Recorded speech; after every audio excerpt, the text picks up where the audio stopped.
y'all don't hear us. Pull up a seat and motherfucking listen.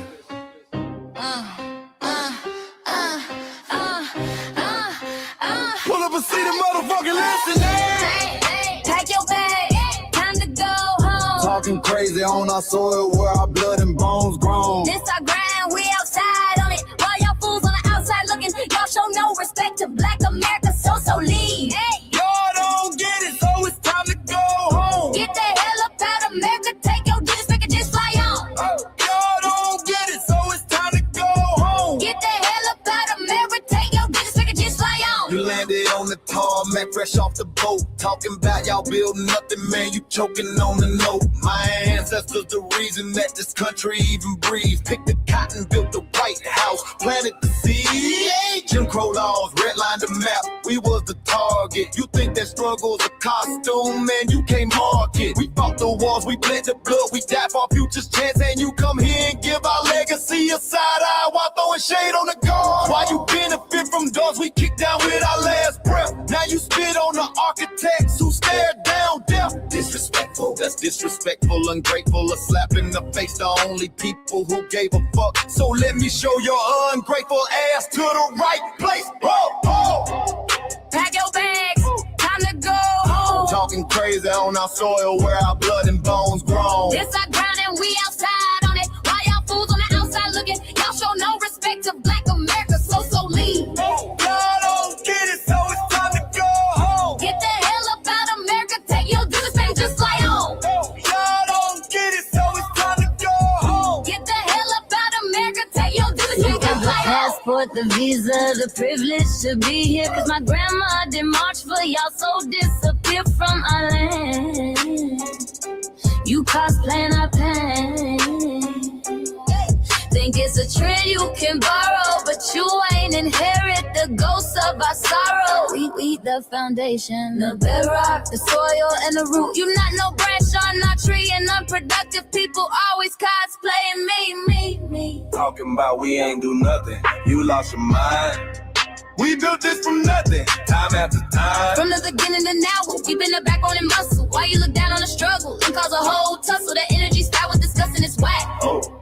So let's make it clear, there's no turning back. This land is paid for in full. In blood, sweat, and tears, and dreams deferred. You don't get to come into a house we built from the dirt and telling Black America y'all ain't worth nothing. That's a violation, facts. Pack your bags, time to go home. It's our soil on our soil where our blood and bones grown. Show respect, this our ground, y'all just tenants on a leash. Or get the step. Show no respect to Black America, so leave. Don't get it, so it's time to go home. Get the hell up out of America, taking your digits, I can just fly on. Don't get it, so it's time to go home. Get the hell up out of America, taking your digits, I can just fly on. Yeah, fly little birdies. Fly on back to where you came from. This ain't for you. The soil is sacred. We said what we said. It's time For y'all to go home. So fly a little birdies fly. So fly a little birdies fly. So fly a little birdies fly. Fly far, far away from here. So fly a little birdies fly. So fly a little birdies fly. So fly a little birdies fly. Fly far, far away from here. So fly a little birdies fly. So fly a little birdies fly. So fly a little birdies fly. Fly far, far away from here. So fly a little birdies fly. So fly a little birdies fly. So fly a little birdies fly. Fly far, far away from here. Bye-bye, little birds.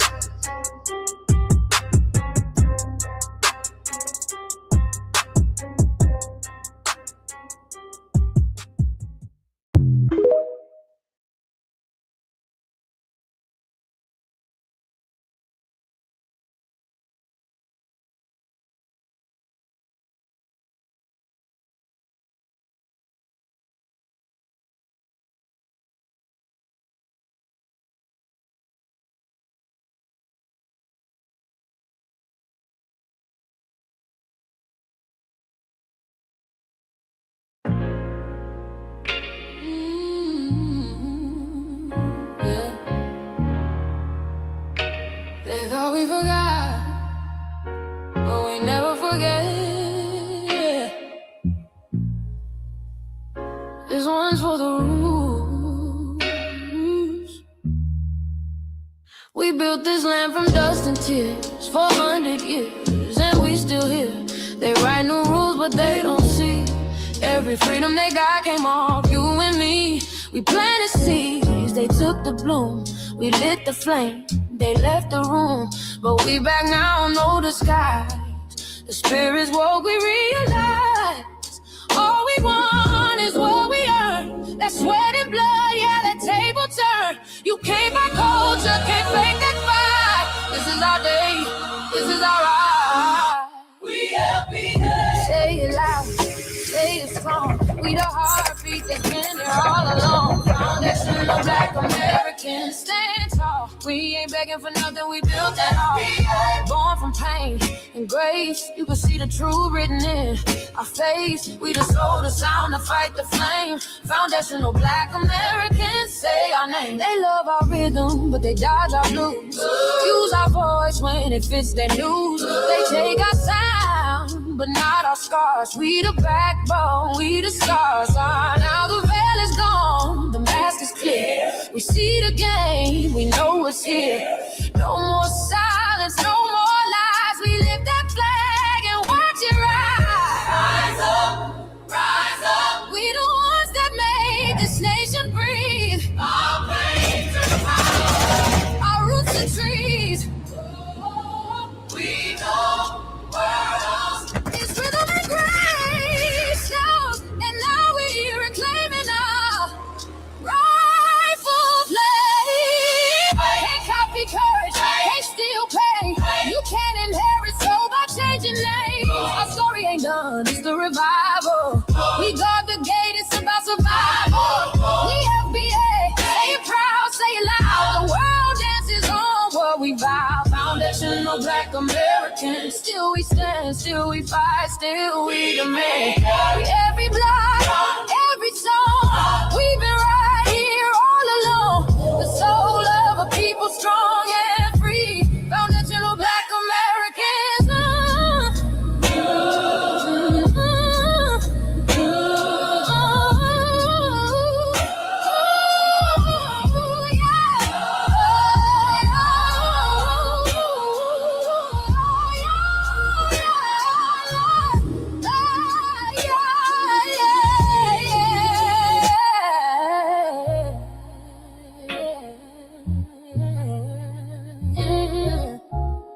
We the first, we the rule, we the fire. Still rising, still here. Foundational Black American.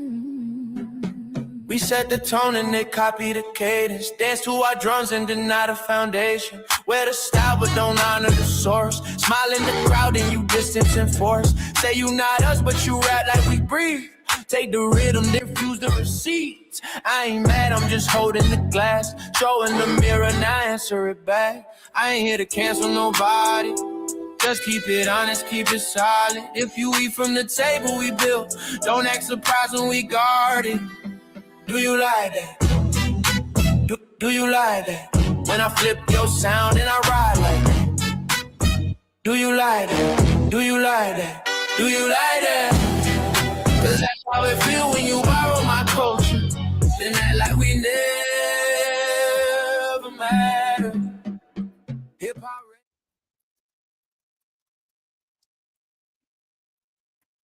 Mike Larry. Now this shit here, it's what I see it is. We're not fighting your battles. We're not carrying your fear. We're not lending our history to people who erased us while we were here. Just cause you're born here, don't make you FBA. That makes you a citizen, learn the difference today. This is lineage, not a look you can wear. Not a costume you borrow when it benefits you there. You used our culture like an access card, backstage pass, a straight facade, but now the mirror's in your face. No disguise, and you're uncomfortable looking truth in the eyes. We didn't leave our land land to beg for a chance. We stayed, we fought, we took every advance. That's the separation, that's the line you cross. We paid the price, you learned the cost. You waving your flag on our soil, but fighting not to go back home. Waving your flag on our soil, building comfort on a foundation you didn't know. We waving our flag, red, black, and gold. Stood our ground, never sold. You waving your flag on our soil, but scared to build what you claim you love. Our humor, our style, the way we move, the smoothness, the sound, the things we prove. Music we birth, language we shape, innovation forged under constant escape. Warrior spirit means stay and defend, not flee your land and rewrite the end. You call it success, but don't confuse the two. Ease came after what we went through. You abandoned your land and called it strategy. You waved that flag loud, but won't return to build your legacy. That contradiction tells the story for you.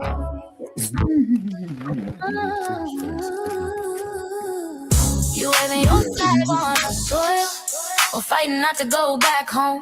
We waving ours where we were forged, every inch earned, every brick known. We can't be deported, and that truth changes everything.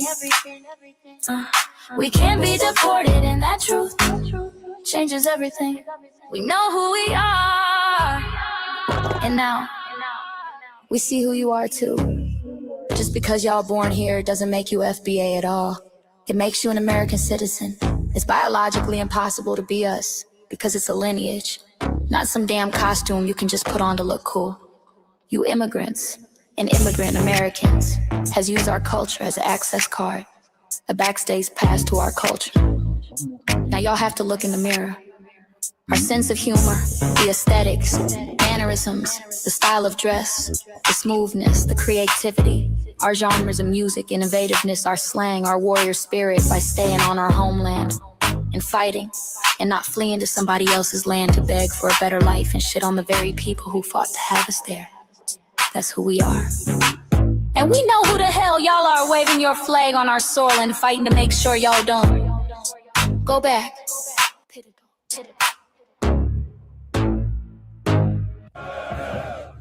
You can't leech off our culture anymore. Beat it!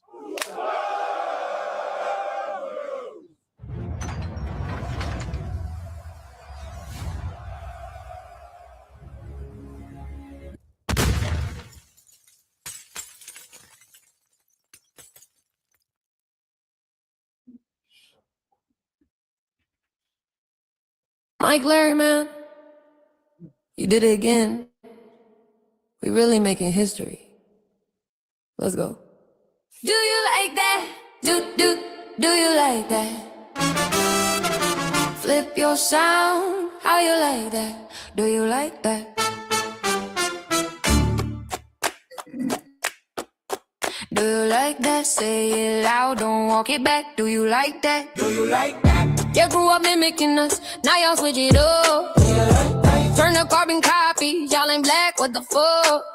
It's funny y'all connecting to our culture like it's Wi-Fi.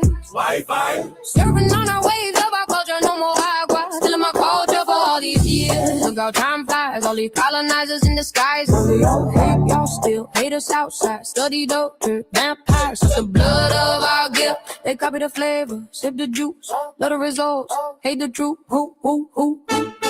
Do you like that?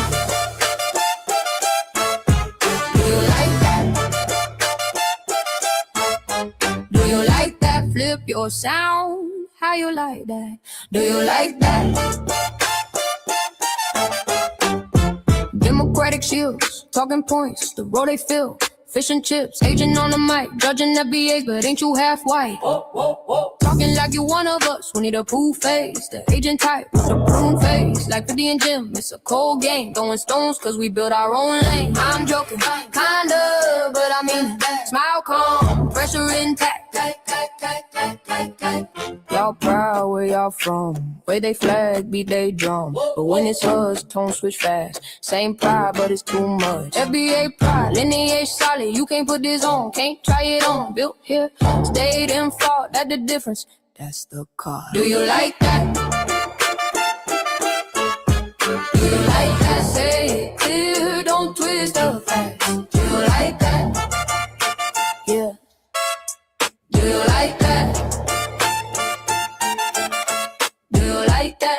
Point made. No edit. No care.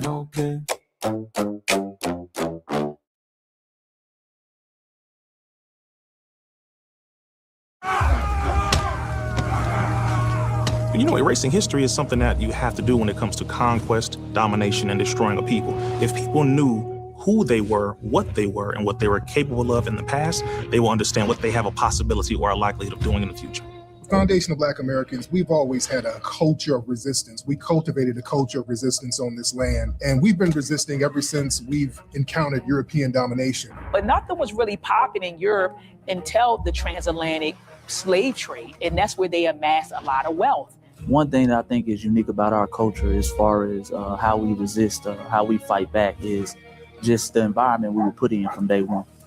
Being only 13% of the population, the white supremacists were very meticulous about keeping that population at a certain amount. There was never a period when we did not resist the encroachment of the white man.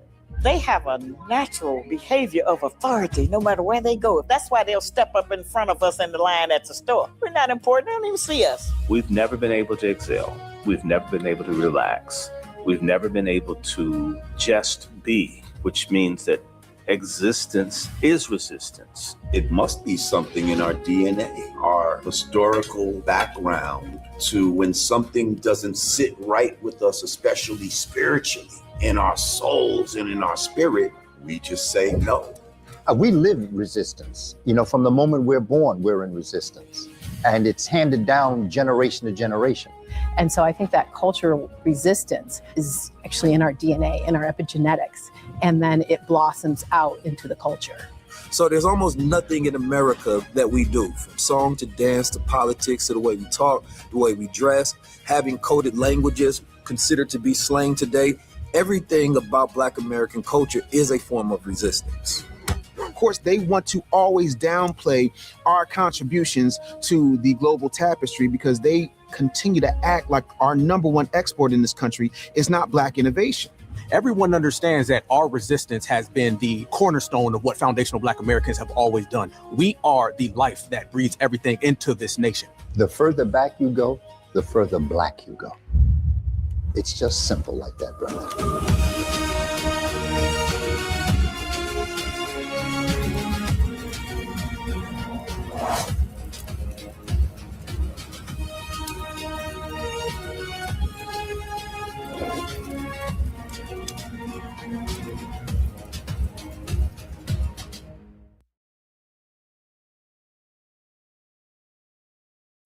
All right, greetings, Black family, greetings, and thank y'all for tuning in to another episode of the Frontline Black News.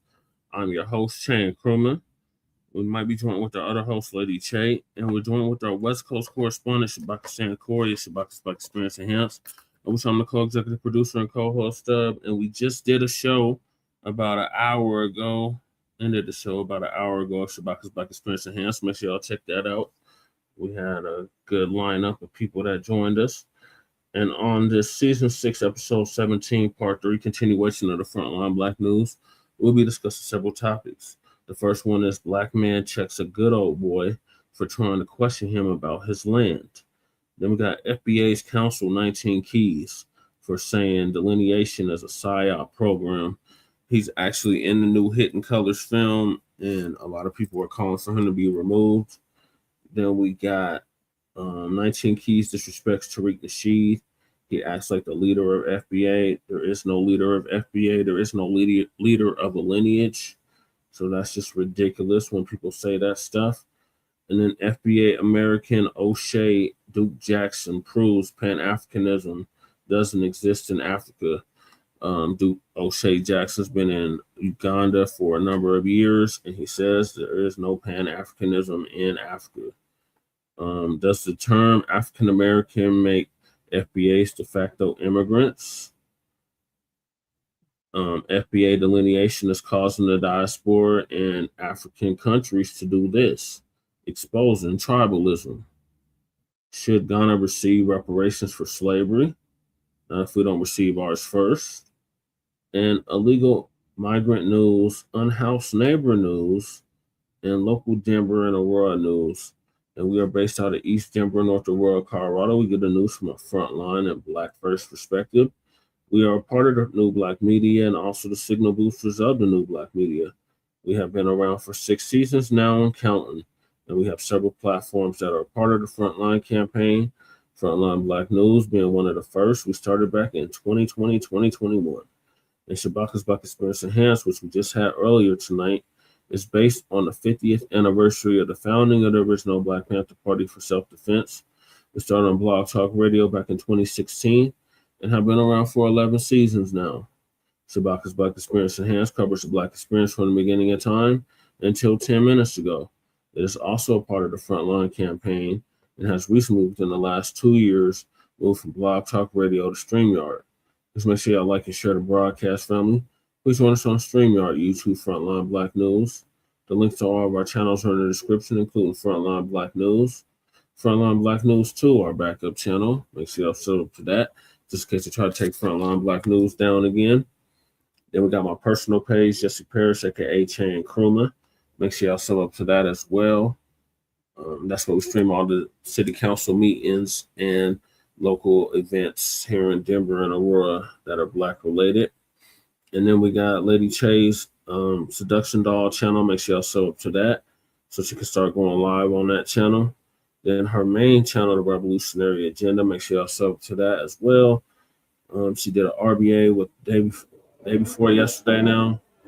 It's almost midnight here, so yeah. Yesterday she did an RBA, so make sure y'all check that out. She should be doing another one sometime this week. And then we got Shabaka's YouTube channel, Jeanette1. Make sure y'all sub up to that so Shabaka can start going live as well. And then we got Jay Militant, our cousin, our local out the Bay Area. His channel was Cracker TV with Jay Militant. Make sure y'all sub up to that. And then we got our brother Kukizi out the Mile High, one of the dopest MCs out of the town. His link is in the description. He usually does the intro track for the Frontline Black News. We're on the page description. Then we got our brother Breeze Omega, who joined us earlier for Shabaka's Black Experience Enhanced. Breeze Omega, make sure y'all sub up to his channel. Our brother out of Virginia, VA. He just surpassed 1,000 subscribers, so shout out to him. And then we got our brother Black Truth United. We got our brother Church of Black Power, who's originally from Watts, California, is now in Houston, Texas. And he just surpassed 2,000 subscribers. He's fastly approaching 3,000 subscribers. So shout out to the Church of Black Power. Make sure y'all sub it to him. He did a good stream a couple of days ago. So make sure y'all check that out. And last but certainly not least, we got our brother Black Truth United coming with the B1 Rolodex, which is a modern day green book for FBA and B1 businesses alike.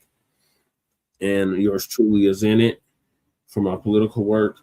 And make sure y'all check that out. The B1 Rolodex, the link to submit a business to the B1 Rolodex is in the description. And a link to the Rolodex itself is in the description. Then we got the petition for reparations. Make sure y'all sign that, the change.org petition. And we got the Kickstarter link for Hidden Color 6. We're about halfway there, Black family. It's about 3 days left of the Kickstarter, so donate if you can so we can start this production and get this off the ground and have it released sometime this year. Then we got the Lady Chase GoFundMe. Make sure you donate to that if you can.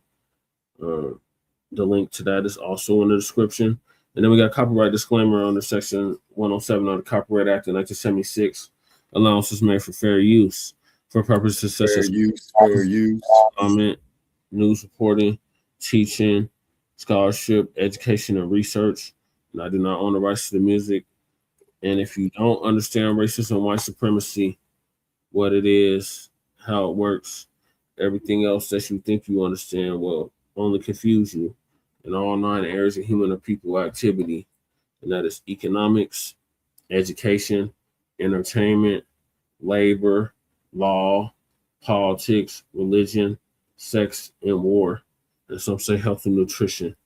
In all 9 or 10 areas of human or people activity. And that was by the late, great Mr. Neely Fuller Jr., who transitioned over a year ago at the age of 95, ProduceJustice.com. And when you, a Black person, are captured by any race soldier, you must never fuss, fight, or flee. Comply and defend yourself in court, also by Neely Fuller Jr., ProduceJustice.com. And last but certainly not least, we got racism, white supremacy as conscious and subconscious behavior to maintain white genetic survival, to prevent white genetic annihilation. And that was by the late, great Dr. Chris Wilson, who transitioned exactly 10 years ago at the age of 80. And shout out to our FBA brother, Tariq Nasheed, preparing for her funeral, along with several others. So those are the topics. Make sure you hit that like and subscribe button. All right, Shabaka, greetings from the Mile High Income and Illegal Migrant Flooded City. Okay, greetings from Sin City. It's a pleasant 71 degrees here. Lose the pony. Yeah. Never that. Man, that will never ponies in the barn. And keep them gators in the hole to shit where they belong. Sir, you will get no argument from me, man. I told them to leave town or change their friggin' name. You know, it's bad. And Chicago Flips Red made a difficult decision to endorse him over her. Yeah, they did. Now, my great-grandmother and my grandmother and my grandfather are turning over in their graves on that. Yeah, the representative's perspective is upset and frustrated with Chicago Flips Red. Yeah, I am too, because that sister was heavy. Denise Pamela Long, she stood for reparations. She stood on lineage business. So why Chicago Flips Red didn't endorse her is beyond me.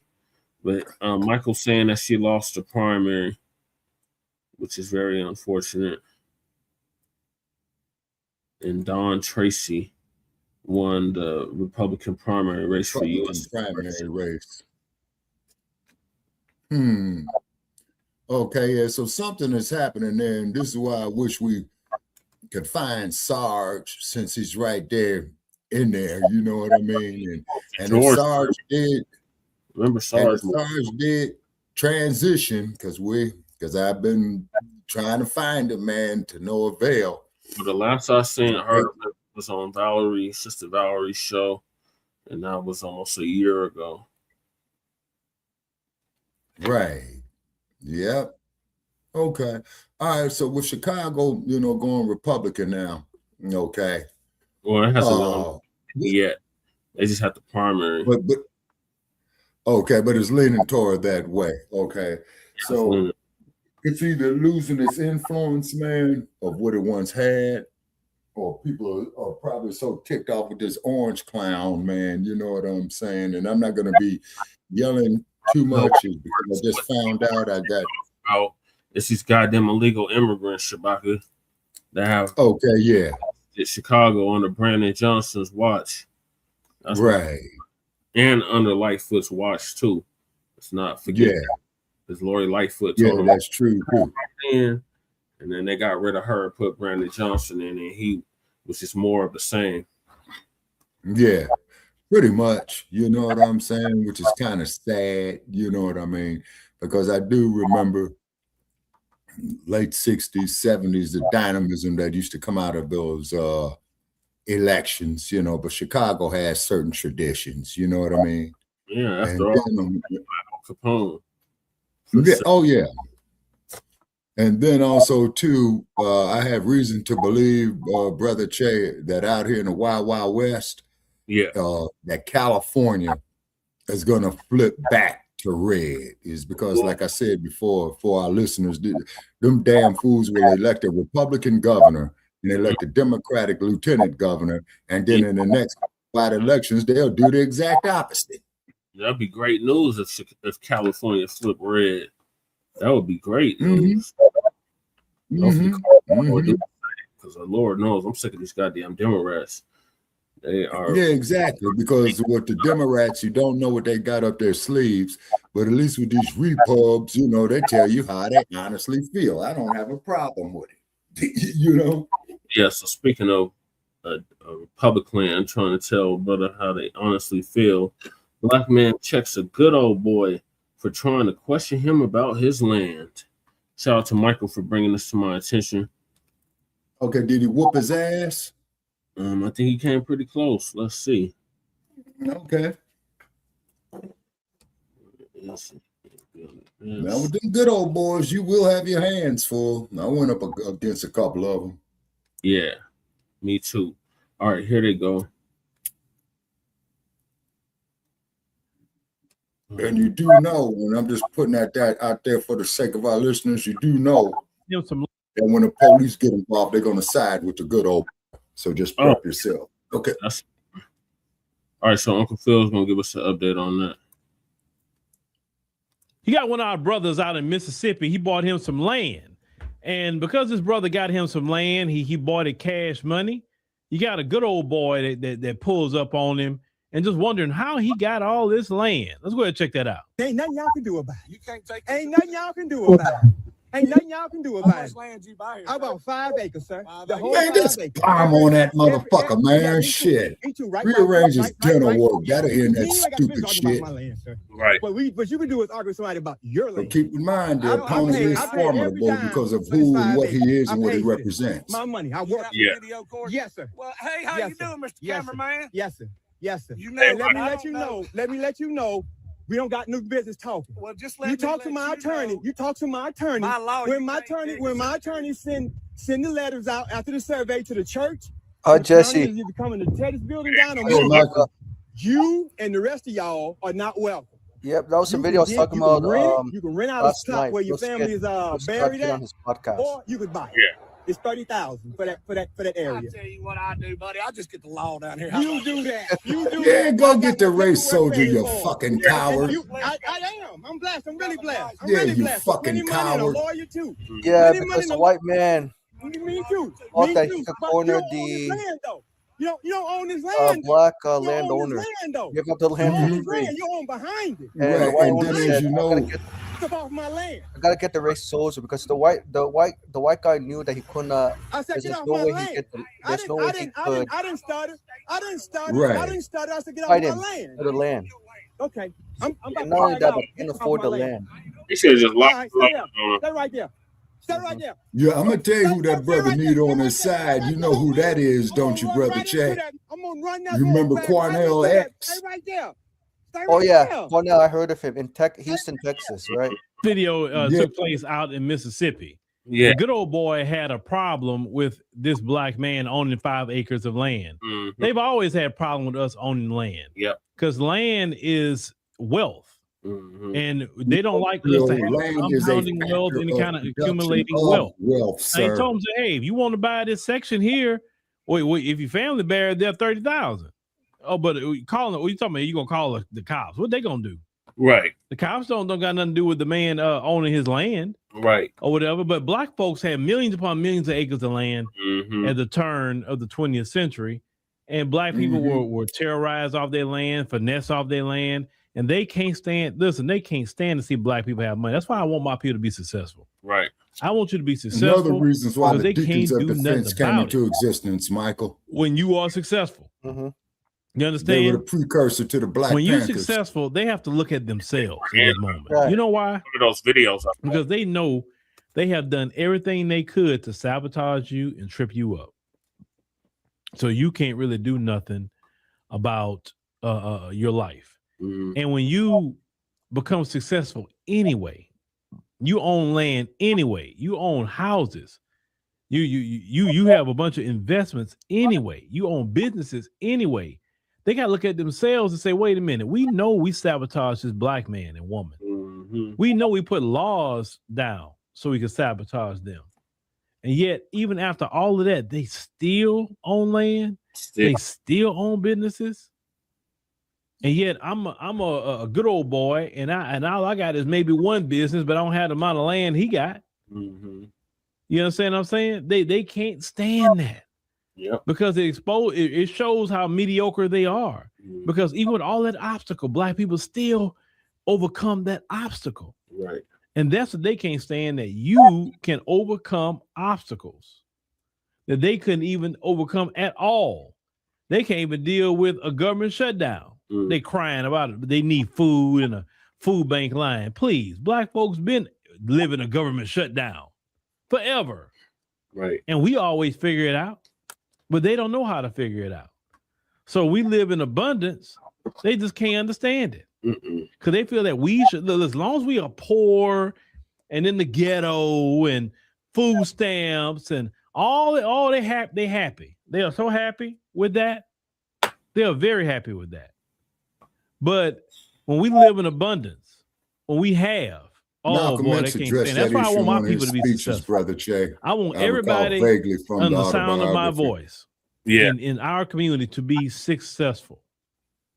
I want you to make at least minimum $150,000 to $250,000 a year, so you can live good, own a home, take vacations whenever you get good and ready, and accumulate you know what I'm saying? Take generational a wealth. couple's vacation once a year, well, with your husband and wife together, couples, family vacation.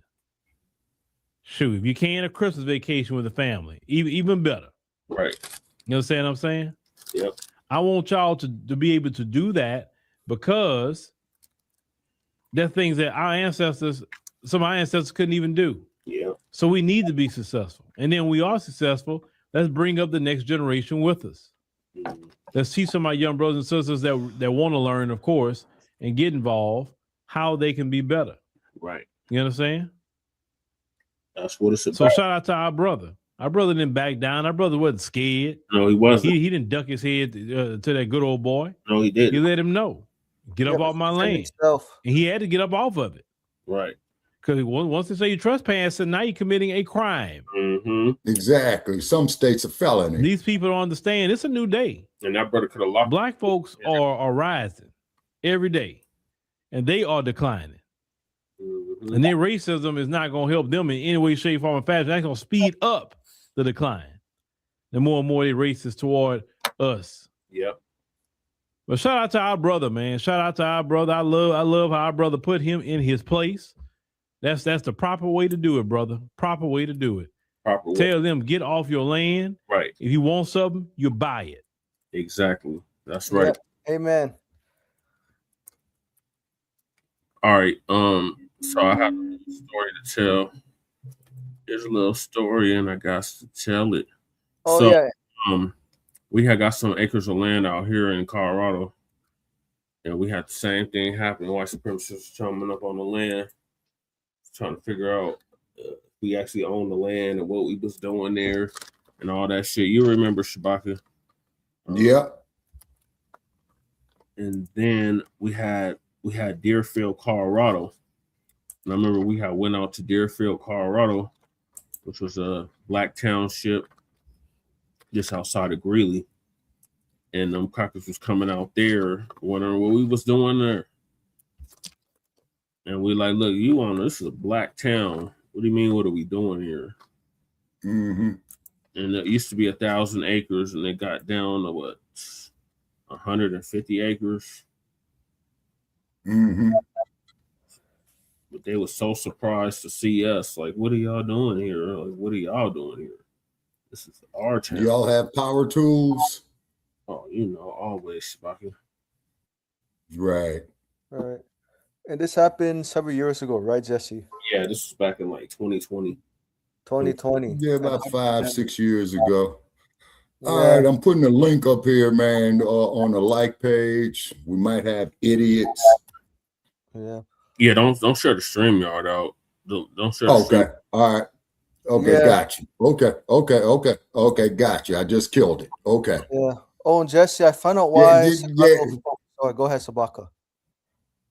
No, I was just saying is that we have to be careful, like with this sharing the StreamYard is because what's happened in the past, Michael, that they had struck us and we had to go through hell and high water. And then you know about the Regal idiot. Then there was a couple of other idiots, and what it is, Michael, with me getting up in my old age, man. Although I take great pleasure in cussing these bastards out, I feel like going to whoop their ass, man. But we're moving beyond that. Right. Share that link out, Shabaka. What I just put in the private chat. Yeah.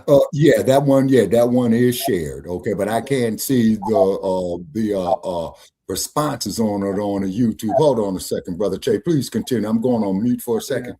Okay. Yeah. So, anyways, Jesse, I found out. So now I understand why Chicago Flips Red endorsed Don Tracy over Pam Denise DeLong, because Zoe, Jessica, and I think the third person. I think the questions they asked the candidates in the and this was before the Republican primary debate. It was on it's on Jessica's channel, right, on YouTube, right? And I noticed that when Zoe was doing the interviews, she did not vet the Republican candidates' stances on reparations. She generally asked, like, what are you guys going to do for people in Illinois struggling with the cost of living, food, gas, real estate development, and not a single word on lineage-based reparations, but mostly focus on removing illegal immigrations, which is great, but also it has to offset with, okay, what are you gonna do specifically for American freedmen? And I don't think they ask about, okay, what are you gonna do for American freedmen who live in Chicago specifically, as opposed to those who don't live in the suburbs or outside of Chicago. Right.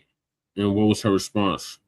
Response? I mean, I think Zoe like defended her response, right? She said, we had to make a decision that was tough. I don't care if people, I'm just paraphrasing what she said. I don't care if people don't agree with our decisions, but we had to make the toughest one in this moment we're living in, under Trump. And I think she realized that under President Trump, that reparations is probably not going to happen, even though she really believes that reparations is definitely the goal. Absolutely, right? Even on Zoe's website, when she ran for president last year, she had reparations on her platform. And to be honest, I'm not sure how she took a 360 degrees turn to going from advocating for lineage-based reparations for freedom of slavery to, hey, we got to focus on American citizens by getting rid of illegal immigration, which is fine, but then it has to be targeted specifically. And also the events Zoe and Jessica attended with Republicans.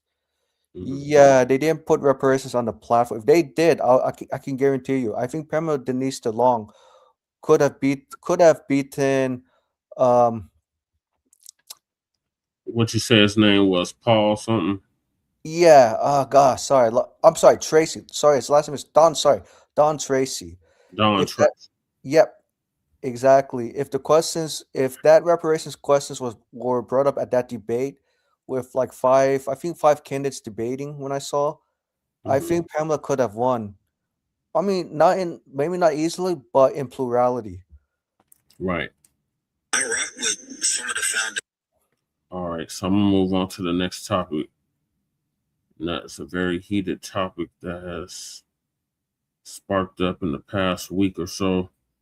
And that is 19 Keys. 19 Keys from Earn Your Leisure. He's talking crazy about FBA and Tariq Nasheed. And he is featured in the Hidden Colors 6, the newest Hidden Colors 6 that is dropping hopefully soon. And yeah, this talks of getting him removed from it based off of what he just said recently. So FBA counseled 19 Keys for saying delineation is a PSYOP program. So apparently 19 Keys, he's not with the delineation movement. He's not digging the delineation movement. He thinks it's a PSYOP program. So what's this? A Water God TV update. Okay, because I had that viewpoint too until when me, you, and Jay Dizzle had went on there. Like I said, I'm still at the nexus point, man, because which is a good thing. What you guys are doing, man, is forcing me to do a lot of reading. You say, and then too, but I'm mainly mad at these damn complicitory tethers on the continent. You see what I mean? Right. And throughout the diaspora, there's tethers throughout the Caribbean and Latin America and wherever else the diaspora is. So Water God TV gonna give us an update on 19 Keys, calling delineation a PSYOP program. The Black American movement, but you gotta understand, and this is what you all are missing, because y'all act like y'all got a problem with Africans, and this is crazy. Because what you also gonna miss out is the opportunity to do business. No, nigga, we have a problem with the tethers, like Shabaka just alluded to. Right, because Jesse, and I'm gonna say this here for Michael's benefit. Michael, a few years ago, Jesse and I, man, we used to get these emails, man, from these Nigerians talking about that they multi-millionaires and all this old type of crap, and they want to transfer, what was that, brother, say 5 million, 6 million into your bank account, right? Right. But what it was, man, it was a spoof to pilfer your bank account, is because there's about 5 or 6 brothers who approached me with that shit, and I told them to go take a fly and leap through a rolling donut. But then there was a few of our people, man, did lose all their life savings. Okay, I'm gonna check Demetria K out later, Michael. Thanks for sharing. Yeah, El Butter Sabaka, the clip I sent to you, to Jesse, to Jesse and you, Demetria talked about what happened to the brother in your state, Sabaka, Las Vegas, Nevada. Okay. So this Mexican man opened a food taco in the black neighborhood of Nevada. You're probably familiar with that city or town in Nevada. Yeah, that would be North Las Vegas. Right. And so the black man was like not having it, was telling the Mexican man, you gotta have a permit if you're gonna sell tacos. I mean, right.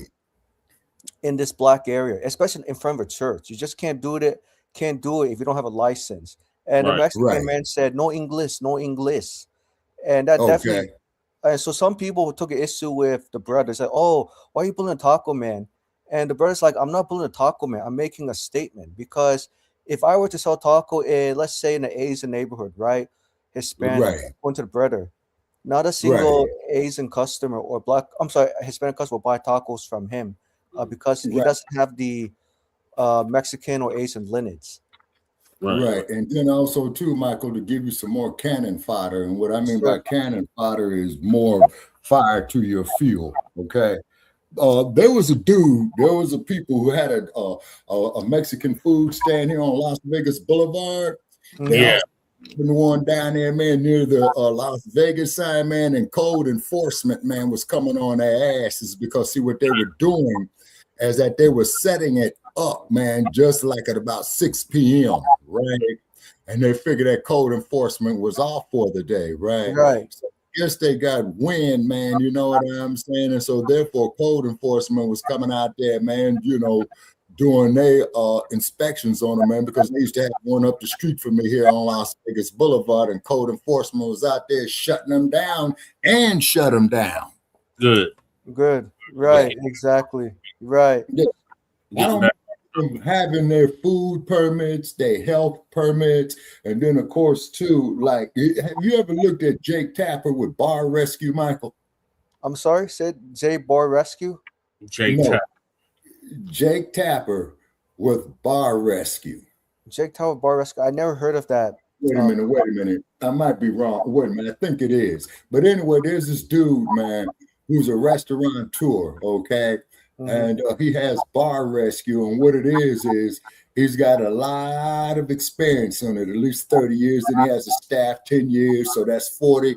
Another staff member 10 years, so that's 50 years of experience that he has with it, right? Right. And the first thing he does when he goes into your place, right, he will give you a set of ground rules. And I've seen him go into restaurants where there's like family-owned businesses and stuff like that. Mm-hmm. And he will tell them, well, you the damn manager, man, but you spend most of your time getting fucking drunk. Looking at your grills, pulling out behind your grills. Look at all this rat infestation. Look at all this grease and buildup and stuff like that. That's a health problem. And he would tell them straight up, if you don't like what the fuck I'm saying, I'll just go on and leave. And he would tell them to fire family members and stuff like that. Now, one thing where he would have a problem with me, okay, I don't mind being corrected. Right. When you scream and holler at me and call me out my name, man, I take very, very huge offense to that. Now, if the cat comes up here and says, well, okay, Shabaka, you got this restaurant or whatever over, right? Okay. So I get due, okay. And if he tells me straight up, he says, well, man, I'm going to need you to give me, what do they call that, Brother Che? Authority. Yeah. Authority, right. Yeah, authority to run it my way, okay? But one thing about him, I will say this about old boy, okay, is that he will get your mind right, and you will have your shit revolutionized, man, and that motherfucker will be booming, man, if he do what he says. And then on top of it, after he is done, he would leave you like a manual or something like that, to follow. And what I try to do, I try to reach out to him on Twitter, right? But he's got one of them locked accounts, Trey, where you got to pay the Twitter to speak with him. Because I was going to tell dude, man, hey, man, I'll take my vehicle and I'll drive all over this whole damn state to look for prospective places for you to check out. You see what I'm saying? Right. But hey, man, but I'm going to need a finder's fee and a commission of it. You see? Yeah. But, Yeah. Twitter and it's bullshit. You see what I'm saying? And that's a really is a missed opportunity for me. But however, though, dude on Bar Rescue, man, no, I give him his props, man, because after he finished working his voodoo and magic, man, that motherfucker's gonna be up and popping. It's gonna be clean. He even measures the amount of drinks, and then what he does says is that after he finishes with you, right? So he says, hey, here's my plaque and what have you, and here's the manual to please follow, because we want you to succeed. So I'm quite sure, man, that dude has got an equity participation in the business, man, for so long. You know what I mean? Yeah. That's how he makes his money. Getting back on topic. Yeah, sorry. Sounds like Kitchen Nightmare. I know who you're talking about, Sabako. Now it rings me a doorbell. I'm getting sidetracked. No, but I was just saying all that there, Jesse, to blend in with our topic, man, is that this is what these motherfucking tethers need, man, and these people here. Yeah. See, that's the comparison I was making, Jesse. So it was inadvertently on topic, you say, because I'm really upset with these motherfuckers is because I've had family members that travel to the continent that loved it. But keep in mind, this is in the 1970s. Yeah, a lot has changed since then. Right. FBAs are traveling to Africa and they're seeing, it's not what it was cracked out to be. Right. But getting back to 19 keys. So like I said, he's in Hidden Color 6. There's been calls to get him removed. I just want to pause to correct him on something he said, but let me finish this clip. Sure. All right. And my phone is pinging. It's a very simple, logical thing. All of the resources are in Africa. They're not in America. You can think about your ego can take you wherever you want to. Your ego is not the resource to build a nation. Your ego is not the resource that's going to change reality. No, you actually need resources and you need allies from all across. And in the midst of Africa going through its biggest revolution, we're the most disconnected from that storyline. So I believe it's a psyop, right? I believe that there's an aspect in identifiers, right, that is key. But then there's the aspect that the enemy is utilizing that against us. So Tariq Nasheed, come holler at us. Because you the face of that movement, that whole tether and all that. We need to get down to that. And I talked to Tariq about that, niggas? actually. Because a lot of these niggas is controlled opposition, and I'm starting to wonder about a lot of these niggas. So come holler at us, Tariq. Well, first place, I'm not nobody's nigga. Sure. You know what I'm saying? Stop. I don't like that shit. For sure, bro. Oh, that's from what was that movie, man? Where dude said that line.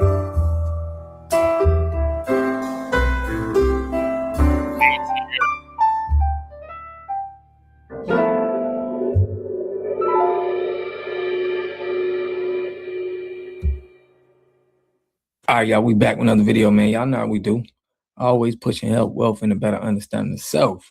So check this out. In this video, y'all, we canceling 19 keys. He's stepping out of bounds, saying some out of bounds. He out of pocket for saying some stuff about FBA. All right.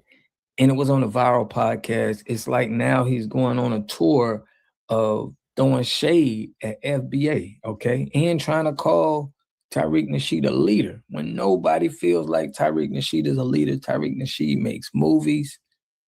Okay, we support what he do with starting the FBA, just like we support and Mr. Tenderism.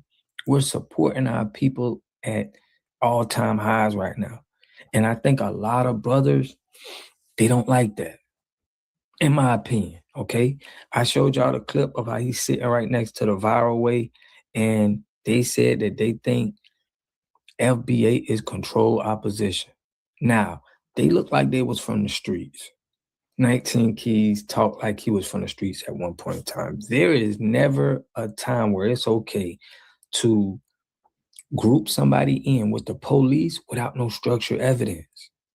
That's a violation. Okay? Why would they do that online?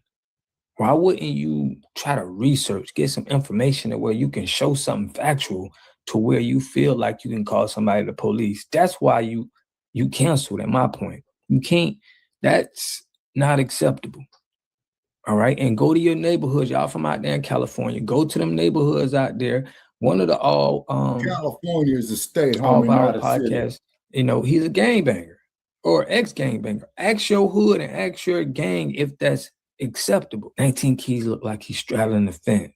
He got some agent talk to him. And listen, I used to rock heavy with, I ain't gonna say rock heavy. I just support my people when I see them on Liberation. I'm always gonna support you first. I ain't finna be trying to question it. You want Liberation, I'm gonna support you until I hear otherwise. And shout out to FBA Revolt, my Black experience. Shout out to everybody, my boy Ameswell, who sent me this stuff and they like, or created the content, and it's factual. 19 Keys is the ops. Or he got some ties in to Africa to where he want this FBA, he needed to where it benefits him. And probably he thinking being a fence straddler is going to be good for his business, not standing on lineage business. Now, I'm going to let this clip play. I'm going to give y'all this is a most recent one that he did. And I'm going to give y'all my commentary on what he doing. Check it out. Let's get it. Right. So essentially, a lot of this is centered around Foundational Black Americans. That is a lineage-based group who does act like an organization or a movement with a... Now, the question he asked was, how do you feel about the diaspora wars? The first thing he brought up was FBA. They didn't bring up how it is in Africa, in them 54 countries, how they don't rock with each other. It's tribalism. They want to bring up FBA and saying that this is the leading cause of the diaspora wars. You can't make this up. This is lame talking point. Let me let your head, which would be Tariq Nasheed. Now, he says that he is not the head of it. It's a lineage, right? And we are not a group, but he definitely acts like, the leader of the group, if you will. Very police shit right there. You're going to go out and say when a man says he's not the leader of a group, all right? So if somebody act like they FBA, right, and they do some wild stuff just to try to bring the group down, we seen that with William O'Neill. We seen that with Darhart Perry. 19 Keys is on video calling this man a leader. Imagine if you in the streets and y'all trying to do something and you like, oh yeah, you on video saying that this guy's the leader of this. You out of pocket. You way out of pocket. If that man said he's not a leader, bro, and you cool with him, you should have kept it as he's not a leader. Why would you go against what he's saying on a podcast? And then there is the way that they treat and talk about Africans. So it's very demeaning, right? They talk about delineation, right, which is a separation and saying that, look, we are Black Americans. The way we treat and talk about Africans. Bro, do you see how Kenya and Nigeria and all of these countries are why aren't y'all sticking to what Africa is doing?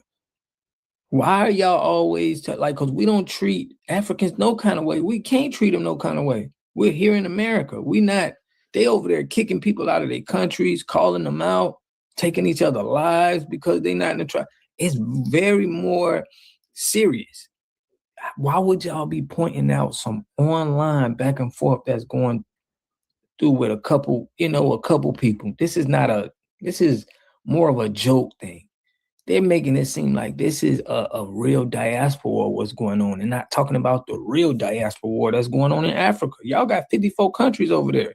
Americans, we are not associated with other groups, and we don't want to be grouped and classed in as well. We are from America, right? We have our rights in America, and we're going to continue to make strides and progress here in this land, which is not a foreign concept, right? When there was...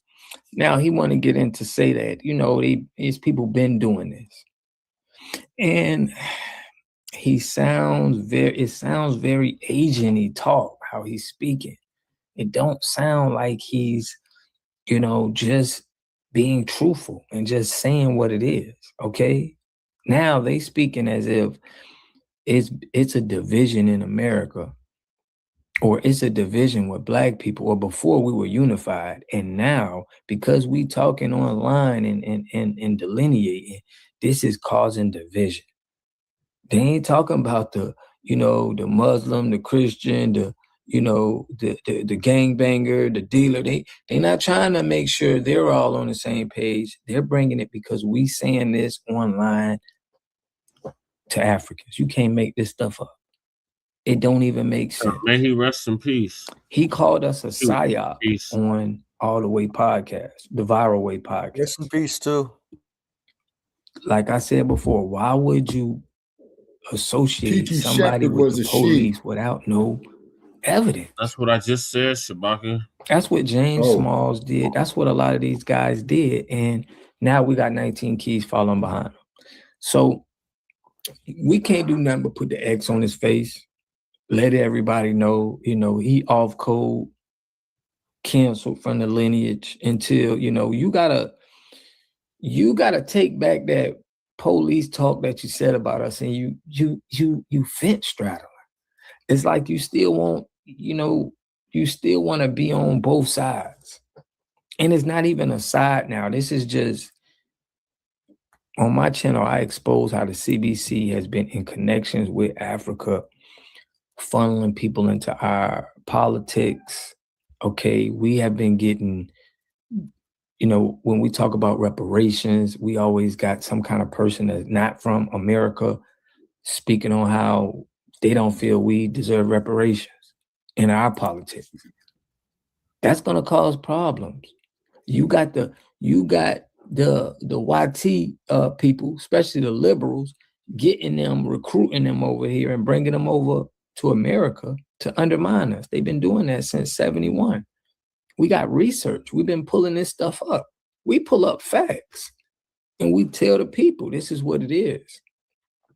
There is some African people, Caribbean people that understand that. They watch our videos. They understand that. They know, like, okay, it is some people that's getting recruited by the government and they're undermining Black American politics. This is facts. If you're not speaking on this to me, you know, you may be an agent.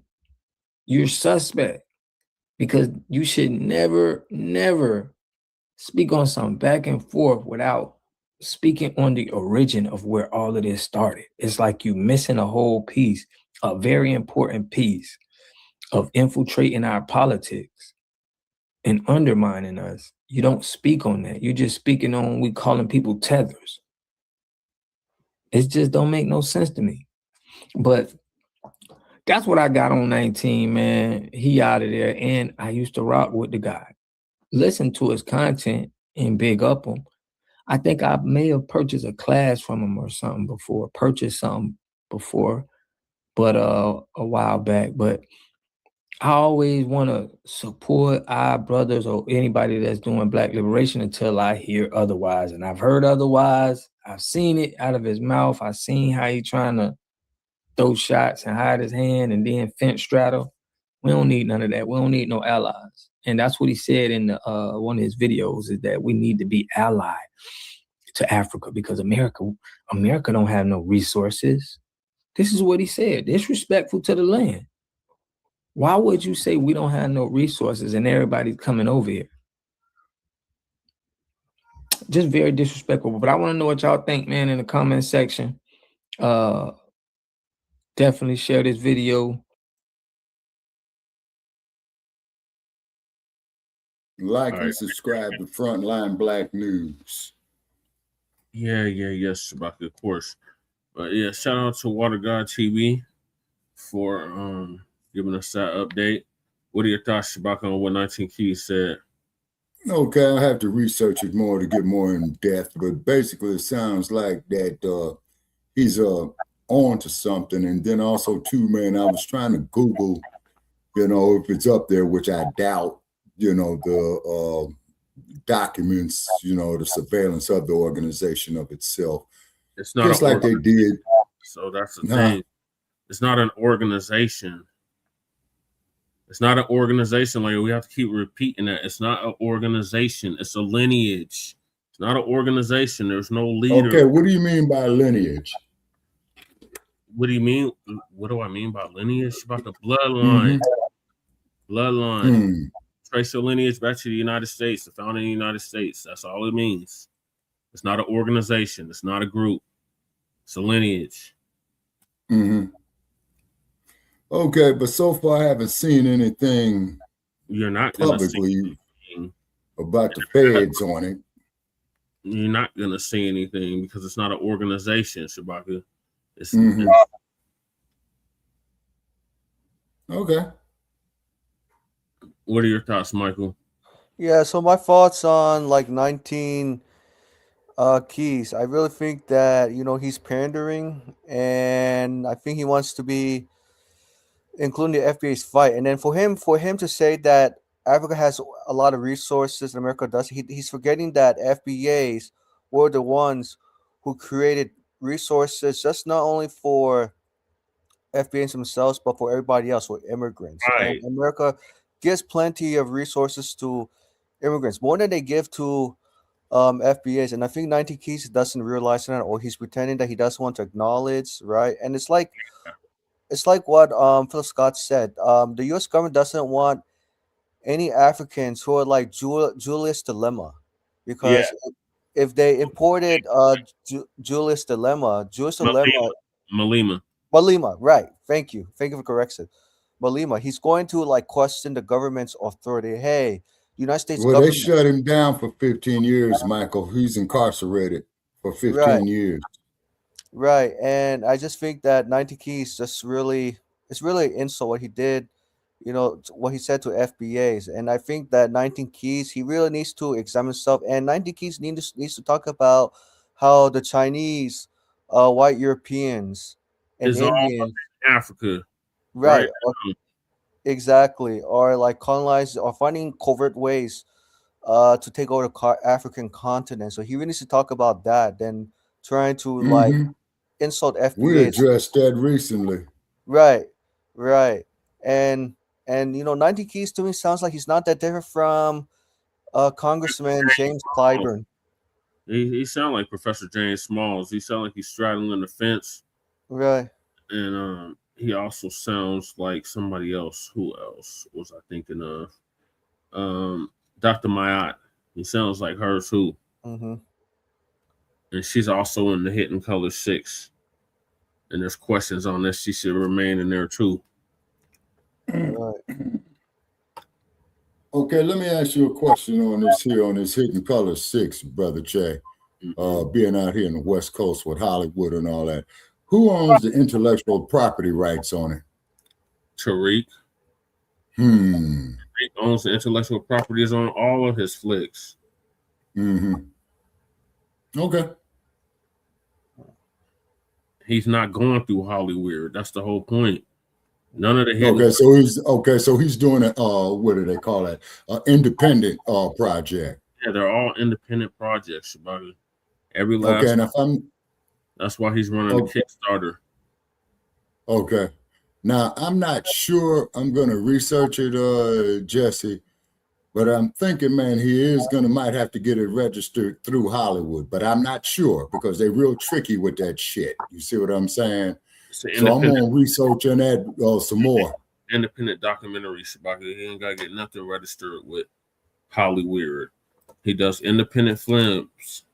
He crowdfunds for the films, and then he produces the films. He's been doing this for a decade.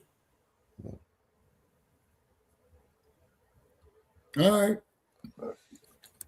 Yeah, I could tell 19 Keys. He looked very upset.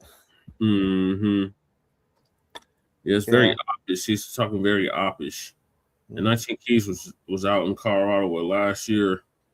I wasn't able to go see him, but I heard he had a good showing. The tickets was like $200 to go see him. Wow.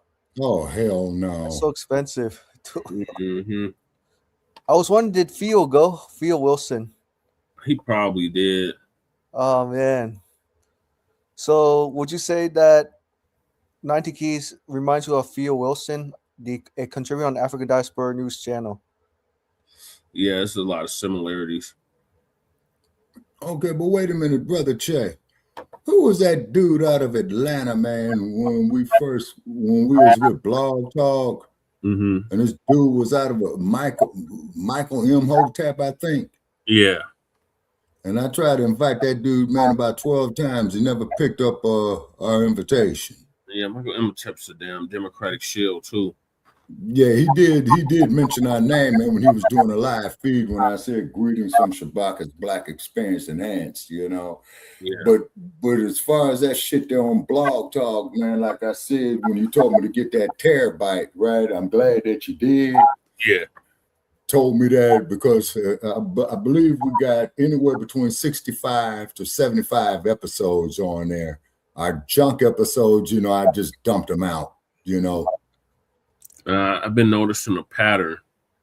Yeah. A lot of the people that's been in the Hidden Colors flicks, I wouldn't say a lot of them, but some of them, they have jumped ship, or they have turned on Tariq, like Umar, like Sabir Bey, like I guess Killer Mike. Mm-hmm. Yeah. Yeah, I haven't heard so much from Killer Mike these days. After when he made a statement about the protests that happened in Atlanta in 2020. Mm-hmm. Oh, okay. Yeah.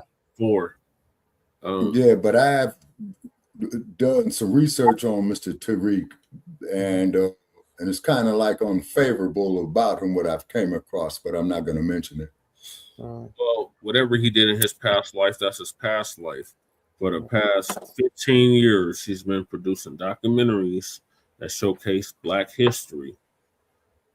Okay, but where did he get his seed money from, Brother Che? He crowdfunds, Shabaka. That's why he does these Kickstarters. That's where he gets the seed money, the people. That's where he gets it from.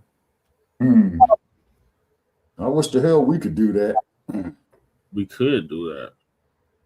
Well, offline, we might need to talk about it, Brother Che. If we wanted to come up with a film or something, but those things ain't cheap. I know. Yeah, they're very expensive. Because like even when I see them film the films down there on Las Vegas Boulevard, Brother Che, yeah, they do have elaborate setups on it, and you could tell, man, they coming out their pocket, man, every bit of a minimum of $15,000 for the equipment, the sound effects, and of course you got to pay the editors to splice it, things of that nature, right there. You know, just like the cats who do Run Nigga Run. Yeah. And that shit be funny as hell, but they got it real professional, you know what I'm saying? Because they be chasing that dude from New York to Victorville, California, to Chicago, LA, Compton, Oakland, you know, just how far they chasing that dude, man. Yeah. So 19 Keys on some opposite behavior, and he needs to be called out for it, and he needs to get removed from the Hidden Color 6 based off of what he's been saying as of recently. Yeah. Okay, and what's this gentleman's name again who needs to be removed, Brother Che? 19 Keys. 19 Keys. 19 Keys, okay. Yeah, he actually reminds me of a colleague I used to work at the hospital. Very similar, especially working with African nurses who were TEFers. I used to work with at the time. Yeah. Oh man, I couldn't work with most of them. My gosh, it's like my mom is in the nursing field, and she's told me about them too. Yeah. Whew. Well, like I said, Michael, I used to work with some zoos, man, when I was in Los Angeles, right? Right. And that's where I learned a few of the words of Amanzi, Sabona Baba, Right. Cozy, Cozy. Amanzi is water. Sabona Bob is a greeting, and Kosi means he who rules. Yeah. In regard to King Shaka, you know. And then the cat who I fell with. Now get this here, you're gonna love this, Michael. And the reason why I left that job because it was a Black-owned business, and I was traveling like 19 miles a day. But the supervisor up under the owner, man, he had very, very, very, very poor supervisory employee relation skills, you see. Plus, he was putting his hands on people, and I told the big boss the day he put his hand on me, man, I'm gonna break it. And ain't no sense in me lying. Yo, you don't go put your fucking hands on people, man. Exactly. Right. Well, unfortunately, most of them don't understand the American law. They need to get educated on basic American laws, what they can do and can't do. Unlike in their home countries, yeah, it may be standard, but when they come to America, it's just not for Africans, but for Asian, Hispanics, Middle Eastern, they need to understand that. I understand that, yes, you know, owners can get upset with employees, but they cannot, never, ever, so not ever, ever put their hands on employees. Otherwise, that's assault.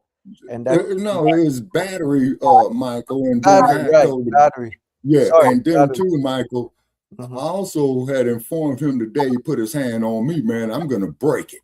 Okay. And got the capabilities to do it. Remember when we showed that that elderly brother that was getting attacked by his tether nurse? Yeah. So this stuff happens more often than not. Yeah. Right. And then I remember when we told them we were going to boycott all the African shops, there was a tether that got on social media talking about she was going to stop treating her FBA patients. Oh, I remember that clip. Yes, I remember. Yes. Phil Scott covered that story. He saw the video. Now here's one for you guys. I was in Panthertown, Brother Che, in the Fruitvale district. Not too far from where the store at that Ryan Coogler did, Fruitvale Station, right? Yeah. So there was a sister having an African shop up there. So Nabisco passed it. Oh, she ain't no GD African and all that shit. She ain't no African like I'm not. I said, hey, Nabisco, why you disrespecting the sister? Well, what you mean? You heard what the fuck I said. I'm gonna ask you again. Why you disrespecting the sister? This here, Brother Che, was about 2002, 2003, I think. You know what I'm saying? And back then, African shop. So I'm understanding. Correct. So it was an FBA sister that had an African shop. Yeah, I believe so, because I went in there and I bought a couple of kufis from her. And I checked the tags, and they were made in Africa, you know what I'm saying? And they were lined up with the material, as opposed to sometimes what they'll do, what do they call that shit? Hooks. You know, the term hooks. Yeah. You know, and I found her to be very pleasant, just like the sister I was speaking with in Denver when I had a white coworker with me, man, and I told her, you got more Africans in America than a little bit. And she says, oh, yeah, where? I said, New York, Chicago, Atlanta, New Orleans. You know what I'm saying? Ain't really no I told you. New Orleans, but yeah. No, I told you that there. I told you that there before. Yeah, there's not very many immigrants down in the South like that, Shabaki. Most of the immigrants is out east. West Coast. And Midwest. Oh, wait a minute. Here in the West Coast, wait a minute, Michael. I think you might be on to something, is because they did have a section. I don't know if it was Oakland or Los Angeles, Brother Che, where they called it Little Africa. Yeah. Probably Oakland. Yeah, I'm willing to bet more so in Oakland than LA, Michael. Yeah. Yeah, because a Big Easy, who has a YouTube channel, covered that on his podcast, saying that there are a lot of African immigrants in Oakland, California, and Oakland's because of the Black Panther Party. Anymore. And the Reparations perspective used to live in Oakland, California. And unfortunately, I think she said she got gentrified out and had to move to Long Beach, California, which is on the southern side of Cali. Or not too far from LA. Long Beach, California is due south of downtown Los Angeles, Michael. It's right out there by the harbor. He means Southern California, Shabbat. Southern California, right? Yeah. Mm-hmm. Yeah, and she The says she's LBC they call it. right. And she said that she's not leaving Southern California and move back to the South because she does not want to leave her brothers and sisters behind. If she does move to the South, who's going to look out for the FBAs in Southern California? Well, there's a lot of talk of people, just black people moving out of Southern California because it's just no good for us. Right. No, it's not. I moved up out of Southern California, Michael. You know what I'm saying? Because you know, it ain't no damn good. You know what I mean? Yeah, I know what you and mean. What have you? Yeah. How was you convinced the reparations perspective to move to Las Vegas, Nevada, where there's more FBAs? Okay, I would say what they should do if they are going to come out here to this heat, okay, is start owning a major factor of production called land. Land. You see? Got it. Yes. See, the 4 factors of production, Michael, are land, labor, capital, risk management, which is a fancy way of saying entrepreneur for risk management. Right. I guess you can grow stuff out there. Mm-hmm. Right. You can do some type of growing out here, Brother Che, but I would recommend that you research it. Okay. Because I haven't seen any community gardens out here, but I do know, man, up there in the northern part of Nevada, you do have some farmland up there because northern Nevada does not get as hot as southern Nevada. Yeah, you talking about where I got stranded at. But yeah. We desert too. I mean, you gotta go. Yeah. We up to like Winnemucca, which is a sundown town. Oh, big time. Battle Mountain. Mountain. What's that? Elko. Yeah, Erie. Yeah. I passed it off that shit, man. Yeah, driving from Denver, Colorado to the Bay Area, you know. Yeah.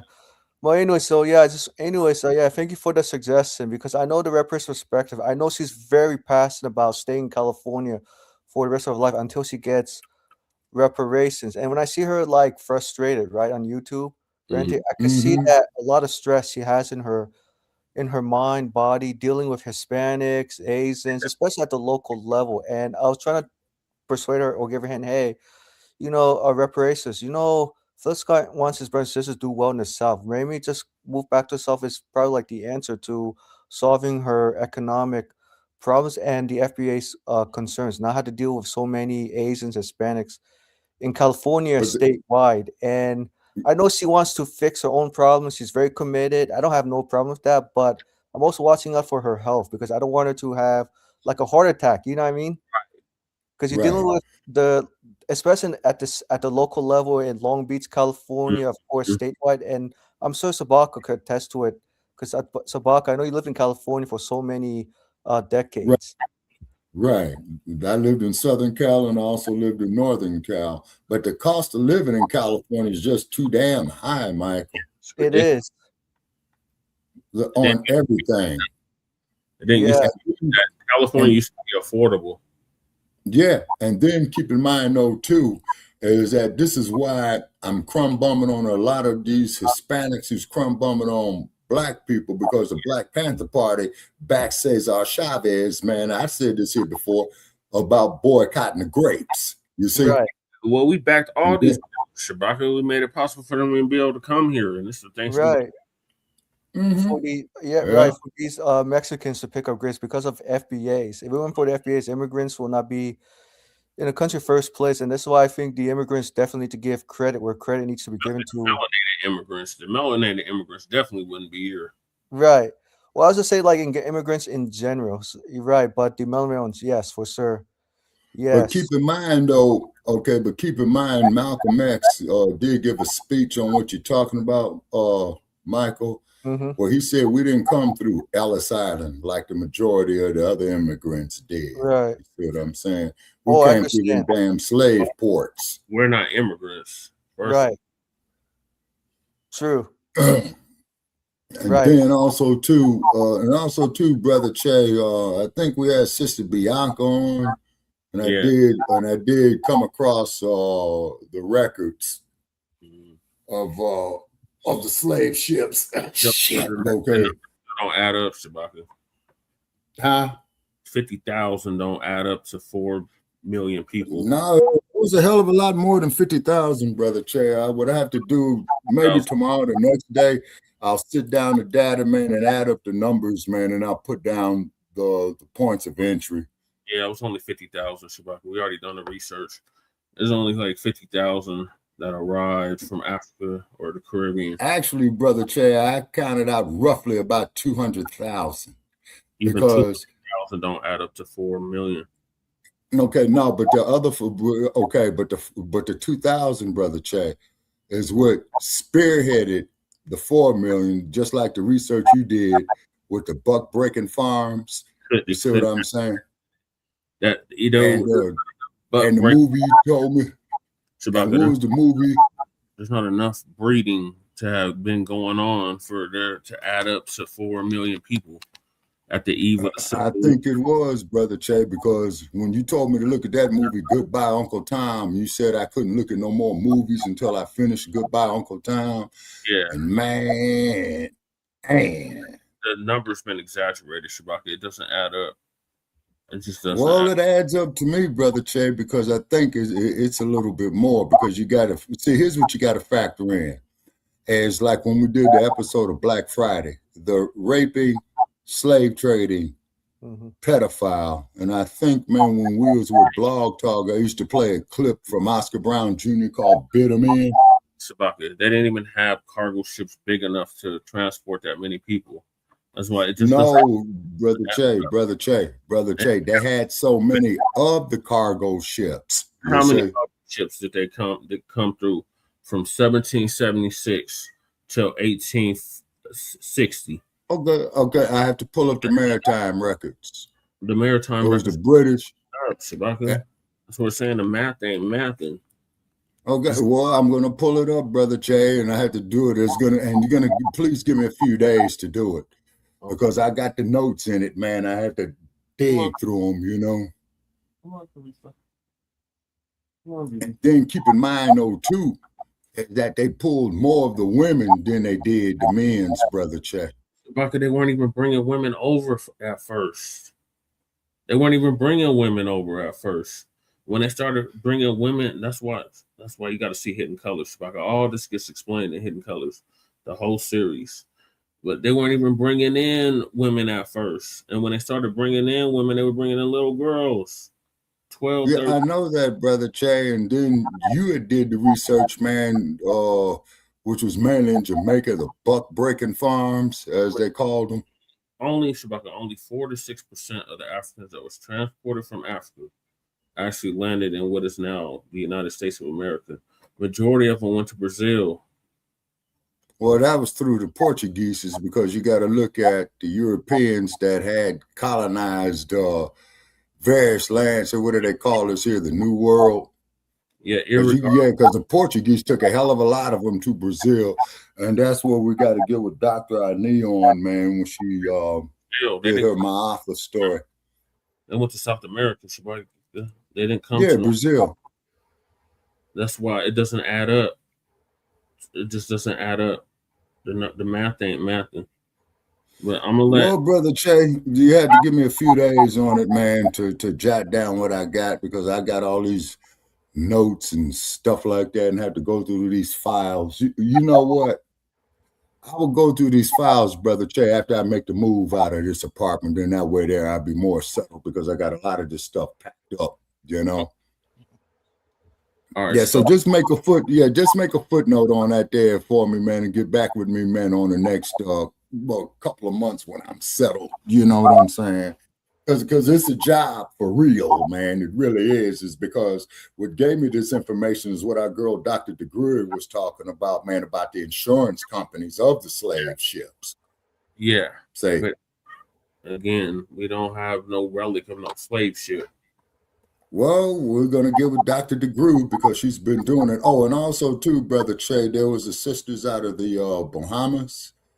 I want to get with them as well, too, who are underwater scuba divers, where they've been going down there, man, picking up the relics of the ships, anchors, gold, what do they call that, man? Pottery fixtures. stuff like that. But all the wood would deteriorate in water, as you know, but the ceramics and the gold will stay. There's more evidence that we were already here before the transatlantic slave trade. Well, like I say, Brother Che, I can't take cold. That's why I stay out here. But you stay in all that cold with them. You in the cold with the gators. It's 70. Brother Che, what's your temperature there in Denver right now? We at 71 degrees. Oh, it was 70-something degrees today. Yeah. Now we at 71 right now. What's your temperature right now? Watch it be cold as hell. No, it ain't cold. It's like 58 degrees. That's 58 degrees. Now that I could deal with.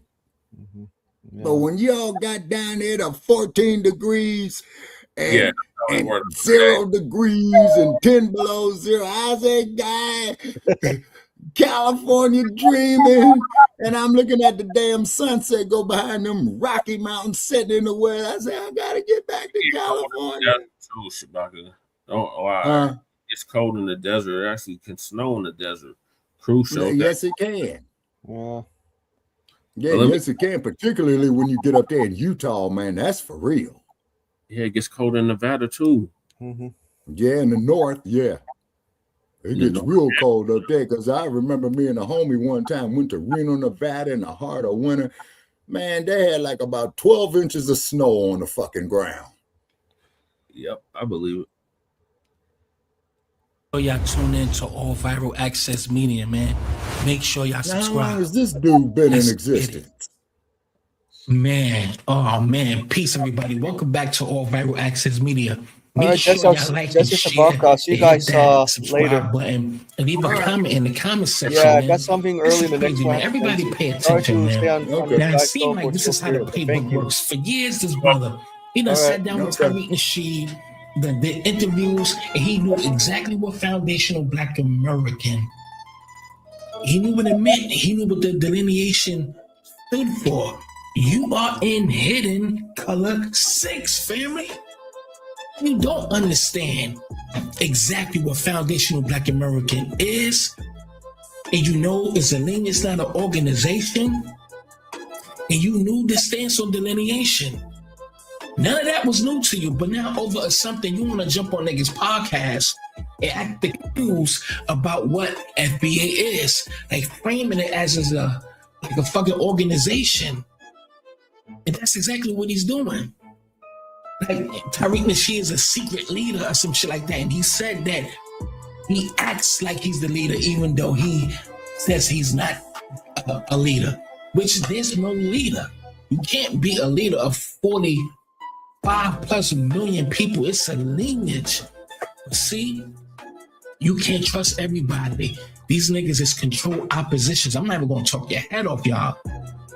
We're gonna get right to it. Listen. Niggas is weird, son. That's why I say you can't trust everybody. Everybody that smiles in your face is not your friends, and everybody's not happy for you. You know what I mean? But we're gonna expose some shit that's been going on about Jabari Muhammad, aka 19 Keys. You've been a scammer, allegedly, but we'll get into that as well. Everybody, sound like that's some liable right there, Jesse. You're right, and there's a degree of being wrong at the same time. It's only liable if you can't prove. Essentially, a lot of this is centered around the foundation of Black Americans. That is a lineage-based group who does act like an organization or movement with a centerhead, which would be Tariq Nasheed. Now, he says that he is not the head of it, it's lineage, right? And we are not a group, but he definitely acts like, a leader of the group, if you will. And then there is the way that they treat and talk about Africans. So it's very demeaning, right? They talk about delineation, right, which is separation and saying that, look, we're Black Americans, we're not associated with other groups, so we don't want to be grouped as class 10 as well. We're from America, right? We have our rights in America, and we're going to continue to make strides and progress here in this land. Which is not a foreign concept, right? When there was schemes to push the... Now, what I'm trying to find is the actual full video. I've been looking for this shit for hours, all right? For hours. But he's speaking in the content. Bacc, I can't hear what you're saying. What? Okay, we only had 2 views, on a YouTube link, that you shared, that you sent me and I shared and I clicked it. We only had 2 views, man. Yeah, I know. It's late, so Bacc probably sleep. Yeah. But they could catch it on the rebound. It'll be up there. That's usually what they end up doing anyway. So I'm gonna let you continue. Takes of how he feel. And you already know. I'm about to play some more videos. Damn, those are bars. But you see how people always trying to make it seem like we starting with Africans. I'm going to play some stuff to let you hear from the African's mouth yourself. But why is it that every time when the people or us letting y'all know and really getting some straightening going on, everybody feels some kind of way? Now, people like him, you can't trust them. And I'm pretty sure Tariq Nasheed definitely caught wind of this. This was out like 4 days ago. So it's like maybe he ain't catch on to it yet because he need to edit him out. Just like Professor James Smalls calling the FBA a fucking a CIA FBI movement. And you was in Hidden Color 6. You see what I'm saying? The people that smile in your face, they only want to get close to you just to see what they could get from you, but hitting you at the same time and go around and just talk about you behind your back. Yeah. This and exactly what this Brother dude Chad, is I went doing. through that bullshit a couple of years Listen, ago. man, we doing the right thing because now this shit is slowing niggas' money down, slowing niggas' dough. Let's hear him again before we He says that he is not the head of it, it's lineage, right? And we are not a group, but he definitely acts like, the leader of the group, if you will. Those are his words, so he cannot go. Listen, this was on Twitter, and he got in the comment section. This was like less than an hour ago, and he said, "Play the full clip." Okay, cool. That's what I'm looking for. This is his words. Lineage, right? And we are not a group, but he definitely acts like, the leader of the group. Is he speaking in third person, or he's talking from how his personal view is? You may say you're not the leader of this group, but you come off as if you are the leader of the group. And then there is the way that they treat and talk about Africans. So it's very demeaning, right? They talk about delineation, right, which is separation and saying that, look, we are Black Americans, we're not associated with other groups, so we don't want to be grouped in class 10 as well. And we have to. But long story short, I'll touch on that later. Let's go to 19 key. Let's go to some alleged scamming and dealings that people have with this dude that seem fishy. But just check it out.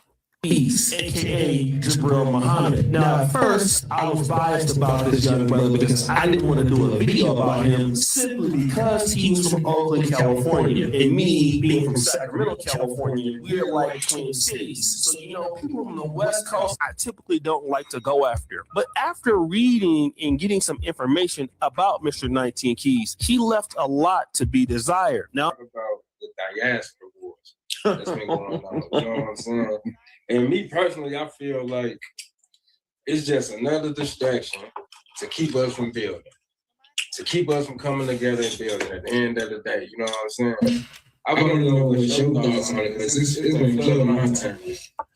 And I hate that. And I swear to God, I'm not going to do too many interjecting, but why it seems like we are the ones that is burning the bridge when we already built the bridge? Right. What else do you want from us? You sold some of us and came back over 400 years later treating us as the same child you sold, getting political seats, all of this stuff, and put Africa on the map. It was a Pan-African movement.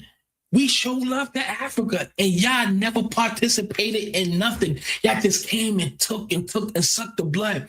54 nations, 34 countries, over 3,000 tribes. That is literally xenophobic to one another.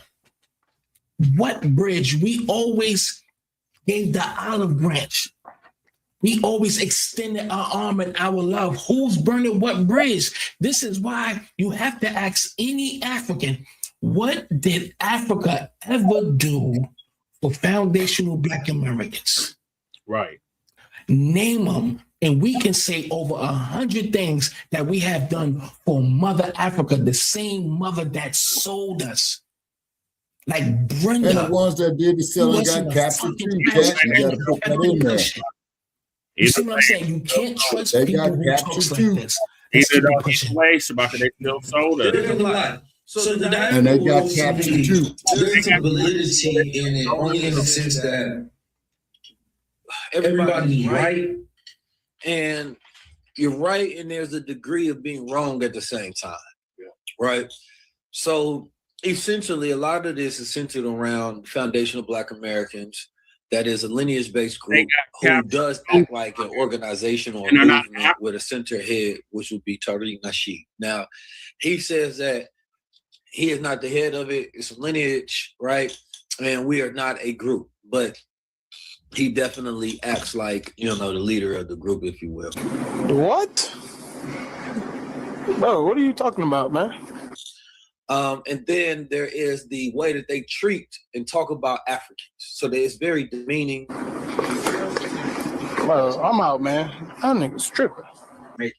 Yeah, I think that's where the narrative shift comes in, to where we start talking about, you know, instead of identity wars, because to me, that's what the diaspora wars is, identity based. And the identity happens when you stop building, you stop focusing on this identity.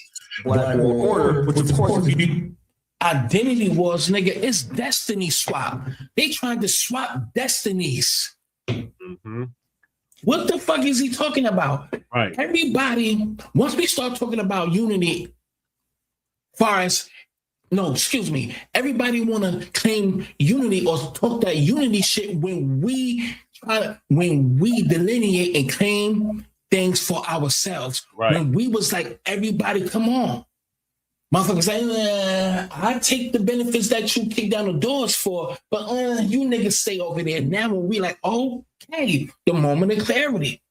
Yeah, the motherfuckers sending them goddamn $5 million email, brother Get Chat. the fuck up out of here. Let's continue, motherfuckers. You know what that was a big scam that went down into the flames. These niggas, According to Pocket Watcher with JT, Mr. 19 Keys was one of the main culprits of why it went down. And of course, one of his ex-business partners is going to pretty much lay that out right here. With no further ado, we about to bring up someone who has a testimony with the auto trader. The one you've been looking for, the one you've been asking about, the one you've been trying to see. Hey, what they got going? The 19 Keys coming up is going to give his testimony of the auto trader. Here we go. Hold on, what up, family? Blessings and opportunities, man. Let me put this kilo worth of gold chain on real quick. And there's a reason that I waited till I got on screen to put this chain on. Because I want y'all to know, number one, I bought this with the market. You understand me? When you buy things with the market, it's a little different, man. The energy is different. This is Pocket Watching with JT. So when he talked about like he bought it from the markets. Actually, what was the name of the company? You remember? That crypto stuff, right? So with the crypto, most people don't know. Sushi. It was a company called Sushi Coin. Sushi Coin. Jabril was actually wired advertisement money. How much was it? It was $40,000 in Ethereum. It was $40,000 in Ethereum to his wallet that he used. And then at his event, the biggest crypto play ever, in Jabril actually on the Breakfast Club actually references that the biggest crypto play ever was one of the ones that really put him on game on crypto.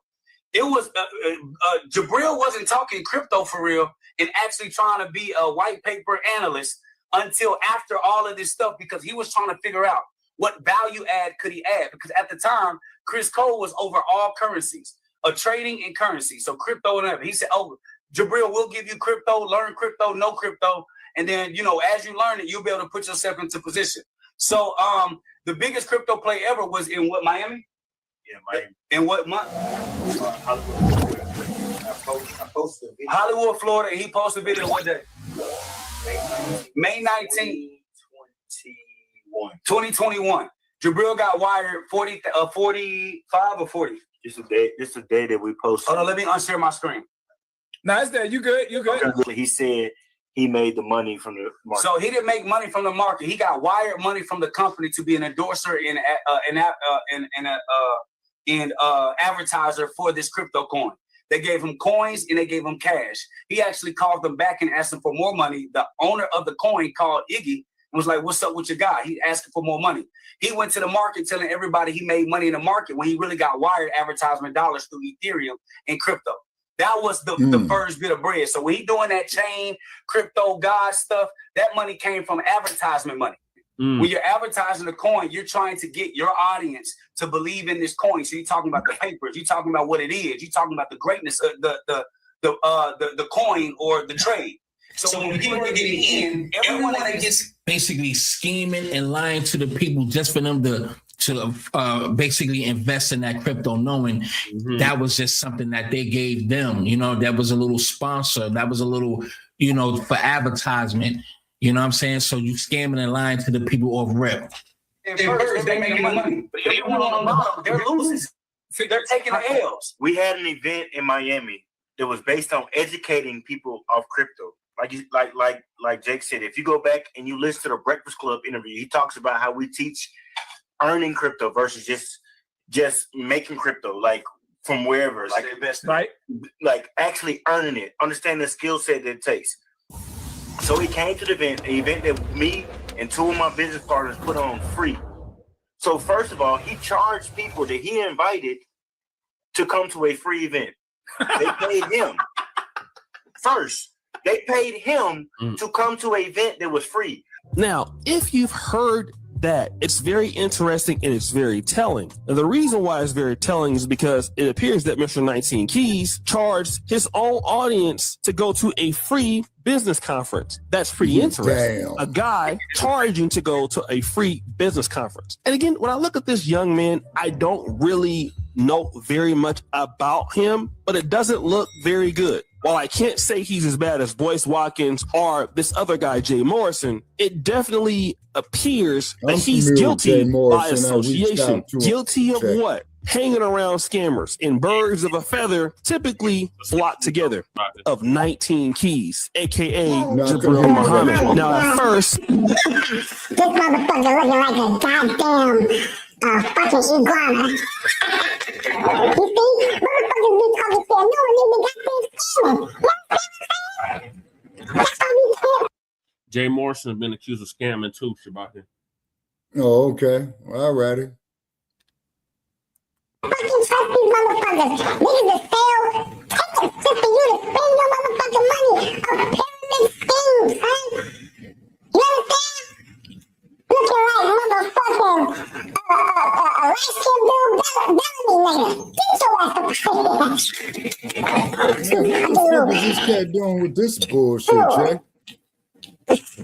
He changing his voice, sound like a chipmunk. Oh. Time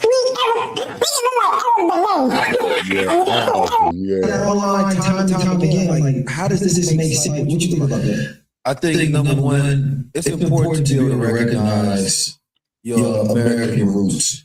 But number two, I think that is also part of the psyop, right? That disconnects us because Africa is the best place to invest in over the next 50 years. Don't you know Africa? This is what I always wanted to say.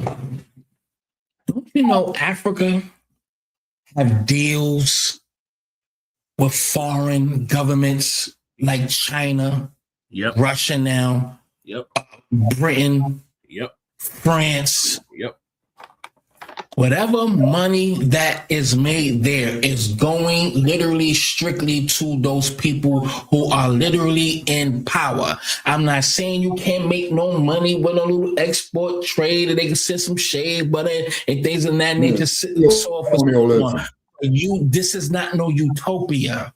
Right. They selling y'all a dream like they always been. They always been selling this dream with this bridge. Going to Africa. Oh, I want to play you something right now.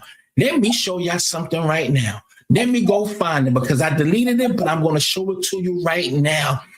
Hold on, I'm not even gonna say. I'm just gonna get it. But only thing I'm saying is just like people in Haiti, you can go over there and rebuild. Y'all are not gonna go over there in Haiti and rebuild. Do you know why? Because you owe the French.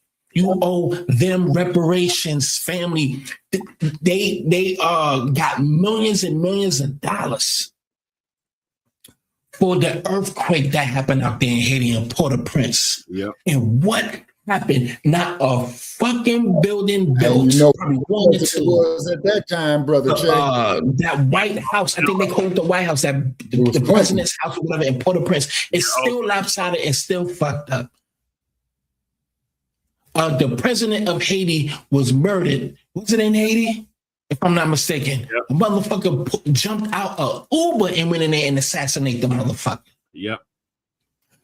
We gotta understand, going into these countries and doing business with Africa and other things like that, they owe China with interest. They're not gonna be able to pay them for the next 30, 50 years. And he's talking about it being business in the next 30 years. Aren't you fucking kidding me? They already have first dibs. Their first dibs was 50 plus years ago, and some even 100 and more years ago. We have to stop overlooking that they are. It's a null and void. It's like investors. If you know you're not going to profit off that in the next 10, 20 years, why even invest? Right. Let me show y'all something real quick. Hold on. What is that? Let me show you something real quick. Just hold on. It's a sidebar. It's not really, because I was going to add this to it, but I totally forgot. Check it out. Hold on 1 second. Did I save it? Please tell me I saved it. Please tell me I saved it. I didn't save it? Damn. Yo, it was fucking, I did not save it. Wow. It was Henry Louis Gates. Henry Louis Gates in Africa. It was a documentary that he did in Africa. And he said with Patrice Lumumba, when he came, because he learned to study in America and he got his chops, if you will, and his game from us over here. And that's why he went back to Ghana and try to, basically free his.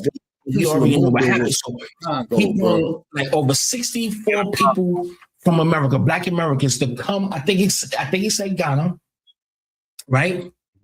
And they all went to the beach, and all the foundational Black Americans threw their passports in the water.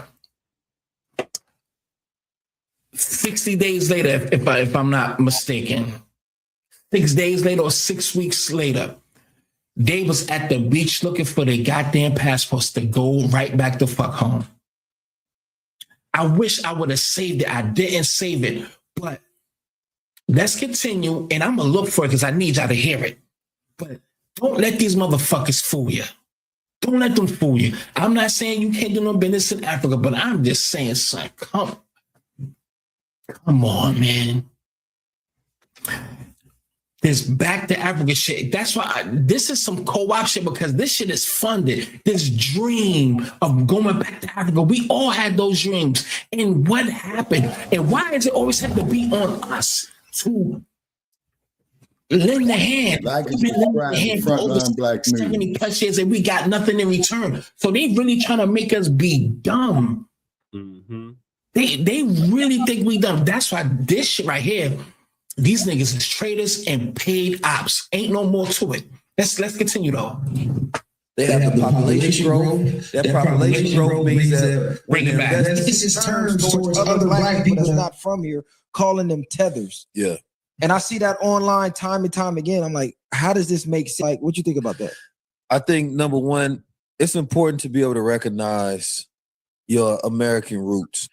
But number two, I think that is also part of a psyop, right? That disconnects us, because Africa is the best place to invest in over the next 50 years. They have the population growth. That population growth means that when they're investing, there's a whole new consumer base to where you're going to build new technologies out. And in the midst of Africa going through its biggest revolution, we're the most disconnected from that storyline. So I believe it's a psyop, right? So Tariq, Nasheed, come holler at us, because you the face of that movement that whole tether and all that. We need to get down to that. And I Is you talked with to us or is you controlled Tariq opposition? about Yesterday, I posted a video about 19 keys scamming dudes into buying crypto and going to a crypto seminar that was free and charging people. In the next 50 years, are you going to be around in the next 50 years? Probably. Who knows? What organization or people? There's people that already moved to Ghana, Nigeria, and stuff like that. Don't you know these people have to walk around with security? You know how many people that died and was murdered because foundational Black Americans lived better than the peasants? Yeah, they were doing a lot of that shit down in Johannesburg too. Take out these fucking cribs. Yep. Follow them to the stores and all of these things, telling them you're not us and things of this nature. They want to paint this utopia shit. They want to paint this fairy tale. What they trying to do is paint that American dream bullshit. In Denver, man. You only believe the dream, the American dream, if your ass is asleep. Yeah, but we talking about. But let's continue, y'all. Ain't gonna be here too long. Ain't gonna be here too long. It was something else that I wanted to play. Hold on, let's go to the homie page real quick. Hold on, real quick, and then I'm gonna play 4 more quick videos. Then boom, we out of here. Hopefully y'all still here. If not, ain't nothing I could do, but I hope so. And I forgot Tariq got bars too, and I'm not speaking up for him or anything like that. None of that. But I understand the movement and I respect the movement and this delineation is necessary. And everybody that's against it is the enemy. There's no other way to put it. So Tariq Nasheed, come on, lads. It's 10 minutes. I'm only gonna play probably 5, and I'm gonna keep it moving. All right. Make sure y'all go follow the homie. Sydney Minty on TikTok. Because you the face of that movement, that whole tether and all that. We need to get down to that. And Is I you talked with to us or is you Tariq controlled opposition about that actually. Because a lot of these niggas is controlled opposition, and I'm starting to wonder about a lot of these niggas. So come holler at us, Tariq. I talked to Tariq Nasheed and I asked him about that, and he said, there's some. There, Mr. Viral. Yeah, what's the deal, man? Oh yeah, yeah. Let him. Yeah, you the deal. Hey, look, right, y'all in here rambling, bro. I'm not even gonna lie. I'm gonna start a live tomorrow. I want all y'all to pull up, including the wait, young lady. No. Hey, look, including the young lady. That's not how that works. All right, that's what Mr. Viral from the Viral Way podcast. He's one of those people. I just did a video last night on my TikTok. Y'all follow me on TikTok as well too. This dude, he's a op. Even though the video that I put up about the that Mexican that was trying to be entitled to our into our culture and hip hop, the dude that stood on business, now I'm knowing that's him, Mr. Viral. So I respect his stance on certain things. So I don't have to agree with everything anybody says, but I like how he handled Mr. Capone, the dude with the blue shirt with the shades. He's Pakistani, but he's speaking up for Mexicans and nobody ain't talking about it or putting them in his place. But that's a whole another story. This dude said, I'm gonna go to the hold on. This dude, Mr. Viral, said this dude right here, and this dude right here, he literally said that we don't know our ancestors from 3 generations ago. Let me say this real quick, y'all. Real quick. Hopefully y'all still here. What? Do the Googles. 3 generations is 75 years ago. What? Do the research. 1 generation is 25 years ago to 30 years ago. I'll stick with 25 years ago. That's 3. He said we can't even find the lineage to our ancestors 3 generations ago. That's how we know he ain't do his research.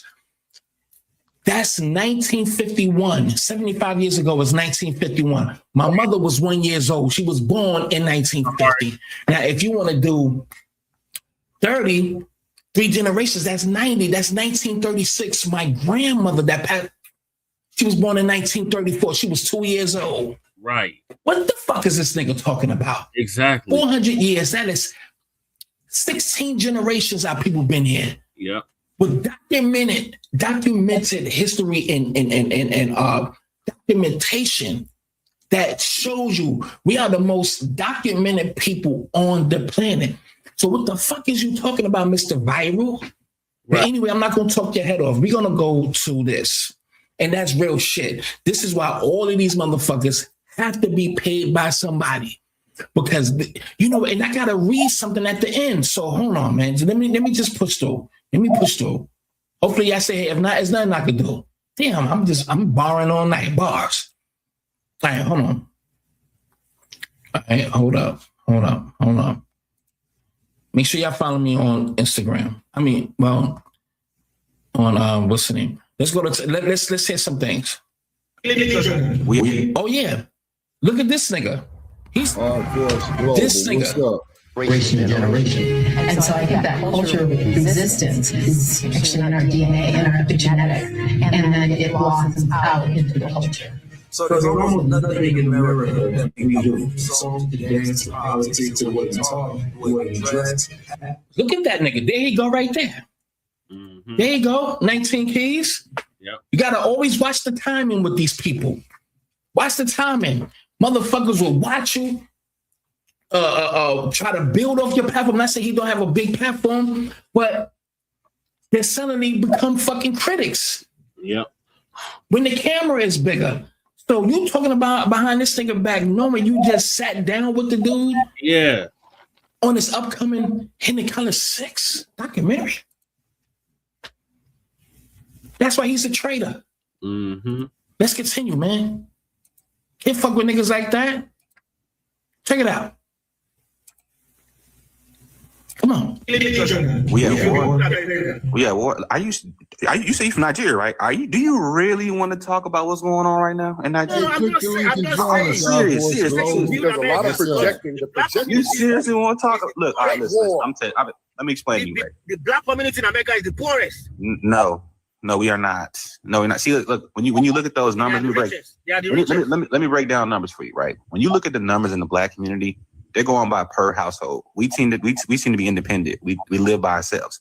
Most of these communities that are quote unquote above us in household income, it's because they have 8 to 12 fucking incomes in one household. Right. Now, if we want to talk about war in the street, you know I've been in Nigeria before. You remember that group called SARS? That ring a bell to you? What were they doing to people in the streets? Same thing. No. This was a government sanctioned organization. What were they doing to your people in the streets? That's the topic for another day. No. This is elaborate because you brought up war. Unity of black.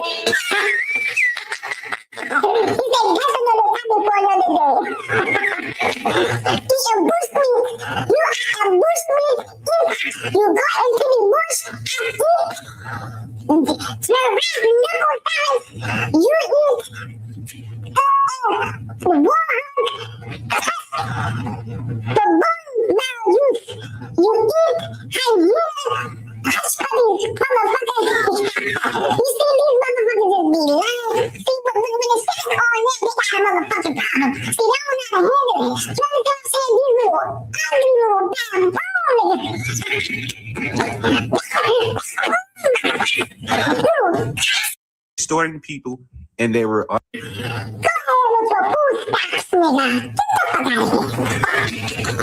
Listen, you know what? I'll give you this, right? Because technically, what SARS was doing was not a war, right? That was more like genocide, because what they were doing was they were extorting people and they were unaliving them in the streets. Now, currently, what's going on right now as we speak, you have a bunch of Muslims allegedly unaliving Christians as we speak right now. You say what now? We are talking about black. Hold on. Wait. You know that the bloodiest wars in history were religious. Like, you understand that, right? The Crusades was a very, very bloody war because when they do religious wars, they don't just kill men. They kill men, women, children, and babies. Brother, let's brother, you know history, right? I know history, but let's what was the bloodiest war? What was the bloodiest war in history, sir? It's not killing each other. We at war. America. We at war. You say you from Nigeria, right? Do you really want to talk about what's going on right now in Nigeria? No, I'm just saying. Serious. There's a lot of projecting. You seriously want to talk? Look, all right, listen. Let me explain to you, right? The black community in America is the poorest. No, No, we are not. No, we're not. See, look, when you look at those numbers, let me break down numbers for you, right? When you look at the numbers in the Black community, they're going by per household. We seem to be in. We are the poorest. You see that? These niggas eating mud gravy. These motherfuckers is eating lion's rib. You understand what I'm saying? Baboon casseroles. Get the fuck out of here, man. See the thumbs. Get the fuck out of here. Let's continue, man. 500 years. You guys are still putting the is where the are should be. You guys can't even speak English. It's been 500 years. Where is you going? What is you doing? It's 500 years. Well, you have to gravitate towards that because most of us don't talk like that. But even if we do, you guys do. No. You guys do. And let me tell you something. When we talk like that, we know how to code switch because the people who talk like that, they can code switch, sir. You can't code switch hunger and famine, sir. Right. That's part of your culture. That's you guys part can't of even who speak you are. English. It's 500 years. No. You have to run over here to us who's speaking like that. So, right. In a way. Gotcha. So, and y'all on the same continent, right next to each other. When it comes from nothing. And we have the nerve to speak about how we speak our slang, how we the poorest. I could go right now and wash my ass right now. For free, but it ain't free. These niggas got to go walk through a bush. Matter of fact, some of these niggas wash up and are you telling me? These motherfuckers be having the nerve to try to make it seem like we just How much longer we gonna be on, Brother Che? This is the last one. Let's go. Well, no, because you're talking about stealing from the white man. Y'all have to steal from the Red Cross trucks to drop off the flour and the grain now. So you can't say we're talking about us taking food from the white man and you get food from the white man now over in East Africa. They drop off plane loads of grain and wheat and food to you now. So that's what you. That's like apples to oranges. No, it's not. No, it's not. You have to get food from the white man now. Sally Struthers, you have to get Sally Struthers to get you food now. Don't talk about slave food. And Sally Struthers over there have to campaign to get y'all 30 cents a day. And you're talking about begging a white person for food. You are the epitome of begging white people for food. What are you talking about? You really want to go there with me? Do you really want to go there with me? All right. Yes, because I live on handouts by white people. Yes, you do. Yes, you do. Yes, you do. Your culture do. East Africa, yes, you do. You're known for that. You're literally known for that. That's what you're. When you think of East Africa, you think of some dusty. You think of somebody with their stomach out, with their hand out, with Sally Struthers in front of them, saying, "Look at this ashy man. He hasn't eaten in 4 years." That's what you think when you think of East Africa. I'm not even being facetious, sir. Do you really know? 70s, Che, and in the early 80s. Yeah, Sally Struthers had a Christian leadership. Wait a minute. It was a Christian chosen son or something like that. You hear these niggas, man? These little ugly little crib keepers. This is my boat now. Some now big forehead looking niggas. Man, why is this nigga doing this bullshit, man? I can barely understand. I'm gonna close on this.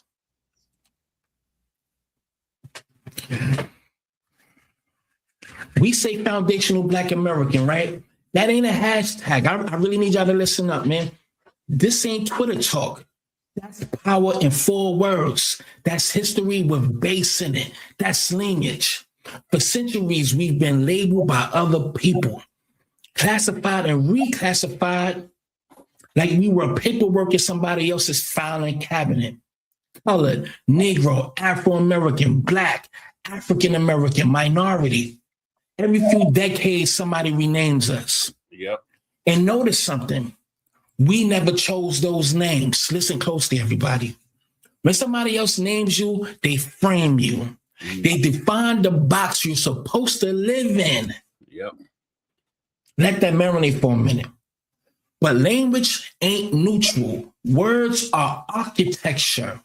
Words build perception. Whoever controls the vocabulary controls your destiny. controls the hierarchy.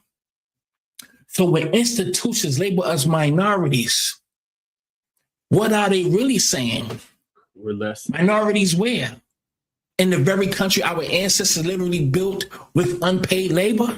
Right. That's why the term foundational Black American matters. Right. That's us exercising the term foundational Black Americans matters. That's the exercising the sovereignty right to define ourselves. It's saying we are not what you categorize us as. We are who we declare ourselves to be. Right. I'm gonna say that again. It's saying we are not what you categorize us as. It's we who are we. We are who we declare ourselves to be. Excuse me, y'all. And the word foundational is very intentional. Foundation means base, bedrock, the structure, everything that stands on it. Right. You don't build a skyscraper without foundation. Excuse me. Right. Let me take these out, because that's what's dominant. You don't build superpower without a labor class. And you definitely don't build American culture, the music, the slang, the sports dominance, the fashion, the rhythm of the entire world without the people whose ancestors survived American chattel slavery. And indigenous, let's not forget that we all been here before that boat. When someone says foundational Black American, whether they like it or not, they are acknowledging something.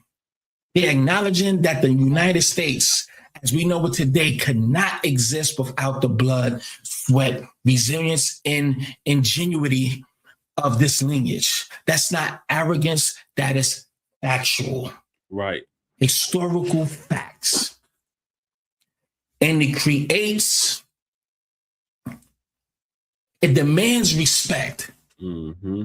That's pretty much, when you hear foundational Black Americans, that means we standing on something and we demand respect. And we are gatekeeping our culture.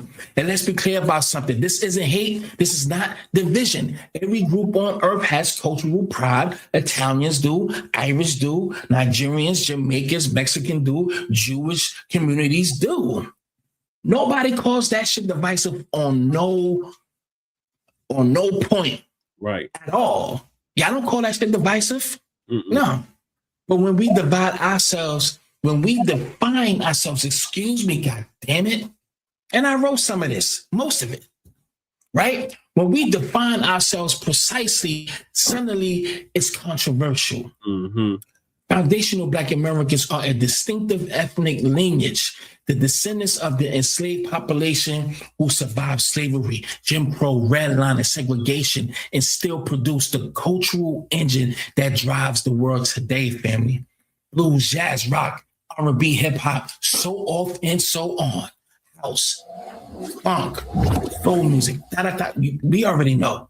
Those weren't imports from somewhere. Shit ain't come off no boat. They were born here under pressure through survival. That's American Black culture. Right. That's FBA creativity under restrictions. You understand? And another thing, that's why a lot of us move away from the label African American. Not out of disrespect to Africa, but it's out of clarity. Africa is a continent with hundreds of ethnic groups, languages, and nations. Our ethnogenesis happened here. Right. Our culture was forged here. Our struggle happened here. So when somebody says, I'm from Africa, I'm more Africa than you, you know how they be saying that shit? Technically, they're right in terms of nationality, which is exactly why foundational Black American is more accurate. We are not a subcategory of someone else's nationality. Right. We are a people, an American ethnic lineage with a unique historical trajectory. And when you name yourself properly, everything shifts. The conversation shifts from asking for inclusion to asserting ownership. Not can we sit at the table? Our ancestors built the table. You dig what I'm saying? That's a whole nother different kind of language there. Now let's talk about something else that has been happening lately. You got individuals like 19 Keys, better known as Jabari Muhammad, who've been criticizing the FBA movement and suggesting that Tariq and Nasheed act like leaders of some organization. But that's where the misunderstanding comes in. FBA isn't an organization. You can't join it. You can't sign up for it. You can't be recruited into it. It's a lineage. It's ancestry. It's genealogy. It's descendants of a specific historical experience in America. So when people frame it like it's some kind of political club or organization, they're either misunderstanding the concept or they're intentionally misrepresenting it, because lineage doesn't have a leader. Right. Ethnicity doesn't have a CEO. And when people start muddying that distinction, it raises questions about whether they truly understand the history or whether they are running an interference. They're being a fucking op. Okay? Because what FBA represents is simple. Clarity about who we are. And clarity matters. Identity informs policy. Identity informs reparations conversations. Identity informs data collecting, ancestry, just research about a lot of stuff that involves us. That's why when you lump everybody under one broad label like Black, you erase lineage distinctions. You erase historical claims. You erase context. That's why this matters. And one more thing, cultural gatekeeping is not hate. Every group protects its culture. Every group protects its legacy. Every group protects its narrative.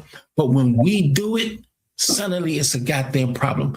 No, not at all. It's really overdue. We're not trying to dominate anyone. We're not trying to exclude anyone. We're simply defining ourselves, because once you define yourself, you move differently. You negotiate differently. You demand respect differently. Now, when somebody say foundational Black Americans, they're not talking about a vague category color. No. They're talking about a people, a lineage, historical arc, and that commands respect. This isn't about victimhood. It's about endurance. It's about honoring millions of ancestors who survived in the harshest conditions imaginable and still built the cultural backbone of a global superpower. That's why the term matters. That's why the lineage matters. And that's right there. And hopefully y'all motherfuckers are still here. With that being said, man, I'm out of here. But first, every child deserves to know their story. Introducing Little Hands, Big Legacy, Foundational Black American Greatness, a powerful coloring book created to introduce young children to the incredible legacy of foundational Black Americans. Through engaging, easy-to-color illustrations, children explore themes of community, invention, faith, music, justice, entrepreneurship, and courage, the very contributions that helped shape this nation. Designed for ages 3 to 5, this book plants seeds of pride, confidence, and cultural awareness in young minds, reminding our children that their story begins with strength. Created by Mike Larry, Little Hands, Big Legacy is more than a coloring book. It's an early foundation of identity and pride for the next generation. You can get your copy today on Amazon. Just type Little Hands, Big Legacy by Mike Larry. And remember, support our legacy. The link is in the description box, because when our children learn their legacy early, their future becomes even greater. Wow. That's cute. Khalifa says, hi, Shabaki. All right, Shabaki, what are your thoughts on 19 Keys disrespecting Tariq Nasheed, saying that he acts like the leader of FBA, even though FBA is not an organization, FBA is a lineage? Okay, I'm going to reserve my comment on that there, Brother Che, until I do further research, so please write it down. Where is Khalifa? I want to say hi to Khalifa. She's right here. Okay, wait a minute, hold on. I got to, shit, you know I'm blind and old as shit. Khalifa. Damn. Khalifa being a kitty. Yeah, is she purring? Yeah, she just chill. No, okay. Yeah, Khalifa wants to get on TV. Okay, on that there, Brother Che, I'm gonna have to do some research on it. Then also too, I'm gonna pull up, some more additional research, man, on the slave ships, man, because I put it on a terabyte, you know, and it's quite a bit of information because these here were supposed to be with the logs of it. Now, I also got to check the source of where they're keeping these maritime records at. You see what I mean? Because many years ago, man, shit, I think before you and I had hooked up, Brother Che, when we was on Blog Talk, there was a sister, okay, that went somewhere, man, and she saw them. She saw the name of the ships when they left, pretty much England. I don't know if she did any on the French. I don't know if she did any on Lisbon. But they had the name of the captain of the ship, their departure day, where they went, and things like that. Because, you know, like on the old TV series, Star Trek, where Kirk starts off, Captain's Log, Stardate, blah, blah, blah, blah, blah. You know? Yeah, so I have to research. I'm sure the research has already been done, Shabaki. And the math. Well, I'm going to pull a sister up, man, who did it. And I got to search high and low for her because what the fuck I should have did, which I'm starting to do now, Brother Che, getting more smarter when I come across stuff like this, you know, download it because, you know, PewTube or whatever may be, the powers they may be, may scrub it. You know what I'm saying? Because I'm quite... Huh? Hi, Khalifa. Now she's purring. Now she's purring. Mm-hmm. Now, where's the other kitty? Sleep in the bathtub? Or is that Khalifa that sleeps in the bathtub? I mean, the face bowl. It's Amaru. He's in the sink, yeah. So Amaru going down the drain, huh? Like for some odd reason.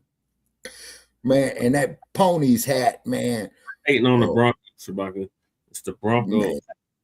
Well, how many more months we got to go before preseason? 6 months. The 6 months, you know.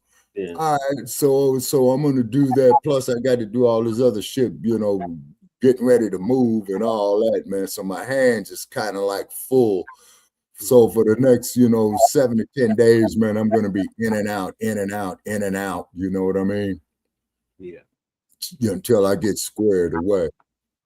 But, you know, to our listeners out there, you know, we appreciate you. You know, please share our videos, our StreamYards.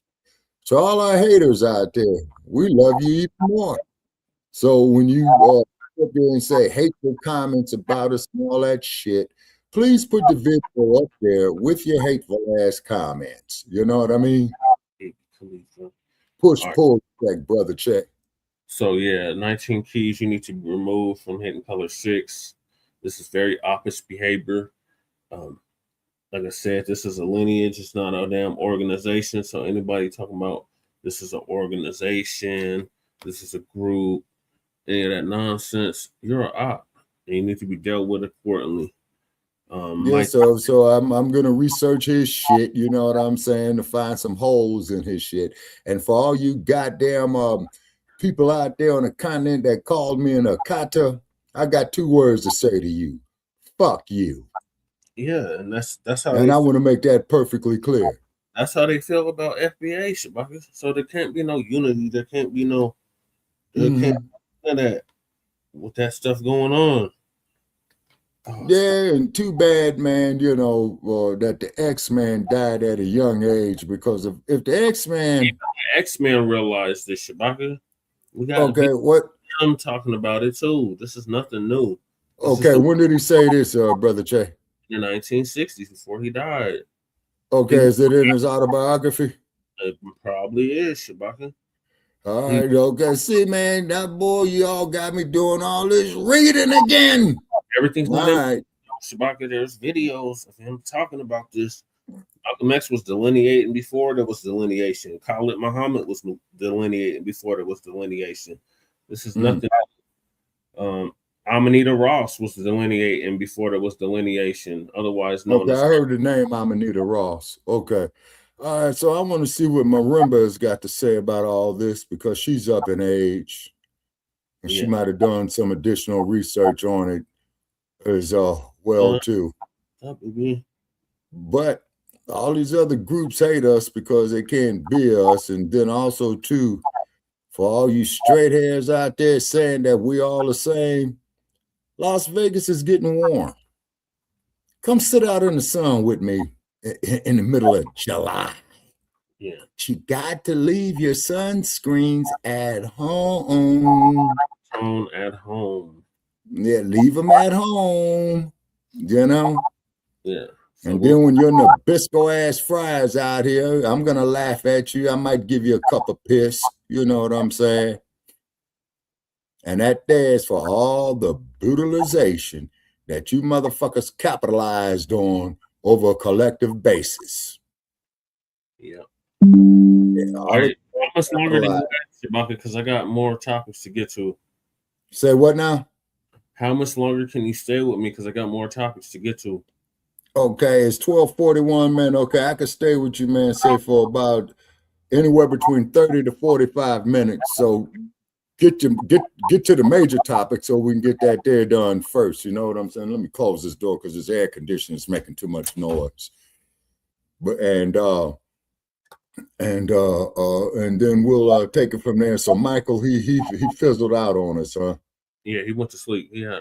Okay, we appreciate Michael, you know, very respectful man, you know, shares a lot of knowledge, you know what I'm saying? Much love to Michael, you know. And for you damn tether ass motherfucking Africans out there that hate us, that was calling us with your goddamn scams and shit about your $500 million in a bank that you want to go up here and try to pilfer motherfuckers from, why don't you sons of bitches go do it to the French? Go do it to the British. Right. You say, go do it to them with that bullshit. Ibrahim Traore, brother, you capitulated. I was really, really hoping that you was doing the right thing, but you capitulated. Sorry, Ibrahim. I can't back you no more either, bruh. And I really had high hopes for you, man. I really did. You know? So staying on this topic, OSHAY Duke Jackson proves Pan-Africanism doesn't exist in Africa. He's been in Africa for a number of years. Okay. Okay, once he realized that it didn't exist, why didn't he get up out of there? Why is he still there? Because it was a business. He was there for business. But let's hear what.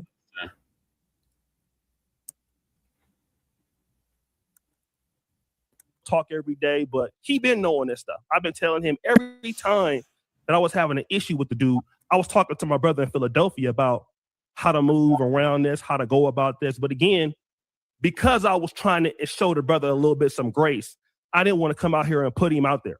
Okay. Ever since foundational Black Americans decided to separate and delineate and separate ourselves from the pack, right? We're not saying that we're not part of diaspora, but we're separating ourselves from the group.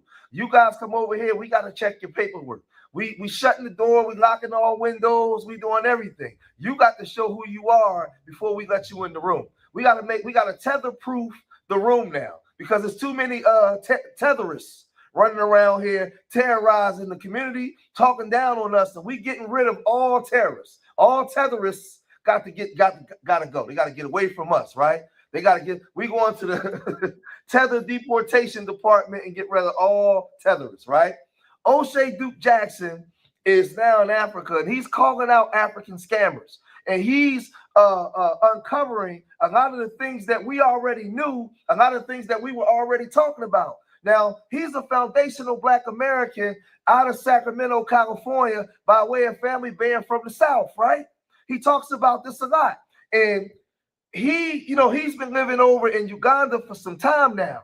And today he went on live and he uncovered and revealed that he was scammed for thousands and thousands of dollars by people that he befriended there while he was there. Now, I talk to OSHAY on the phone like every day, and I knew this stuff years back, but I was told not to say anything. He was, working things out, and he thought that things would be better. But as he began to understand more, man, he had these people around him on his podcast, everything. They was running game on him, right? Running the Flim Flam, the 52 fake, the African 52 fake out, but they had people on there talking like this.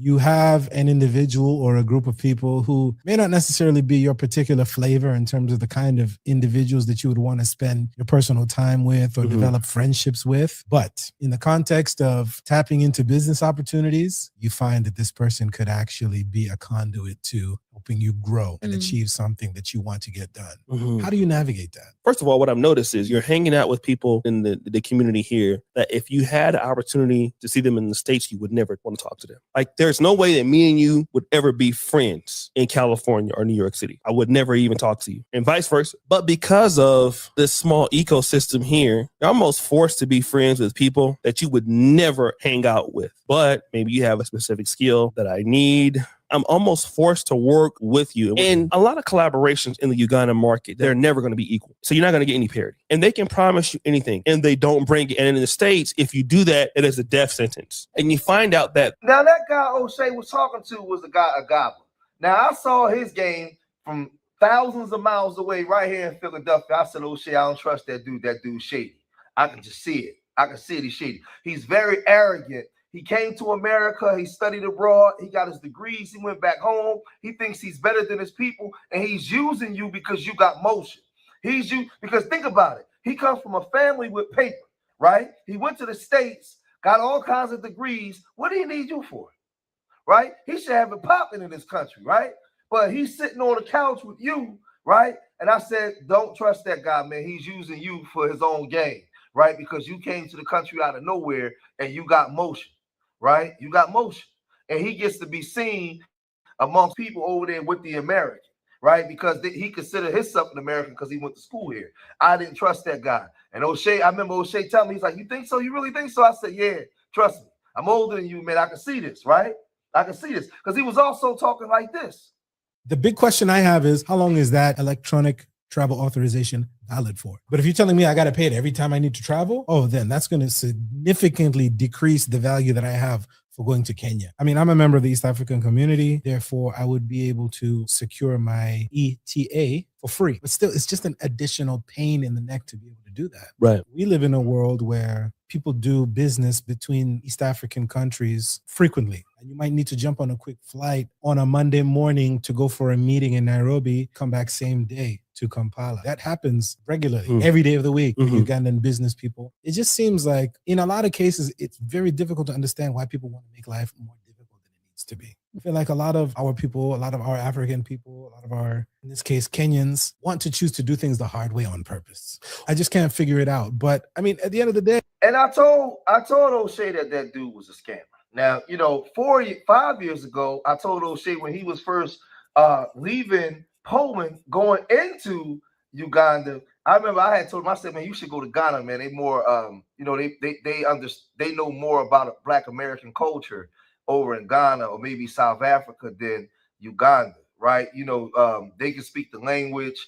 It'll probably be easier because it's more Black Americans there. Right, you go to Uganda, man, that's just like uncharted waters, uncharted territory. You got to go there and just build everything up from scratch, right? His mother told him the same thing, but he said OSHAY had a vision, and he said, no, I'm going to go over to Uganda. He went to Uganda, and he got it popping, right? 400,000 subscribers later on one channel, like another 300 on another channel, and then he got 3 channels popping. He's made thousands and thousands and hundreds and all kinds of money being over there, getting it popping. But I told him, I said, I just think that it's been 5 years. That's not your home. The wells run dry. Like, maybe go over to another country or go do something else, because these people, you had some good times there. You had some bad times there. And like I said, man, you went over there with that foundational Black American heart, trying to help everybody, trying to look out for everybody. Do what we do. You went over there with the doors open. Right, like we do, and they came in stealing stuff and taking advantage of stuff, because that, not all of them, but that's what a lot of those groups do. But then they always got something smart to say about us. But if anybody think I'm lying, now OSHAY is upset and my brother's online talking like this. And then everybody know about events, you lose money. So he's telling this other guy, most likely, look, OSHAY got money. OSHAY making this kind of money. Look, I'm gonna bring him over to your spot. I'm gonna let him know that I'm not even gonna mention the fact that you needed a memorandum of understanding, and I work for a company and you want to get a deal with the company, and I'm not operating in your own best interest. But you asked to, but I asked to work with you. I've begged and pleaded to work with you. But I'm using you. And plus, when I was in Dubai, man, can you bring my wife back? Some popcorn? Yeah, man, I got you. Man, my wife I had a blender, a Ninja blender that I had bought. He was like, man, and the Subi shop know it. Shout out to my brother, man. My brother TJ know it. See, that's my brother for real. I love him. He's helped me so much, man, like in Uganda. I had a brand new Ninja blender. He was like, yo, man, can I get that for my wife for her birthday? I got you, no problem. Come pick it up. Boom. Blender cost me like $200 and was shipping another $100, $300. I would do stuff like that. I help him out. My Kingani experience, I had a 5-year anniversary party. He kept me there with Bailey's. February 2nd, 2024 at Motive, where Gaba had me pay an agency out of my own money after I already had a bar. And if he say I'm lying, then I will put the receipts out there. Let him say I'm lying. Let him say I'm not telling the truth. I paid about $12,000, $13,000. He worked for the company. He getting ready to resign. He telling them, I know he telling them, look, man, OSHAY don't know how the process is. I'm paying them. Then what they probably do, I can't prove this part, they'll come in, the brand will come in and claim that they did the activation. So what they'll do is they'll go ahead and bill Diageo. So if I spend $12,000 and I don't have an MOU, their agency to set up everything, they'll come and claim my event and they'll get paid. And then the brand manager and then the agency might split the money. That's what could happen. It's called money laundering. Then he get his cut from that, and then he getting paid for me too at the same time. Damn. If you think that I'm lying, let him come and tell him, Agaba tu Masime. Let the nigga come and say that I'm lying. Damn. Let him come and say I'm lying. This is what you get when you lie and you scam. And you do all, let him come and say I'm lying. Nigeria, brother. Say something out I'm lying. Say I'm lying. Right? Say I'm lying. I'm going to put all it out there. Double dipping. You will never scam another Black American again. No, say I'm lying, nigga. Stop. Say I'm lying. No. Say what I'm saying ain't true. And I dare one of you niggas to do anything to me while I'm out there. Do it. I dare any of y'all. I'm not scary. I'm not scared of none of you niggas. On my mama, I'm not scary. I'm from Del Paso, Mipes. And the last thing I'm gonna let is one of you niggas scare me. And that's on my mama. I'm by myself out there all the time. I wish one of you niggas would do something. Well, I hope you got some power tools with you, homie. On my mama, like the young folks say now, I'm standing on bending with them. I'm standing, I put it on my mama. Nigga say I'm lying. Your homeboy already done got to the turf. He on LinkedIn right now trying to save face. He don't want everybody to know why he got pushed out. Because he was on using the UBL SACO to pay behind the scenes, trying to keep me out. And you knew the whole time. No, let him do it. Because let me tell you something, man. If I can't have it, you niggas ain't gonna have it either. On my mama, you ain't gonna have it. Say I'm lying. Let him come on here and say that he didn't do what I said he's doing.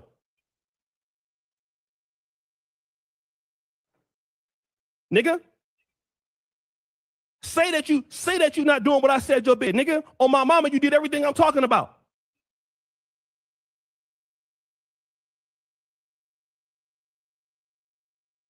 I'm helping this man. I'm sitting down hours telling this man how to grow his platform, man. You know what?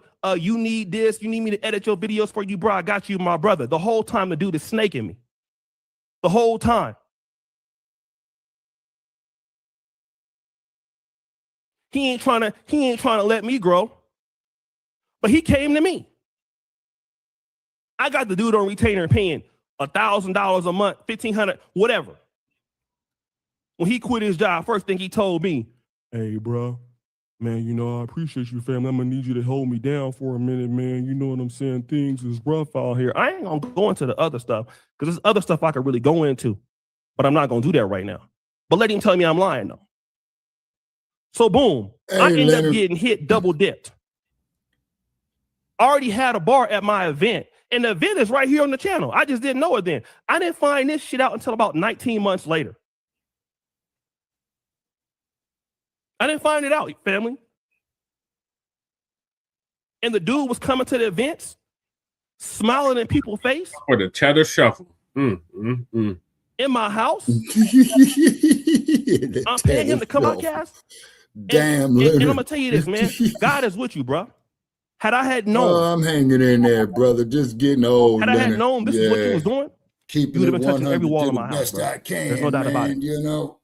Had I had known all of this, I didn't find out all of this 7 months ago until I got the other boy fired. That's when I found out in August. Had I known though, family, you wouldn't have, you got a bad hit, by the way, too, bro. I'd had you touching everything. No doubt about it. Everything you would have been touching. On my mama, everything you would have been touching on every wall. I probably wouldn't even hit you. You would have touched every wall. So we done seen OSHAY in the last year or so come out and expose so many scammers, right? And then while a lot of these Africans is telling us to come to Africa, we're watching droves of them flee Africa and flee up into Europe, all up into the Nordics, all up into Spain and the UK and France and all those places, and then right here to America. They're fleeing. They're running here and to be up under the W's while trying to tell us to go there. Right? They're not developing their land. They're running from their land. And then when a lot of our people go over there, they're getting scammed and some even unalived. Right? Now I know this ain't everybody because I don't want to make a video where I'm painting a picture where somebody says, look at George is crapping on all Africans. I'm not.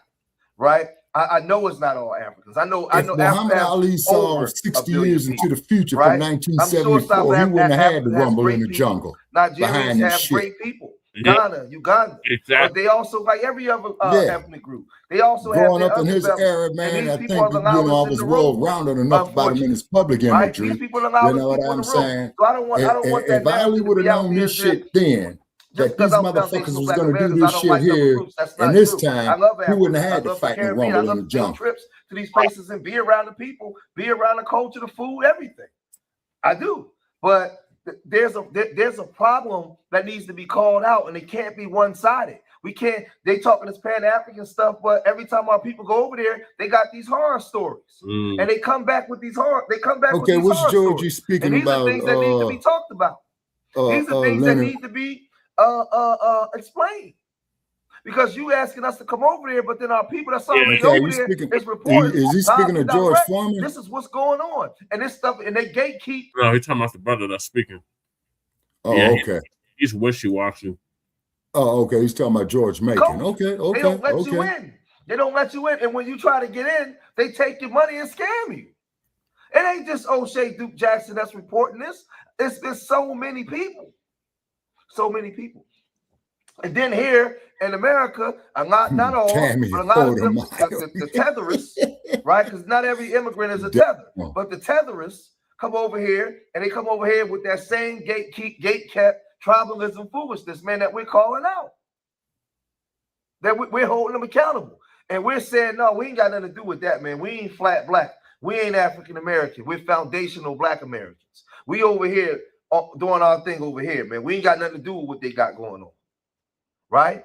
We ain't got nothing to do with what they got going on. We separating ourselves from this stuff, man. And OSHAY over on the continent is proving our point. And it's just so many other people, man. It's just so many other people. But y'all gotta let me know what y'all think, man. What's your opinion on this, man? Do you think OSHAY was wrong for coming out and airing out dirty laundry that's coming over there? Or do you fully support OSHAY Duke Jackson and what he's saying? Let me know what you guys think, man. If you made it this far in the video, hit that like button, subscribe to Street Media TV. Leave your comments in the comment section. Remember, I love y'all. Damn, Leonard. Whoa, boy. Leonard says I was here when he was spitting his coonery, so he can't fool me. Right. Damn. Okay. All right, Brother Che, I think the Sandman is catching up with me, man. And well, on your way, thoughts on this? Okay, on what this brother here was just saying? Yeah.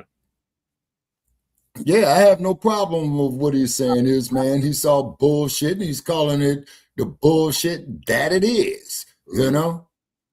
Okay, just like that cat Bakari, man, who tried to befriend me, man. You know what I'm saying? Yeah. You remember him from Africa? Yep. And what the motherfucker turn around and do, man, start asking us for some damn money. Yep. And I blocked his ass immediately. Yep. You see? Remember Sunday, same shit?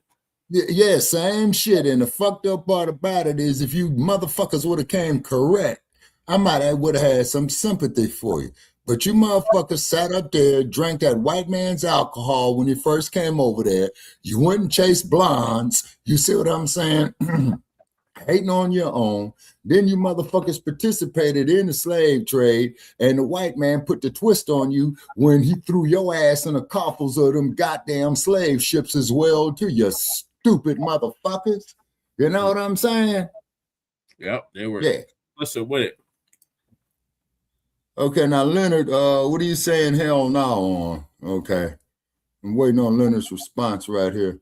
He talking about the scammer that you was just talking about. Oh, about. yeah, the scammer. Yeah, fuck the scammer. You see, because they came to us with that shit.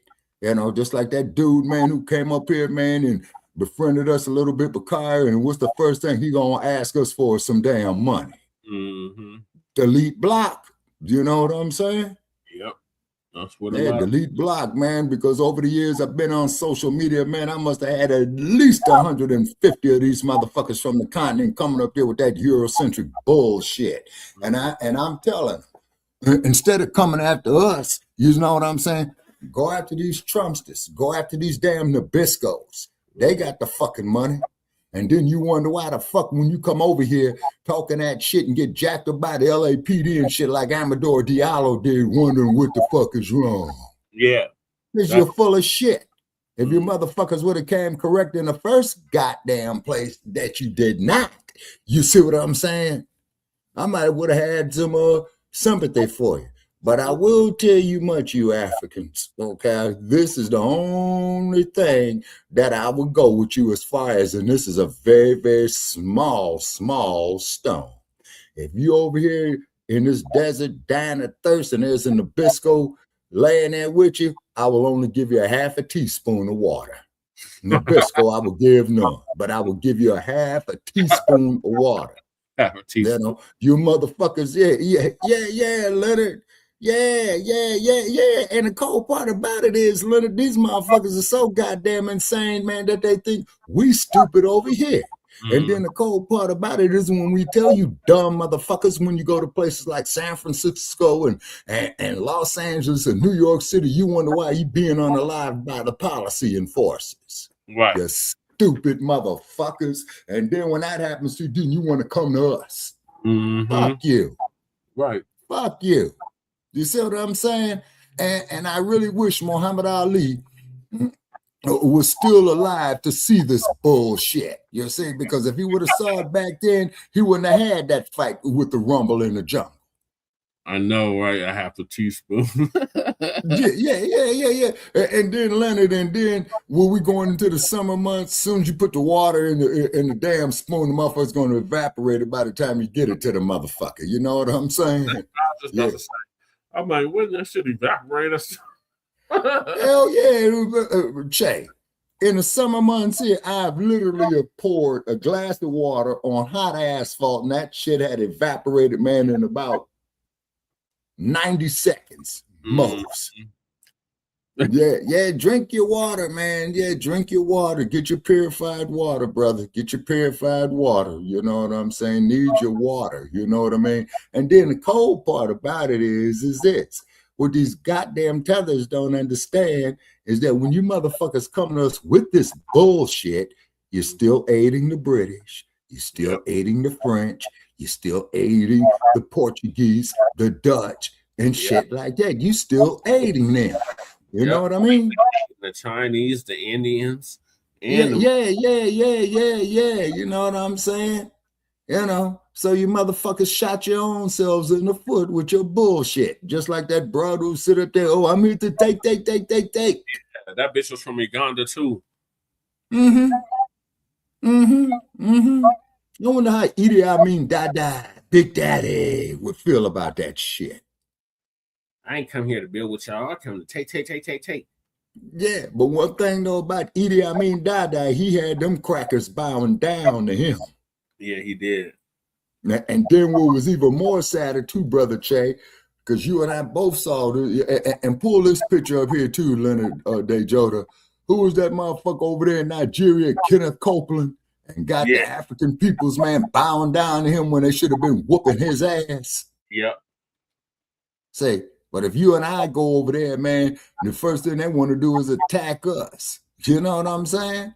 You can't even recognize the fuck, motherfucker. We're here on our ancestral land. You know what I'm saying? And then you motherfuckers are so goddamn colonized and neo-colonialized.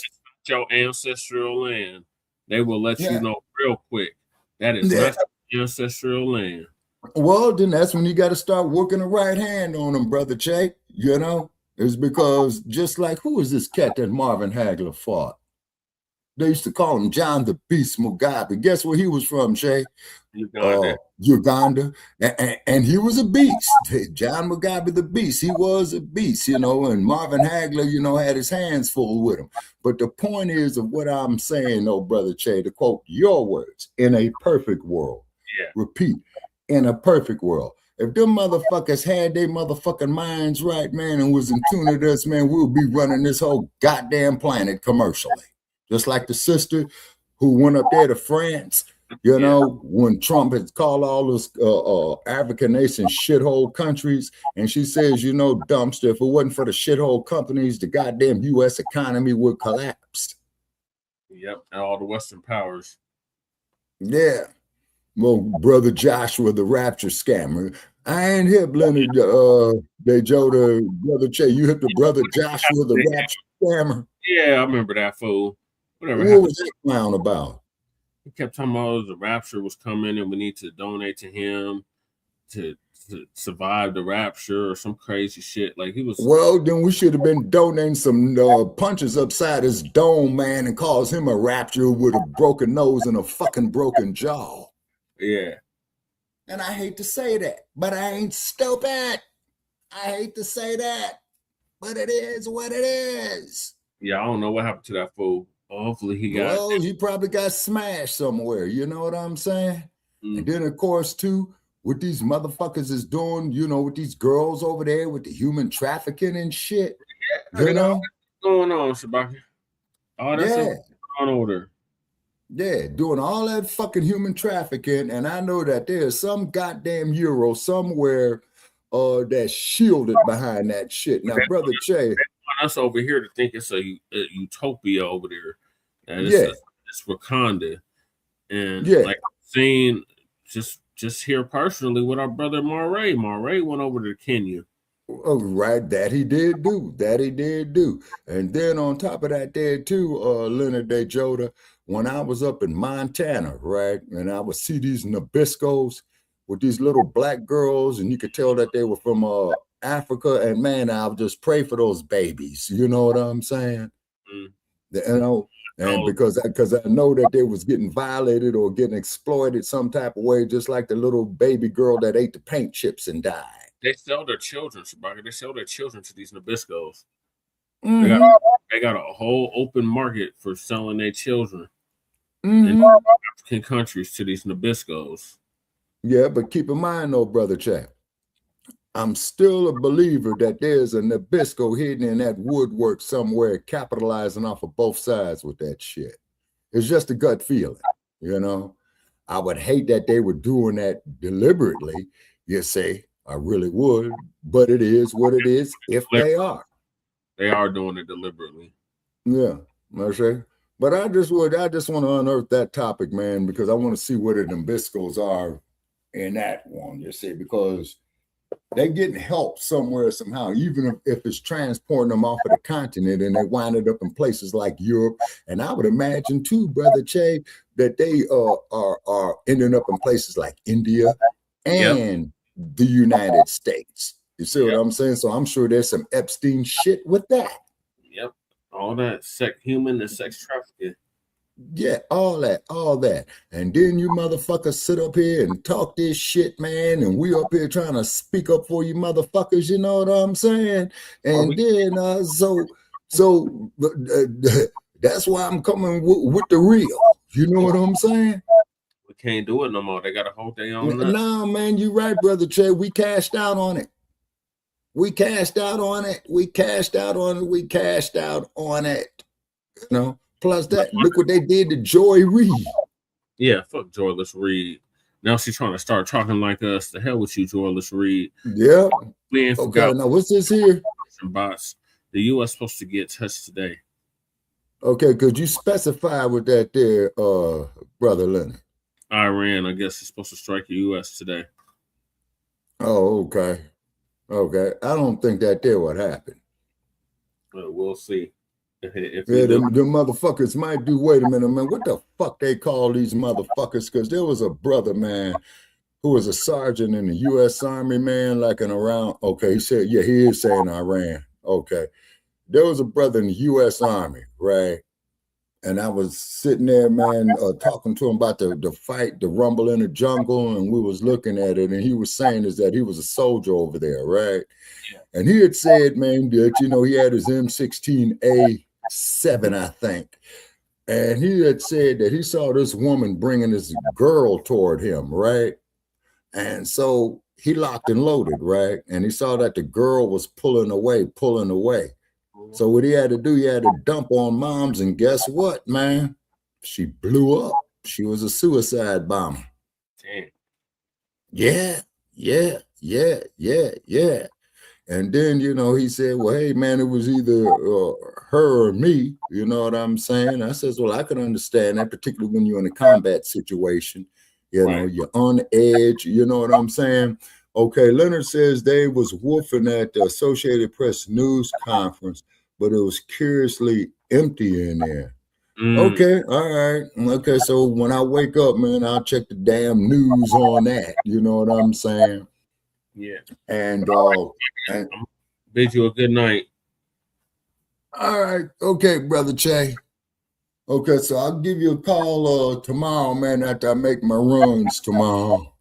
Okay. And it's 70 degrees right here right now, 1:13 in the morning. Yeah, it's gonna be probably 80-something degrees tomorrow here. Yeah, so it'll probably kick up because it got up to 94 today. So it'll probably kick up to 100. And then I'm gonna go by the Las Vegas sign, and I might do a video, man, of Nabisco's frying. Okay, Leonard, you too. So I might do you know, I'm gonna see if I can go get a video, act like I'm looking at the Las Vegas sign and seeing the Nabisco's. Yeah, I think y'all supposed to hit 100 on Friday, Shabaki. Huh? I think y'all supposed to hit 100 on Friday. Oh, okay, triple digit. Okay. Yeah, so I'm gonna try to do it, and hopefully my vehicle will stay intact because I put some antifreeze in that motherfucker. You know what I'm saying? I hit 100. We got 90. Yeah, but where it is really hot out here that will put you under, man, is when you hitting 125, man, and 100 and I think the hottest I've been out here, man, is 128, brother. You got to shut everything down, and then what you got to do when you park your car, you got to crack your windows a little bit, man, to let that heat escape about the car. Otherwise, it'll crack your windows. Yep. Yeah, you see, I can't afford that. All right, Leonard. It's 105. If it hit 105, all the power goes out. Yeah, exactly. And then I already got heat warnings on here, so this is probably while I was having connection issues. You'll say, okay.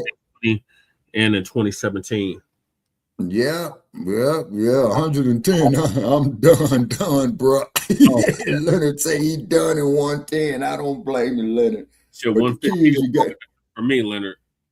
Yeah, but you got to stay hydrated. That's the key. Got to stay hydrated. You know what I'm saying? And then these air conditioners, man, is damn electric company getting in these motherfuckers' pockets on this air conditioning.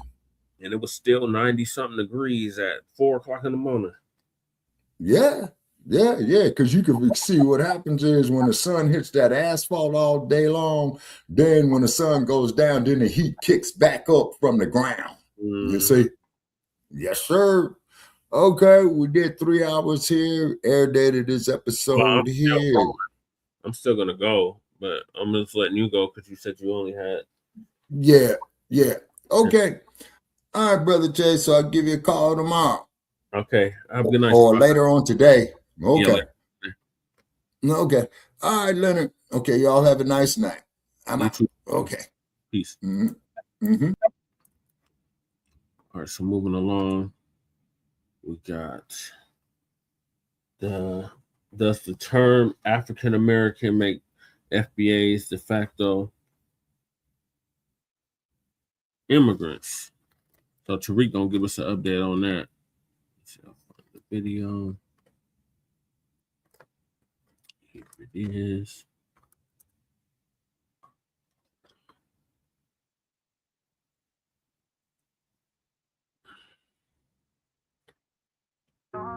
Radio, I can subscribe. Darling Radio, I can subscribe.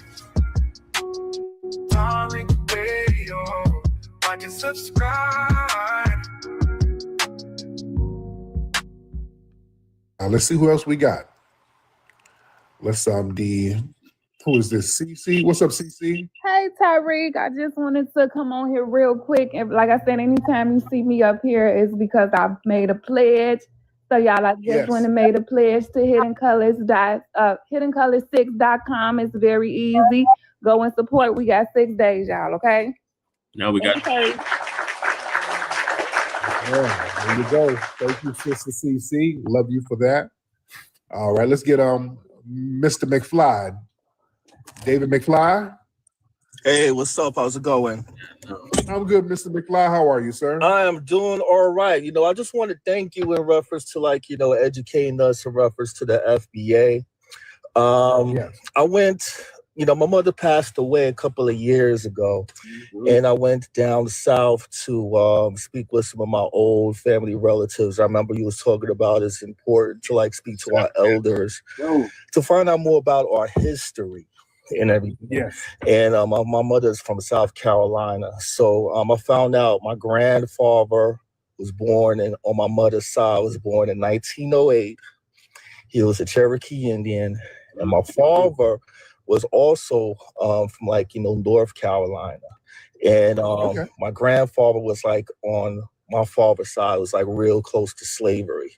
So I remember you was also talking about a reference to FBAs, us FBAs, is that we have there's 2 different sides. Those the ones that was here before Columbus, and the ones who came during slavery and everything. So I just wanted to thank you for helping us educating us in reference to it, and also on the spiritual side as well too, because there is a spiritual thing that's within us as well too, that we have to be tapped in and attuned to.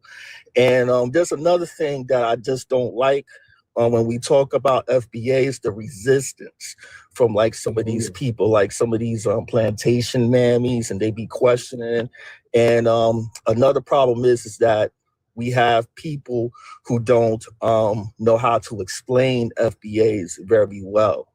And we have to educate, our people to be able to be able to identify, and also be able to explain, because some people try to corner us in reference to saying what's the purpose of FBA? What's the monetary gain? But they don't talk about that when a person who's Jamaican saying I'm Jamaican, or they identify their side. They don't say well, what's the monetary gain? And the purpose of us being able to be identified with FBAs is that, it's a lineage, and also for our rights as well too, because we have rights, and it's important for us to be able to acknowledge and identify ourselves, so that we can have rights, just like how these Native Americans, with their reservations, they have rights. We need to have rights, reference to the black, the crime bill and all of that stuff, and the abuse. So I just want to say just thank you. and brothers like, educating us and FBA all day. All day, my brother, man. Appreciate you. Very good stuff, brother.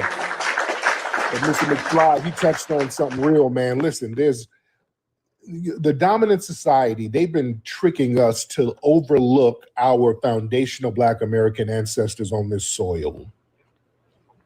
They've been running a Jedi mind trick on us. They've been trying to Africanize our views about who our ancestors are. They always direct us to look past them and look over to some distant ancestry in Africa. That's the way to shift the focus away from the crime scene. You understand? Because, see, they did their dirt to our ancestors on this land. All these institutions that benefited from slavery and Jim Crow, convict leasing, racial terror, all that, they're right here. And when we start honoring our specific ancestors who were enslaved in Virginia, Mississippi, South Carolina, Louisiana, it's all, man.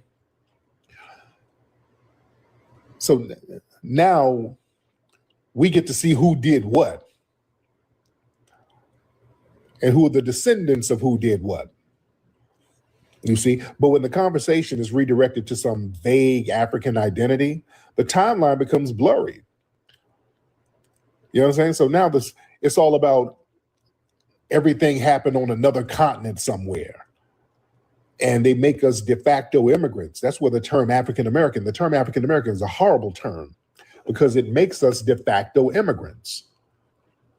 We're not no damn African American. That makes us in the same realm of a damn immigrant, which we're not. You see? Then when we're looking to Africa and all that, that dilutes the lineage-based claim to justice. And we're just not having that. And also what they want us to do, and my brother made a very good point, there's a spiritual connection. Family, when we're looking past our ancestors here over to Kemet and all that stuff, which is, well, it's good to learn knowledge. You should study all history. That's fine. Studying history is fine. But they want us to break our spiritual connection to this land. You understand? For centuries, damn near half a millennia, our foundational Black American family worked the soil of this land. Their blood, sweat, tears, prayers, resistance, it's embedded in the land. You understand? I want y'all to really understand that dynamic, man. That's what hoodoo was about. Hoodoo was really about connecting our spirit to the plants and the trees and to nature around us, to the water. We're in the water. Our ancestors are in the trees. I'm telling you, when I go down to Louisiana, you can feel the ancestors in the trees down there. You can feel it. You can feel them in the water. Ask Lake Lanier. Those ancestors are in that damn water. Florida too. You can feel that ancestral energy. That's why, South Carolina, man, you feel it. You go around the low country over there, you feel that, especially when you're around the water, because water really is really good at holding memory. Water holds energy. Memory is an energy. You understand? Oh, dude, when I go through New Orleans, I feel the ancestors all through them trees. Them trees are damn near talking to you out there in New Orleans. The trees in Alabama. You go down there into the woods of Alabama, you can feel the ancestry. That's why, man, when our actors go do these movies on these plantations, and I talked about this several times, they have these breakdowns. Almost a lot of these foundational Black American actors, they go and do these movies where they film on actual plantations. A lot of them have spiritual breakdowns. Those ancestors start tapping into them. Our brother John Amos, who was the James Evan on Good Times, when he played Kunta Kinte in Roots, they were on real plantations. He had a breakdown. He talked about he had a serious spiritual breakdown on the plantation. The brother from The Wire, I hate that I forget that brother's name. I always forget that brother's name. But they went down there in Louisiana, I think, and they were filming 12 Years a Slave. He had a breakdown on the plantation. They had to console him. He had a spiritual breakdown. Yeah, my lady sitting over here, they were having breakdowns on the plantations in Louisiana. My lady and my mother. Yeah, Michael K. Williams. I always forget the. You did what, dear? What'd you say? But yeah, Michael K. Williams. Yeah, he had a breakdown on the plantation. Yeah. So that's real. That's very, very real. You see, and understand our foundational Black American ancestors. They were planting crops and building towns, and they were being punished in these trees. Their spirits were getting into these trees and plants. You understand? So yeah, our energy and our spirit is in the land. They're buried here. They've been buried here for centuries. So honoring them on this soil is powerful, because we recognize that our ancestors are not just abstract historic figures. They are spiritual forces tied to the geography of this country, where we can go and point to their graves. We can physically go and touch their tombstones. They were real people with real spiritual energy that we are still living in. So it's important for us to tap into that. You see? Excuse me. And let me get one more good one in here, ladies and gentlemen. It really is. Somebody made a good point. It's very good to talk to the elders. If you have an elder in your family, please talk to them. You don't know how much of a great resource you have, man. If you have an elder still with you, go talk, sit down. I used to talk to my mother and my grandmother all the time. They would just tell me all the stuff in Alabama. They just told me. It was fascinating. That's what you learn from them. That's where they're going to give you the game. They're going to let you know what's happening. I've been talking to my dad. He's telling me all the stuff happening that happened down in Lowndes County, all of that, with Selma and Montgomery and all that stuff. Your family, man. You got history books right in your damn family. Your families are history books, man. You're going to get more great information from your own family who lived it. Right. You understand? You're going to get game from your family who actually lived it. Let them speak that wisdom. Listen to them. Mm-hmm. Yeah. Let them tell you about the family. Your grandma's 98. My goodness. Wow.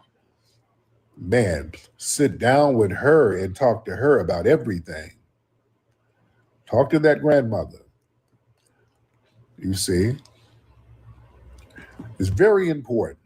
Because see, right now we live in a generation now where everybody's distracted.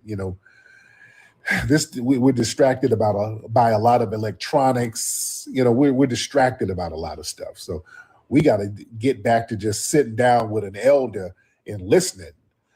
Excuse me. We got to get back to that, because you get that wisdom. That's going to mature you. You become more mature when you get some of that elder wisdom. That's why we're my Gen X people. Us Gen Xers, we're my Gen X. So all y'all grew up in the 80s and 90s. See, we had to go outside. See, there's something about just physically being around people. Right. You had to physically talk to somebody. You had to physically go outside. See, right now we can just Google stuff. Yeah, Googling is one thing, but having your grandma tell you how she had to walk 20 miles to work for a white family or whatever, that hits different when it's coming from your damn grandmother. Because my grandmother used to tell me that all the time about some of the white people she worked for, and she had to walk to work. And man, it hits different. Mm-hmm. It hits different when your granny is breaking it down to you. Right. Because you can see it. You can see it in her hands, and while she's telling, you can see the wisdom in her eyes. You can feel it and see it. It hits damn different. Mm-hmm. Yeah. It really hits different. Yeah. Some of y'all didn't have a black and white TV, right? But us back, the Gen X's, we were more mature. The other day, I was did y'all see the broadcast? I was talking about a fight that we had in Anniston, Alabama. A lot of folks love that story that I was talking about. Me and my partners got into a fight, and they were asking me something because we're like 15 years old. And we met some girls who were trying to get a hotel room with the girls. And they were like, how y'all get in a hotel at 15? And I forget, this new generation don't know how shit was back in the day. I forget this new generation don't really know. Family, we did a lot of shit back in the 80s. Us as kids, dude, now true, I wouldn't let none of my kids do the shit that we got away with doing. All right, today I'm very protective of my kids. It's a whole different game, and I get it. Do y'all know the shit we got away with in the 80s as kids? A lot of us were latchkey kids. Yeah. Understand something. Back in the day, parents didn't have internet jobs. Your parents had to get out and work. So a lot of y'all, we were latchkey kids. Yep. We didn't have time to be on no bullshit. We had a key. We had to come home from school and go home and cook. And don't let you have some siblings. Shit. Don't let you have siblings. Your ass had to be the de facto parent for your siblings. You had to come home from school. We don't give a damn if you in the damn 7th grade. Come home and cook for your brothers and sisters. While mom and dad at work. Your parents were at work. My mom was at work all the time. And you know, our parents, they were the baby boomers. They were some working ass Negroes. Gen X, boy, we didn't have no lazy ass parents. All of our parents worked, and didn't miss days. I do not remember my mother missing a day from work. Right, boy, we had some working ass parents, boy. One thing they were gonna do is get their ass up and go to work. Yep.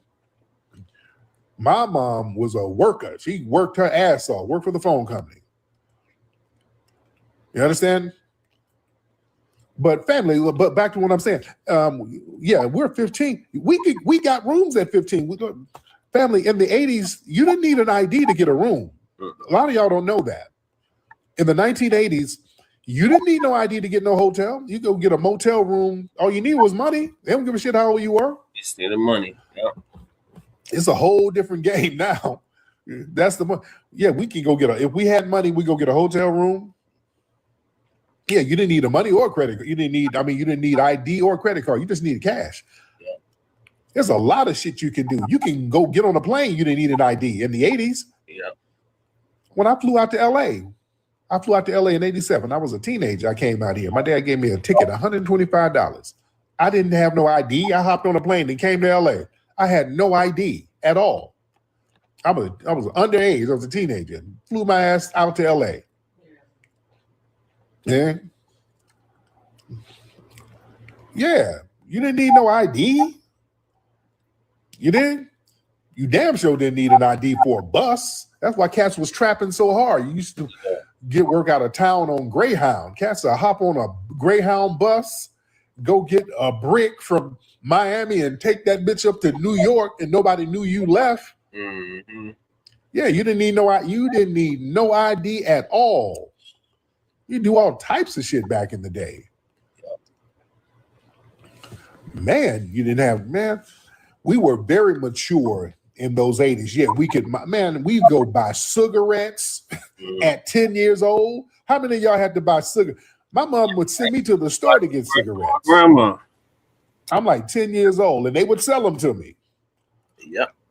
And truth be told, cats could get liquor. Yep. If you want a liquor, a teenager, you go get liquor. They weren't tripping. Cigarettes in 40s. But we got away with a bunch of shit. Right. In the 80s, we were we matured very fast.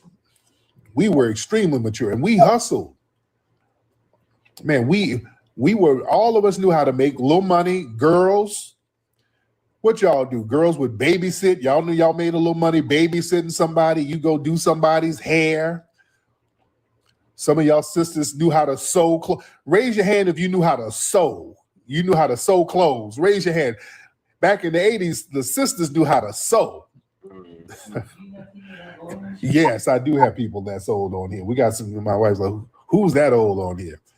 Come on, where my Gen X sisters? Girls I went to school with would make out. They come to school with outfits they made. Them sisters had talent. They make a whole cat suit that they've sold. You know how to sew? There you go. Hell yeah. Hey, y'all were active. Them FBA sisters, man, y'all would go out there and double dutch. That's why y'all were in shape. Y'all didn't have them big backs that people got now. Y'all be out there sewing clothes, babysitting, doing double dutch, skating, running track. A lot of y'all, them FBA sisters, y'all were some track running asses. You were active back in the day. Y'all could dance. Y'all were majorettes, cheerleaders. Yeah. We were outside like a mug back in the day. And the brothers, oh man. We played basketball every day. We played football in the streets. We didn't need to go to a football field. We made somebody's yard the football field. Or we didn't have a yard, we play in the middle of the streets. Yeah. Yes, we did. We played in the streets. We were active. Yeah. Us Gen Xers, we were outside, rode bikes, skateboards, went to the skating rink, and we were making our little money. You go work your ass at McDonald's, you have a paper route. Where my brothers who was out there with the lawnmower cutting grass, that was a hustle, especially you're in the South. How many of y'all would walk around the neighborhood with a lawnmower and a gas can, knocking on people's doors, cutting grass? Raise your damn hand. We weren't bullshitting in the damn 80s. We got it how we lived, dude. Shoveling snow up there in New York and Detroit. Come on, wait. I had a lawnmower, making my coins. Making my damn coins. Yeah, we weren't bullshitting. Oh, yeah, you worked at a beauty salon. You swept up at a barbershop. Yeah, you worked at a beauty salon. You were an assistant. You swept up at a barbershop, something. We were active. You played drums in the church. Well, we were active as hell back in the damn 80s. We had something going. Yeah, the 80s, man, we had this shit popping. We had that shit popping, dude. You know? We were outside, active in the community. You know? Raking leaves. Yeah, that's another one. Raking leaves. Yeah. Yep. Summer jobs. Them summer jobs be popping. Yeah, those summer jobs. Yeah. Oh, yeah. That Gen X childhood wasn't no joke. So that we were mature. Yeah, we grew up, man. We had to take responsibilities. We couldn't be out here bullshitting. You know? We could not be out here bullshitting. That's why so many FBA sisters now, those Gen X FBA sisters, cook their ass off. You see a lot of FBA sisters who are Gen X, they cook like a motherfucker. They cook their ass off because y'all had to cook for your damn family when you were 7. That's why your ass been cooking since you were a damn child. Out of necessity. And brothers too. Yeah. Oh yeah, you had to feed the family. So yeah, we built way different. We are built different.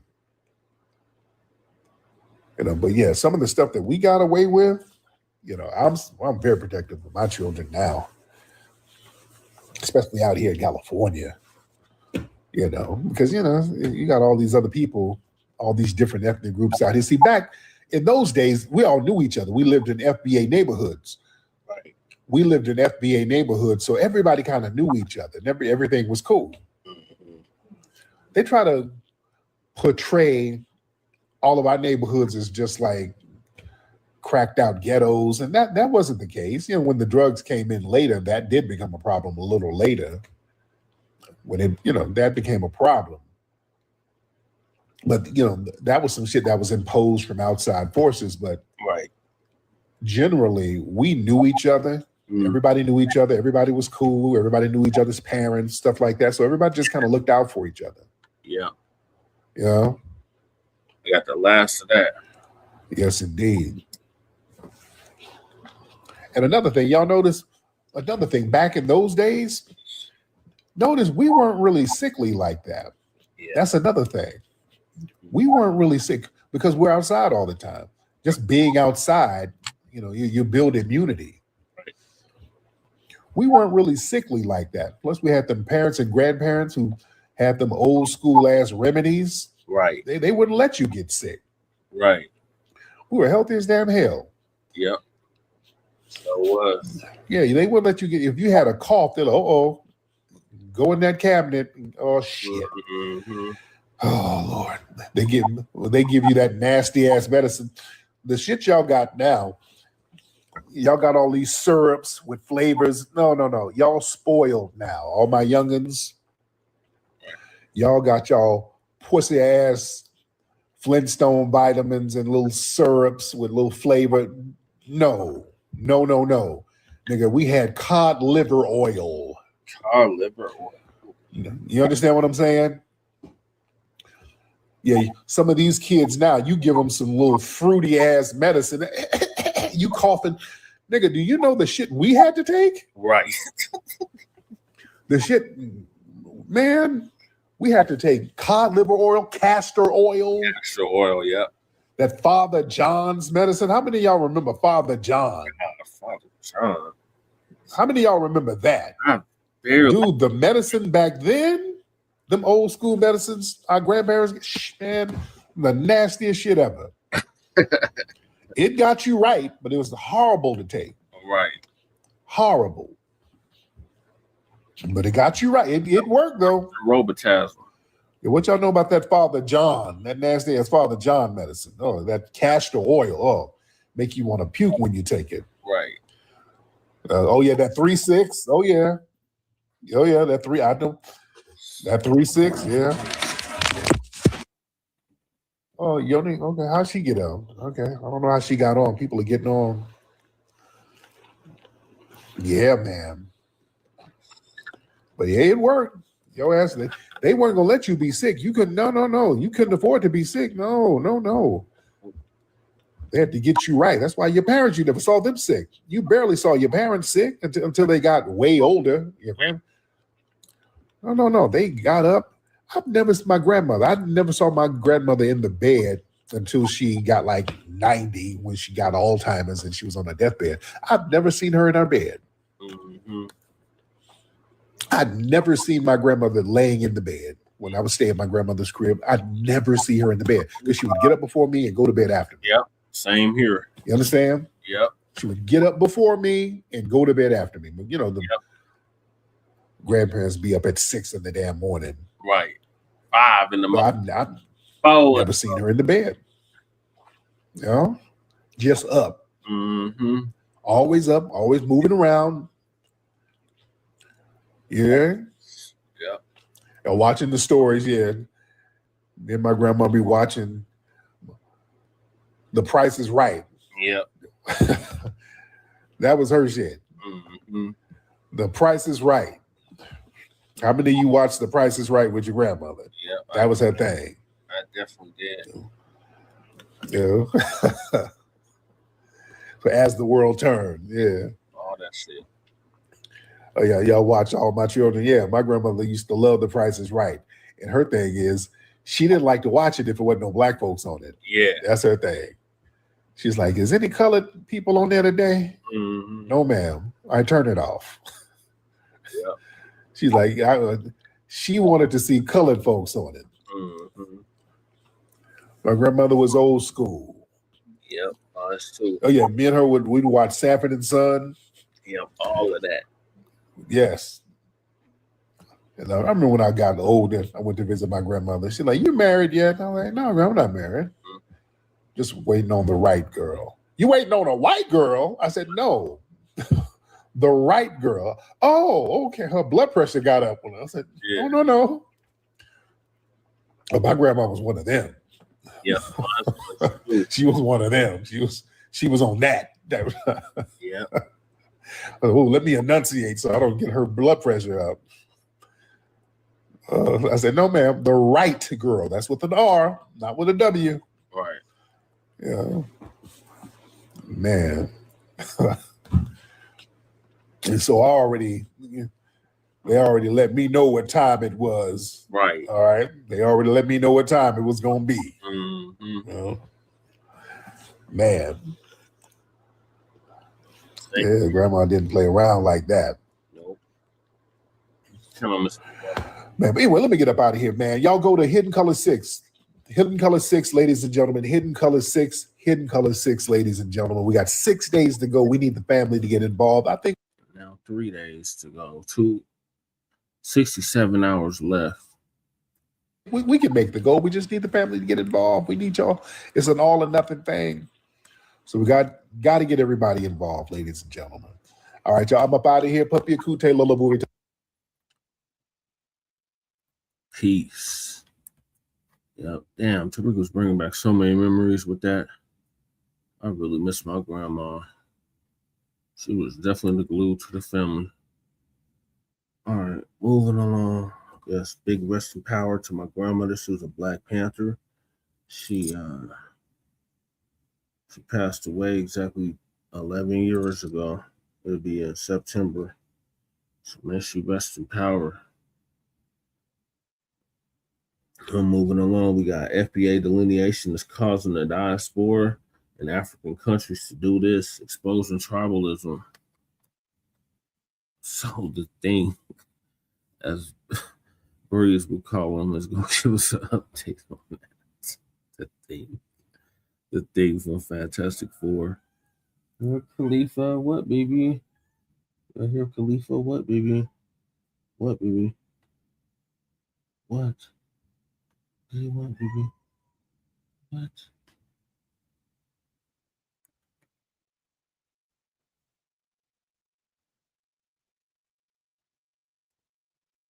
I'm not black, I'm African. Is that not black?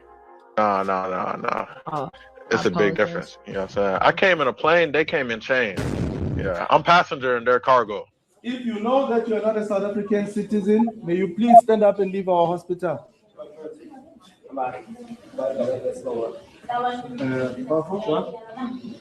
Thank you very much. Thank you, gentlemen. Thank you. If you are not a South African citizen, please leave our hospital. Oh man. I told you guys just how influential foundational Black Americans are. We influence the world, man. Everybody watch what we do, and we move the needle. They're waiting to see our next move. So now we decide to delineate and shut the door, close the windows. We making everybody ring the doorbell. Now you got to knock on the door, and we got to check your papers before we let you in. We got to see what you. Lady Che. What? Greetings. Yeah, but you're still up. I'm trying to get to these topics. I had Shabbat on here, you know how long he likes to talk. You still do Shabbat's Black experience, man. No, that was earlier. What is this? This is Frontline Black News continuation.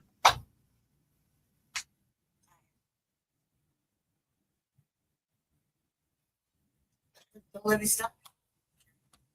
All right, so we're going over the delineation that's causing the diaspora in African countries to do this, exposing tribalism. We have no more open door policy where anybody could just come in, put on our robes, eat our steak, and put their feet up on the table, bang our women, just do anything you want to do, right? Just anything you want to do, right? And there's no repercussions for it. There's no questions asked. No more of that. No more of that. No more of that. We ain't doing that no more. We shut the door, right? And we asking questions, right? But what I've noticed is overseas in London, they're doing the same thing. I'm seeing Jamaicans go after Nigerians, saying that the Africans or the Ghanaians are coming in there trying to take their culture that they created. They're talking about they had an ethnogenesis. But in Africa itself, Ghanaians want Nigerians out of the country. They're accusing them of selling drugs. They're accusing them of being wild. They want them, they keep coming here not being citizens, and they don't want them around. In South Africa, South Africans don't want foreigners in their country. They running up in hospitals, checking papers, getting you up out of there, right? I mean, in Kenya got Indian people there charging Kenyans to even drive down the road. But yet they come here and try to talk down on us and try to talk like you outdoing us and say very disparaging things about Black Americans. And all they ever want to bring up is African booty scratcher, but they never talk about their country. So we want Nigerians to go back to their country. Ghana is for us. Ghana is not for any foreigner. No Igbo man can come to this country and intimidate us. This country belongs to us. President Mahama, you came for Ghanaians. You said Ghana first. You said you came for the youth. Please take action now. Thank you. I don't know. Unite me. We can't be dealing with the legal criminals that we are having in Ghana and be dealing with Nigerians too. No. So Nigerians must be the politicians have to do something about it. If they know that they are talking about Nigerians, they better repent it and do something about it. And the immigrations, they should stop giving Nigerians Ghana passports. They should stop. Nigerian, who will go to your country, go back to your country and go and kill your fathers and your sisters, criminals, fraudsters. You will go to your country back. Nigeria must go. Mr. Players, go.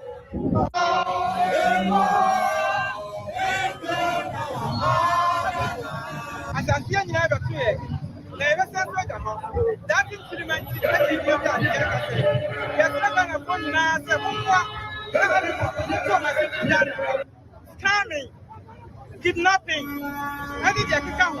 I come to Ghana. I say on my ID. I say on my phone now. I say on my tablet. I say on my dipa. It's Ghana. I'm my colony. I say what I come to Ghana. I just I'm with the feet. The feet over the command. Ghana, my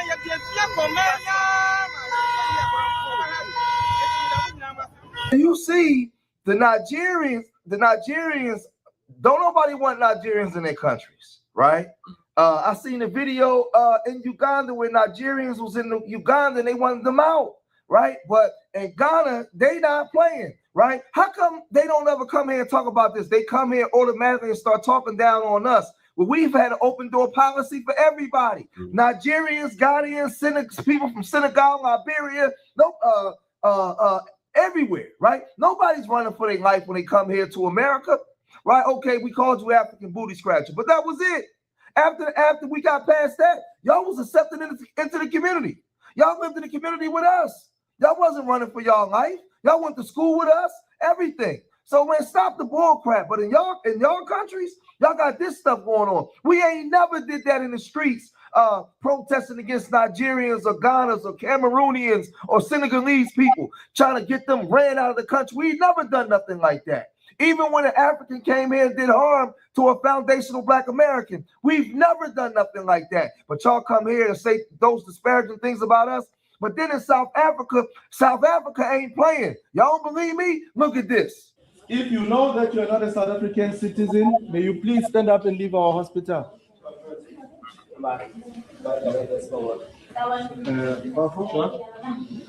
Thank you very much. Thank you, gentlemen. Thank you. If you are not a South African citizen, please leave our hospital. You need to go and seek medical attention from a private facility, not here anymore. We are supporting March in March organization. We have started already here to activate hospitals, and the message is very clear. We don't want foreign nationals, documents, no documents.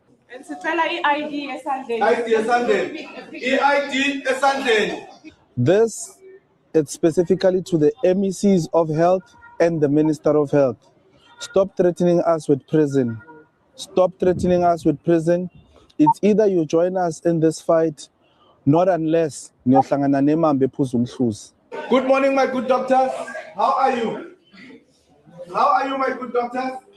Anyone who's not a South African citizen, just because of their this side, please stabilize them. After they've been stabilized, you can discharge them. Even while they are still waiting for their passports here and living here in South Africa, the kind of behavior that they put up, some of them put up here in this country, is not.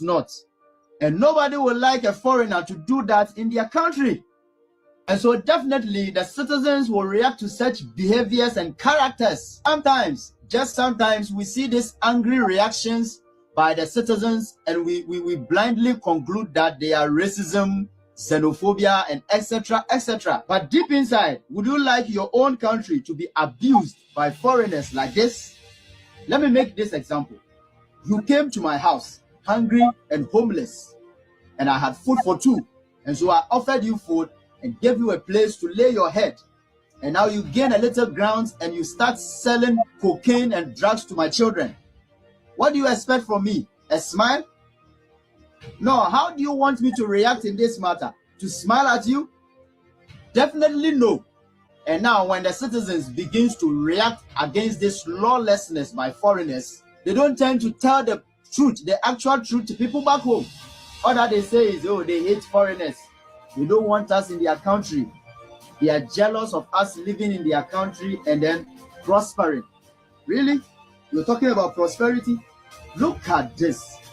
You call selling illegal drugs to youth to make money as prosperity? You call trafficking children as means of making money as prosperity?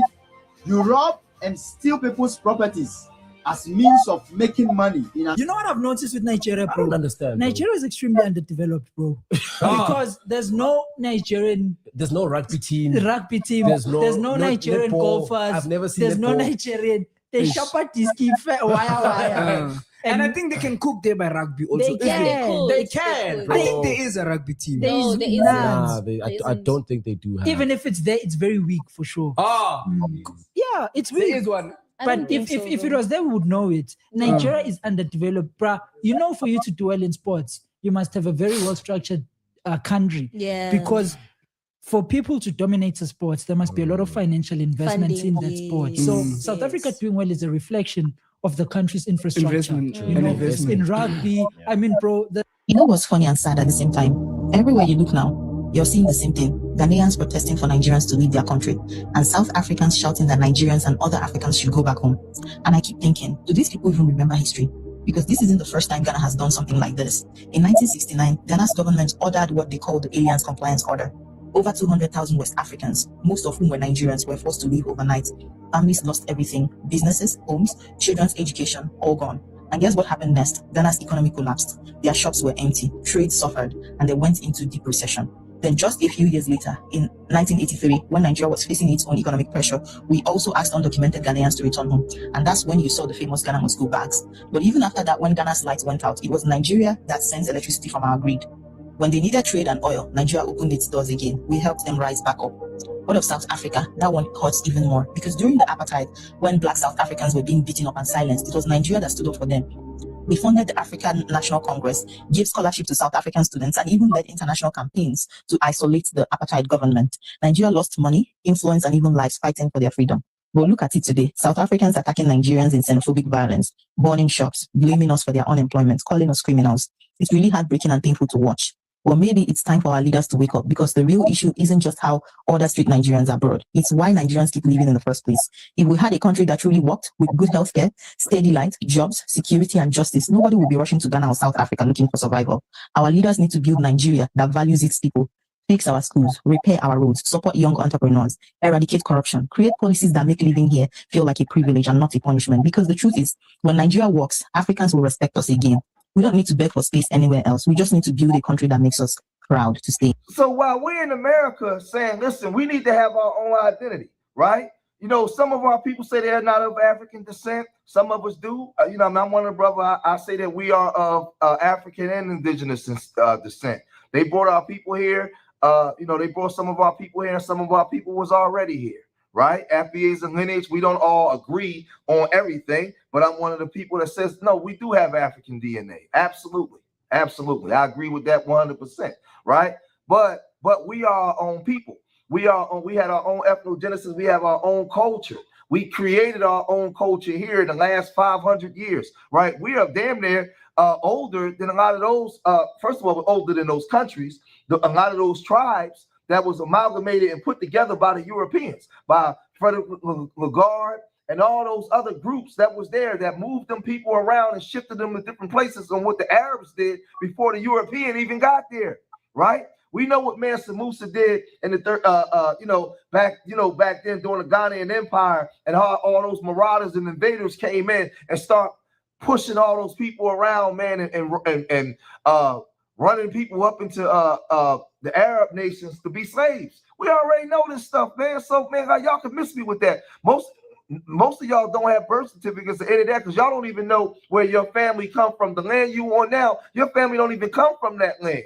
We know where we come from for the last 400 to 500 years, right? So now, man, like, miss me with that stuff. But then we see that y'all got this going on over there, right? I mean, it gets real heavy. Then we go over to Kenya, and you got the wealthy Indian people in Kenya not even allowing the Africans to go down the road, to even go down certain roads. Now, I'm not making this video to disparage or make fun of Africans. Y'all know, George, I don't do that. I'm not into the arguing between the foundational Black Americans and tethers. I'm making this video to make a point that you guys can't come here and disrespect us when you got all this stuff going on in your own homeland, right? You need to be cleaning this stuff up in your homeland.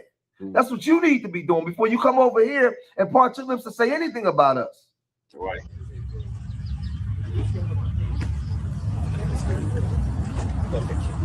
The more leverage we have. I'm not the problem. This is riparian land. You have no right to construct here and block. You connect it to public land. You're from 6 meters from riparian land. You cannot privatize public resource. You can't. This is public resource. You can't.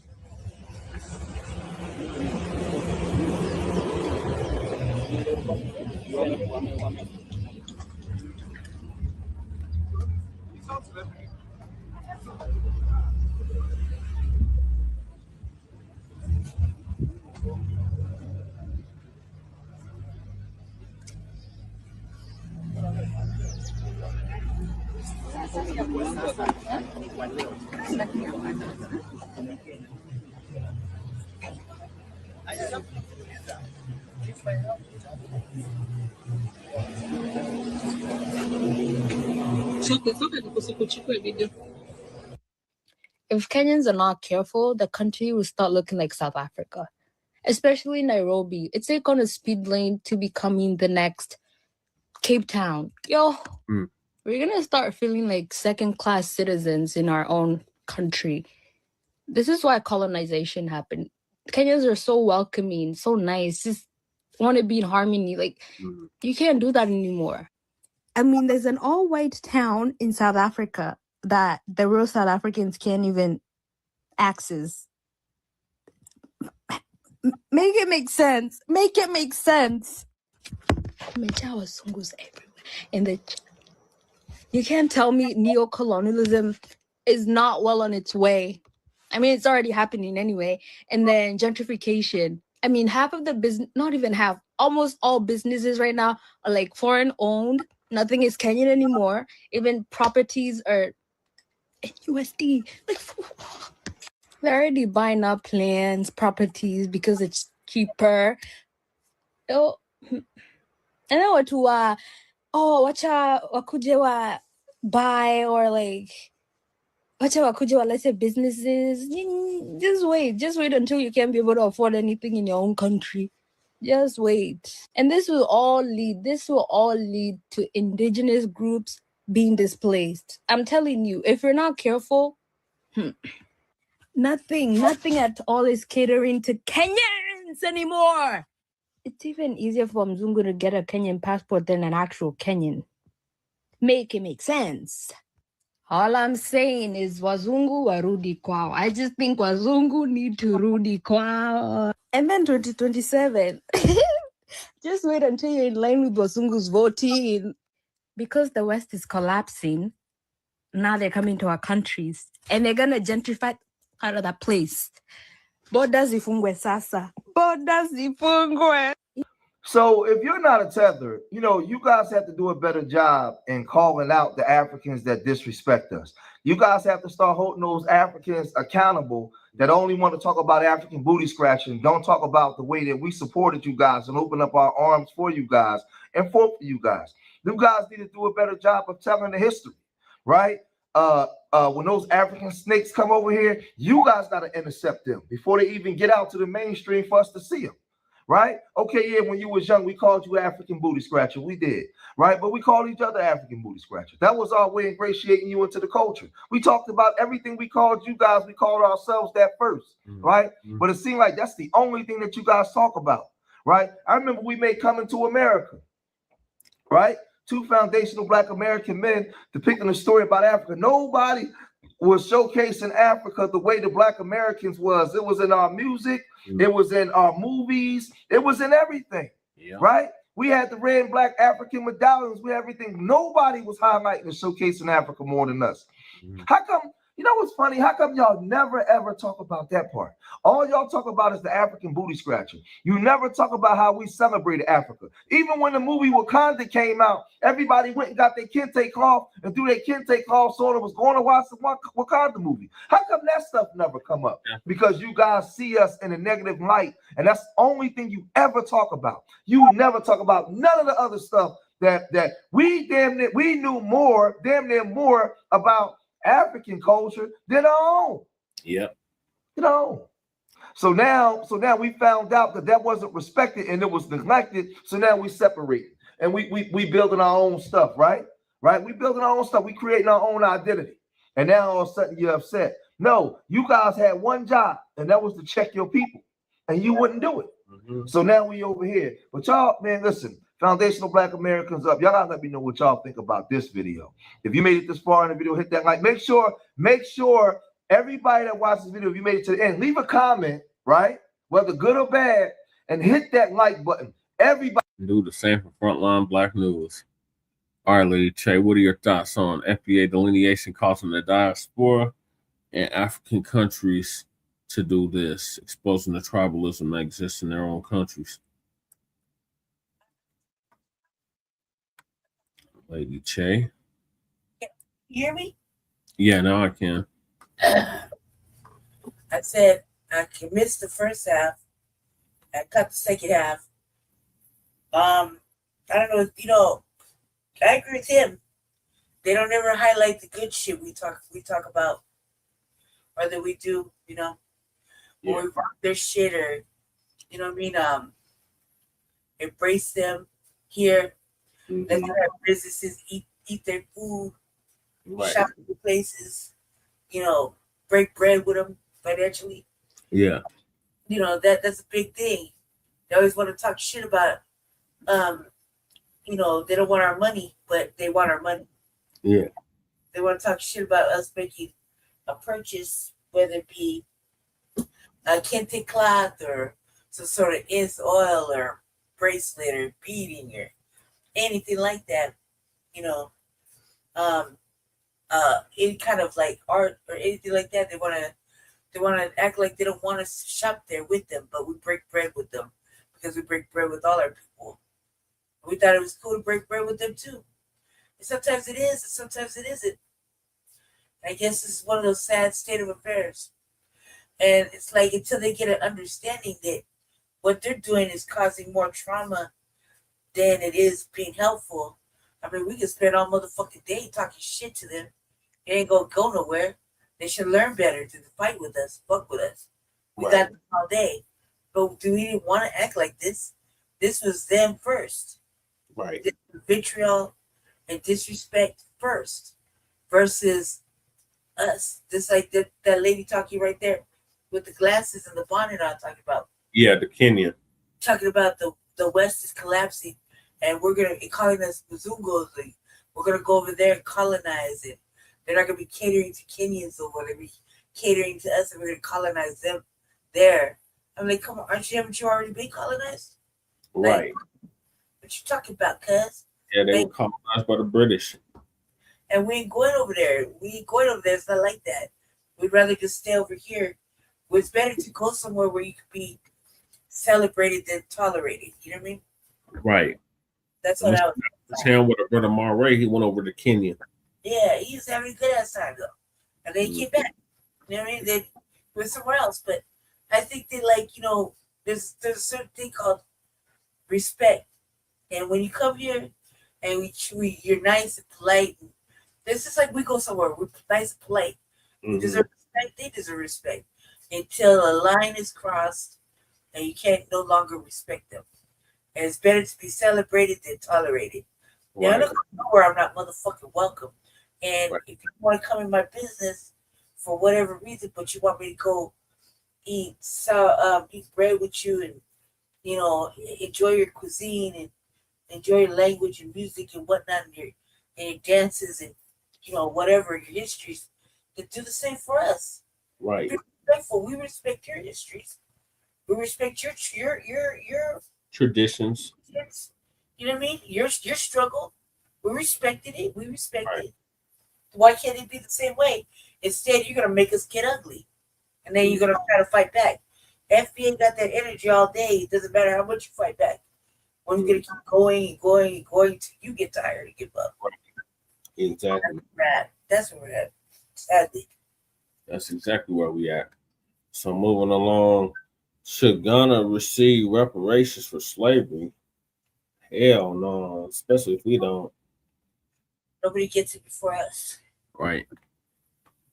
So Tariq gonna give us an update on that. I think that everybody should get whatever's due to them, but not before us. Right. Atlantic slavery as the gravest crime. Nikki the God, Brother Raheem, Grinds TV, ladies and gentlemen. So y'all retweet the space. Let everybody know that I am live early. I gotta talk about this article that came out with Reuters, and I retweeted it earlier. Many of you have seen this article. It was basically, it says Ghana to submit UN resolution on slavery reparations. They look for broad support. UN or US? Said London, March 12th, Ghana intends to propose a United Nations resolution recognizing transatlantic slavery as the gravest crime in the history of humankind, calling for reparations and expect broad support despite resistance in Europe. The West African nation, a prominent advocate for reparations on the continent, plans to table the proposal at the UN General Assembly, possibly as early as this month, its foreign ministry said in a statement to Reuters. The plan marks a new step in Africa's effort to seek accountability for historical injustices by former colonial powers, and the country hopes it'll enjoy the support of many member states. The proposed, quote, the proposed resolution seeks to recognize transatlantic slave trade as the gravest crime in history of humankind, taking into account its scale, duration, and legislation, and enduring consequences, it said. Okay. What's up, Brother Dan? Now, family, here's the problem. Here's the problem. See, these people, man, these folks like to spin the block and do double dipping. Oh, they like to do double dipping, ladies and gentlemen. This won't work. This ain't gonna, how's this gonna work? And them West African nations were extremely complicit in the slave trade. We got to be very honest. See, we got to be honest about that when we start negotiating and all that stuff and having these other people try to come to the table. We got to be very strategic and shut the bullshit down. They can't sit at the table for reparations at all, especially if we're involved. They can't sit at the table. They were too complicit in it. I talked about this on a TikTok last night because Joy Reid was kind of saying something, and this is something. It must be some kind of play going on because all of them are going around. The African nationals are going around splaining about their role in the slave trade. Joy Reid was talking about, yeah, the Africans wasn't selling nobody. They were being forced. They were being destroyed, and the Europeans was waging war on them. And now the Ghanaians, they're talking about, oh, it's the gravest crime, and oh, they stole our people. And man, they can't, no, that's not what happened, family. We got to be very real. Right. We got to be very, very real. And we've been, again, making a lot of excuses for the continental Africans' complicity in the slave trade. All right. because this is why honesty is very important, because they've made little janky deals where they've gotten money already.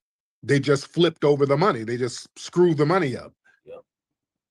I want you to understand something. This narrative, family, and we got to get history straight. This narrative that the Europeans came over there with a big old net and just jumped off the ships, grabbing up people, and all the Africans over there were like, oh, no, don't do it, don't do it.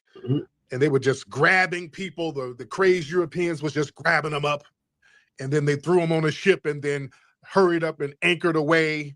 And the African was running towards the ship. Oh, not my brother. Give me back my brother, nigga. Gosh, can we please stop that bullshit? That ain't what happened.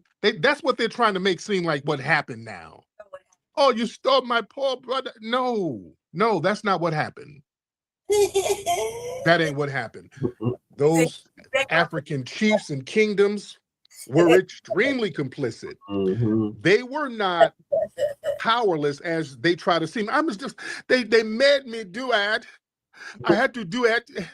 They were going to get me. I had to turn over prisoners of war. I'm just a bitch ass nigga. They try to use I'm just a bitch ass nigga excuse. Listen, I want you to understand something. There was lethal enforcement of the landlord-tenant relationship. Those European forts built over there in West Africa, they didn't do that against the people's will, family. Can we be honest? They didn't do that against their will. You know, they paid rent for those castles over there. Do y'all know that? Yep. They actually paid rent. They had leasing agreements. They were called notes at the time. But those notes required continuous payments of ground rent and tribute. They were paying those African tribes and nations over there, family. They were paying them to rent the land for those castles. And if Europeans didn't want to pay, if they were tardy on the rent or whatever, they got treated as rebellious tenants, and they faced deadly consequences. The Ashanti Empire, especially, they had the Elmina note. Yeah.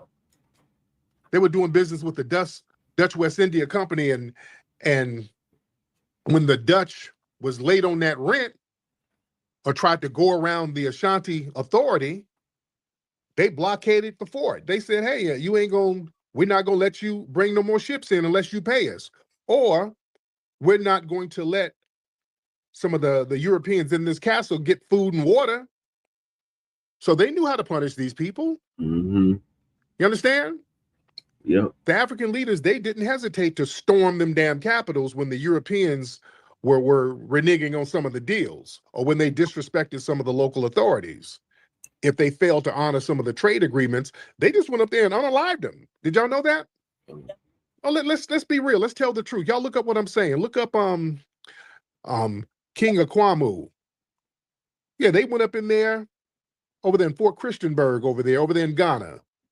They just overpowered the people and started unaliving some of those Europeans because they didn't pay the rent. And then they took the fort over and held it for about a year and made them buy it back. They made the Europeans buy it back from them for like 50 marks of gold. Let's tell the truth about this stuff, family. These people were getting money. Yeah, they was. And when the European powers tried to claim ownership of those forts without paying their rent or paying the chiefs and all that for the territorial rights, they slaughtered them. You understand? There was a dude named over there, again in Ghana, where Ghana is now. There's a dude named John Connie. He was a major black slave trader over there. He was the broker between the Europeans and the African tribes. And when the Dutch stopped paying him rent, he went over there and just started taking over the fort. They took the fort over and said, hey, I'm gonna need that paper, and start unaliving some of those Dutch soldiers.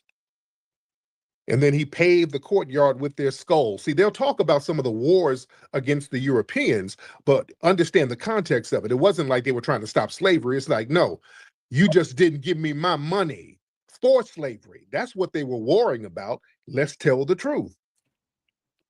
Let's tell the truth. And a lot of these highly centralized military kingdoms over there, these monarchs, they had full monopoly over the trade. See, a lot of these European governors, they tried to smuggle stuff up out of there and try to dictate their own terms. They tried to disrespect some of these kings. They were immediately executed. They knew how to, let me tell you, those Africans knew how to fight back. It wasn't like they were just all overpowered. No, no, no, no, no, no, no. No.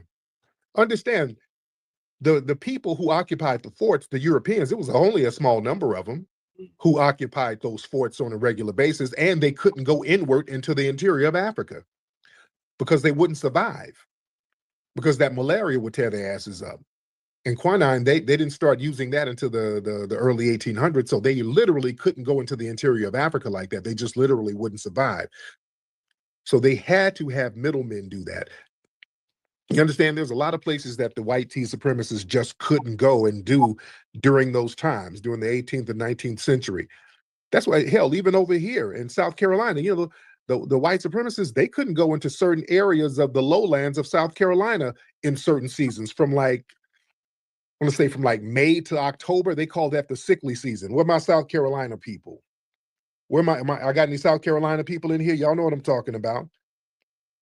Out there in South Carolina in the low country where the Gullah Geechees and all those guys, that's how they kept a lot of their Gullah Geechee language and customs intact, because the white supremacists weren't over there on their shoulder like that, because they really couldn't be over there like that in certain parts of the low country. It was too swampy, too many mosquitoes, and they would just get unalive. The mortality rate was real high for the white supremacists. So they would have to leave at certain seasons.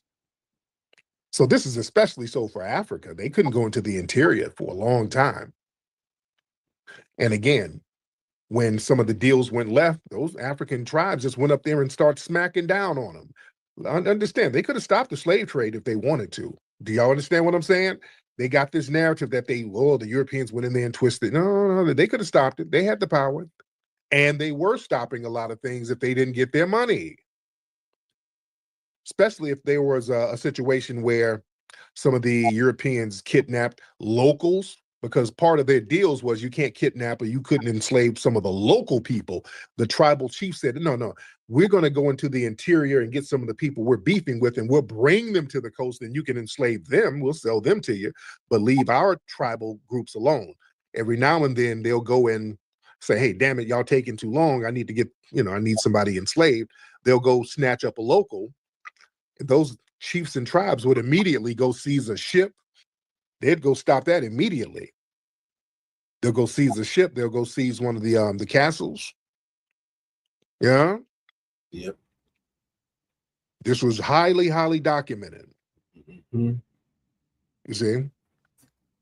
And when a lot of these chiefs wanted to punish a European fort without wasting their own warriors in a direct assault, they just say, hey, look, we're going to cut off water. You're not going to have a water supply. You're not going to have food.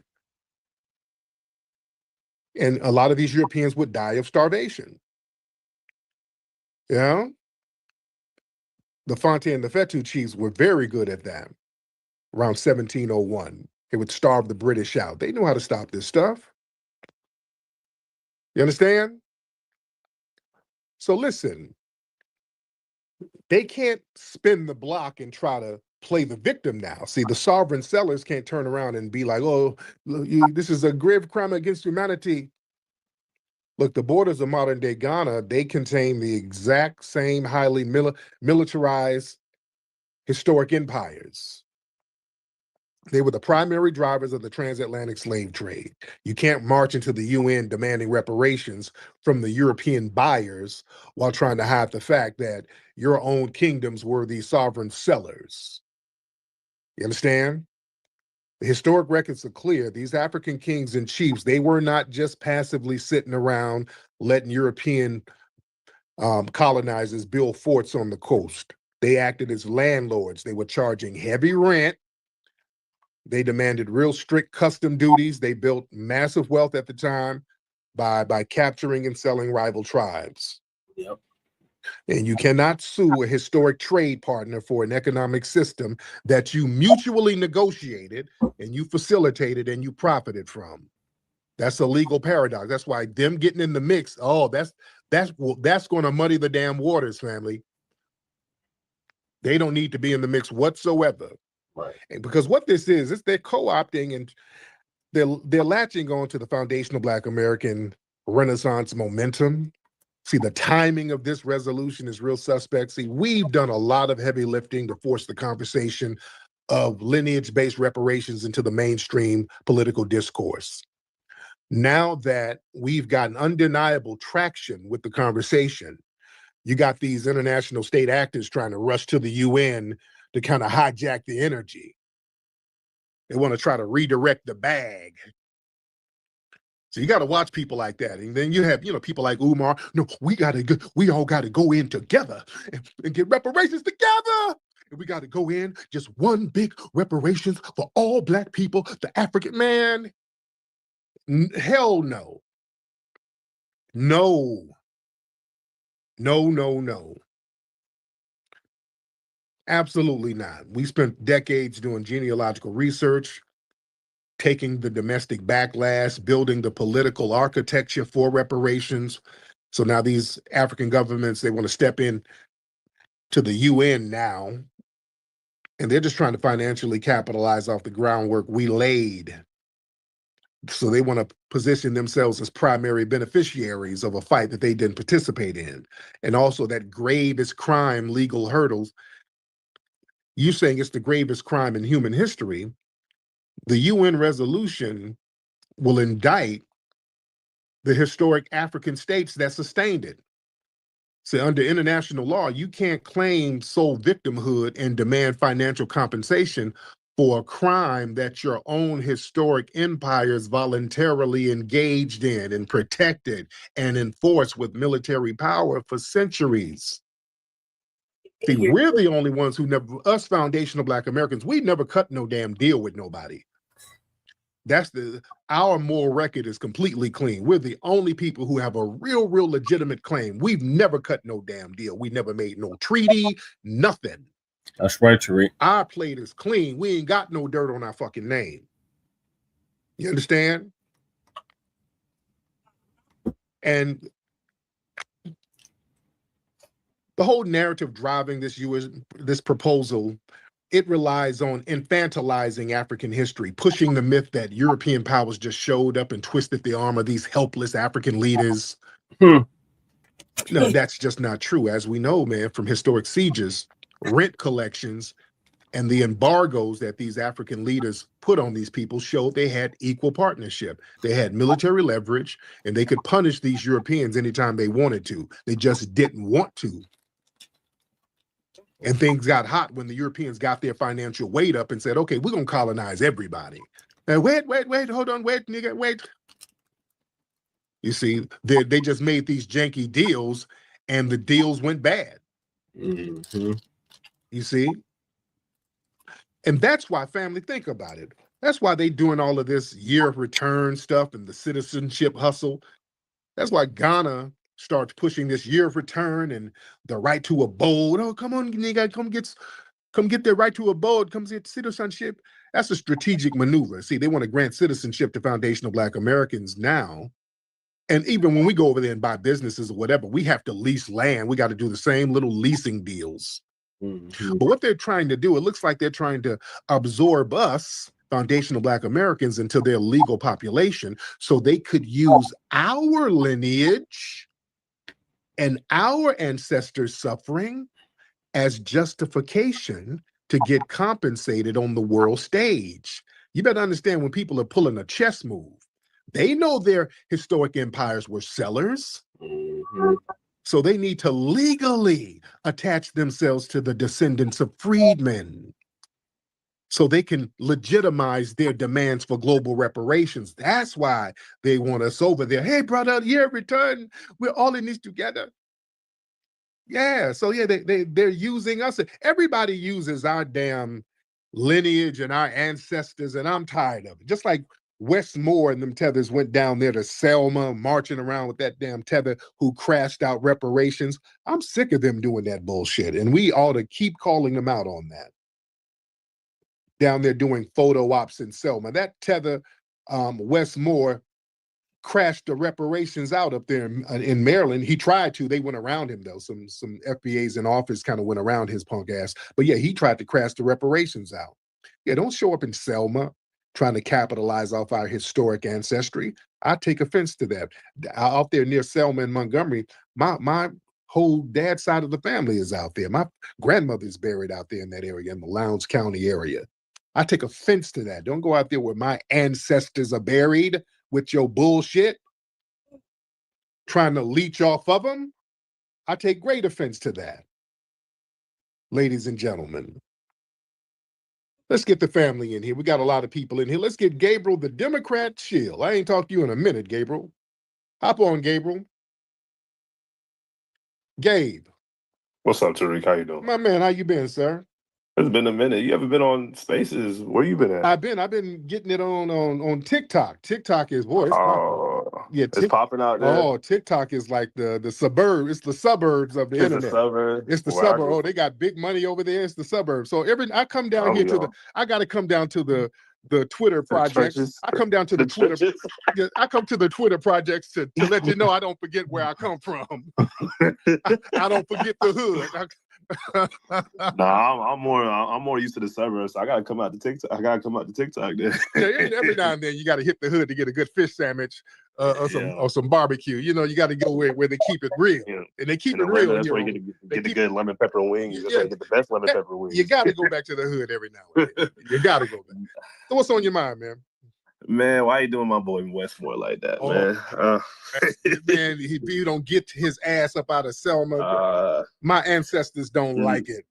Are you getting what you voted for in this administration? I really didn't vote, and I'm getting everything I didn't vote for, and I love it. Everything is crashing out, and I love it. I love it. Trump going to war in Iran, gas prices going crazy up. Everything is going to hell. We all going to hell together. I like that. This was worth staying on the couch. If we voted for the Democrats, it'll just be foundational Black Americans going to hell. But now everybody's going to hell. Oh, we holding hands in hell. I love it. So you admit that the Republicans are worse than the Democrats? All of it ain't shit. Let's all go to hell together. I love it. So this was worth staying on the couch for? Yeah. Oh yeah. And I love it.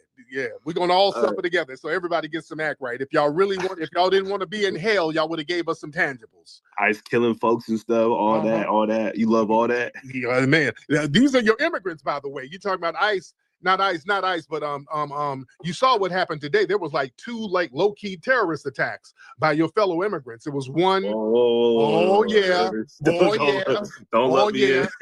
was one at Old Dominion. That was a tether. Who did that?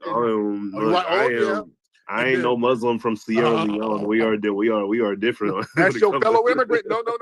That's your fellow immigrant. Y'all one of them immigrants up here. And these immigrants out here doing terror. There was another. No. I still want there was no. Hold on. Don't talk over me. There was another one who ran up in a synagogue.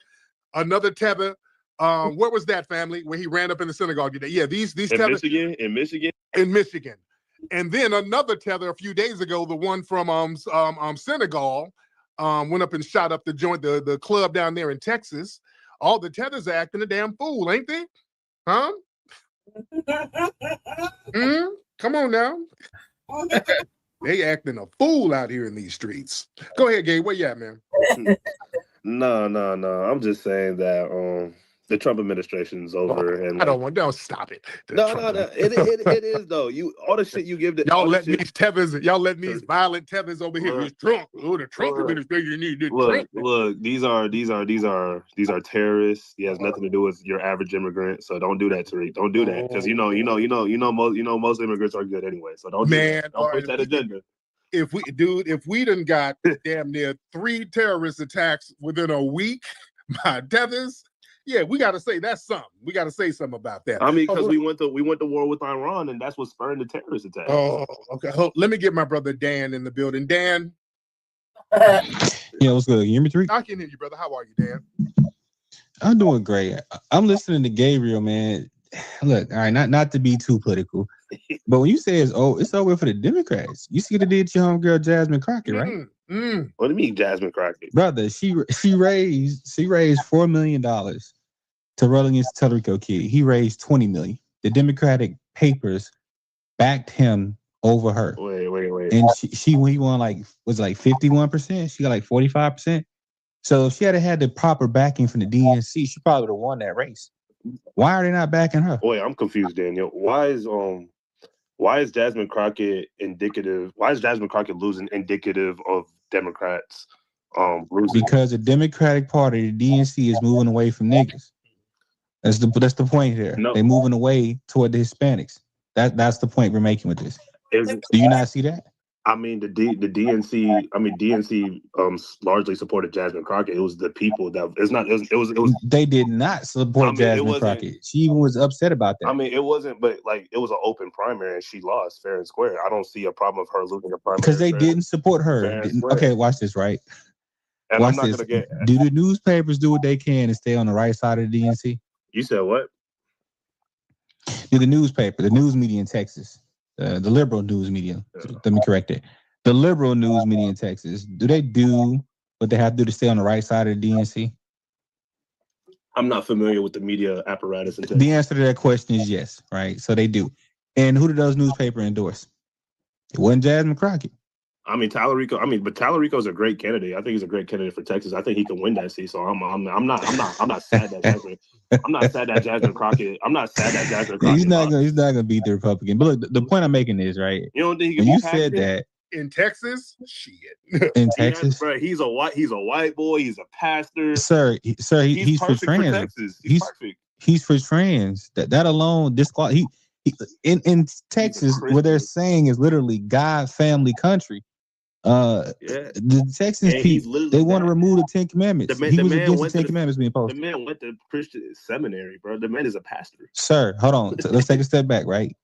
He was against the 10 Commandments being posted in the classroom in Texas, for crying out loud. All right, but okay, Daniel. They have 4 Christian universities there. Okay, Daniel, let's take a step back.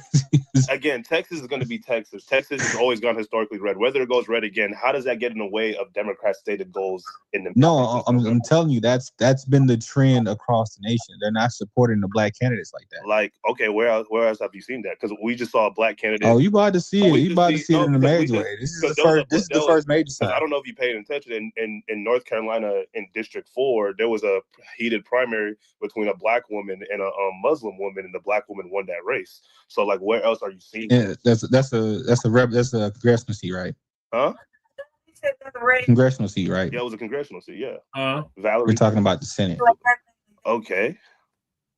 Okay, so again, but back to what we were talking about. Just when you try to make the party difference. Most black representatives are in the House anyway. So.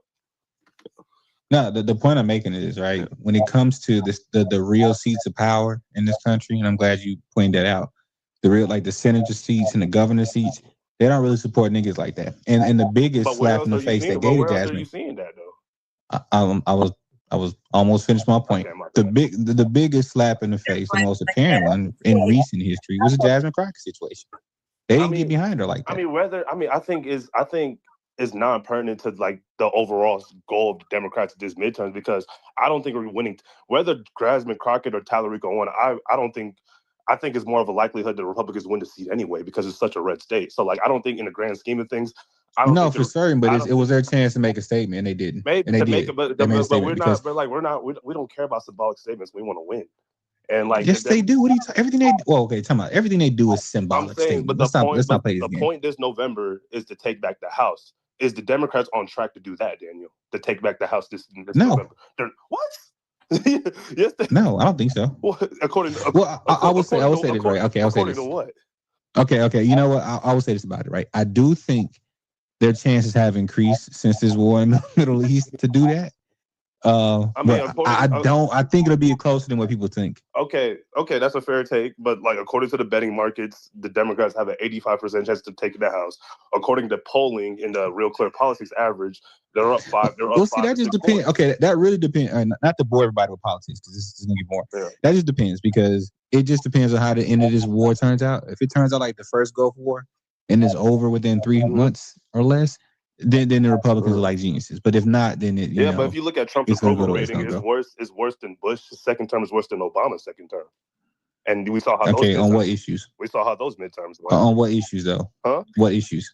He's underwater on every issue, even immigration. No. His handling of immigration. Yeah, he just fired Christy Nome, and that went up. I mean, but he just appointed the guy from God, where is he from? Mark Wayne Mullin I think from Utah Oklahoma. or something like that. Yeah, but like he's Oklahoma. He's in the high 30s, low 40s on inflation and in the economy.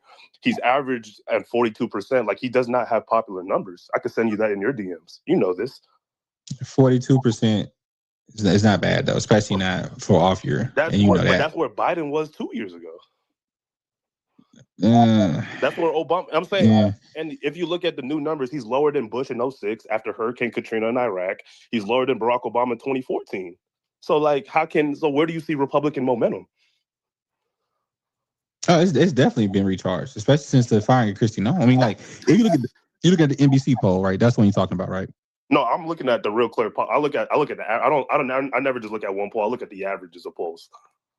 Yeah, I'm saying, but the most prominent one is the NBC Okay, poll. yeah, right? we can talk about that. Because the 40% number comes from that one. Yeah. When you look at those polls, right, they're asking liberal people that for the most part. So you're gonna get but you're never gonna get and the polls don't really tell the whole story. I do think that most people, if you look at the actual issues, right, you take it away from the person, right? Yeah. The issues that he's talking about. The real reason why his approval rating is dipping is because of his foreign policy, not necessarily his domestics. But he's under the no tax on. But he's no tax on underwater. tip. But he's underwater in domestic policy. If you look at issue by issue, you could look at the real clear politics average on the economy. He's like at 4. I think it's just the enforcement. It's the enforcement of that with the liberals kind of ramped up it with the Freddie guy and the Renee Good chick. But for the most part, I think he's doing a pretty decent job as president. But beside the point, neither one. We don't really care about either one of those parties. To be honest with you, I mean, yeah. Because when it comes down to it, none of those parties are for Black people, right? They're pro-Democrat and they're pro-Republican, so they're for their parties. Now, as Black people, foundational Black Americans specifically, right? We have to look at which party is not going to harm us the most. Unfortunately, that's the way it is. And Trump's policies have not really harmed Black folk in America. I mean, now it's been done some crazy shit. The polling doesn't agree with you. No, that's Democrats. It's different, right? So you got to think about it. Those people who vote in there are pro-Democrat and not pro-Black. It's a whole different story. Now, what it's doing to immigrants is a whole different ballgame. Like they just removed temporary protective status for 340,000 Haitians. Was that on the 5th of last month? So I understand. They lost that court case. Oh no, he's going around that because see the app that they use, and this is your boy Biden. That was one judge. Trust me, it's gonna get overturned.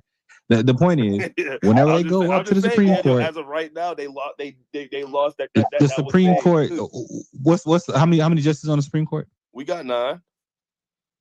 Okay, and how many are Democrat? Coney Barrett, don't worry. It's 3. It's 3 Democrat judges on there. That's 63. That's nothing. Or on the district court. The Supreme Court, sir. So the highest court in the land. Yes, because that's where it's going to go. So yeah, 9 judges on there. And where do you think they're going to rule in favor? You never know.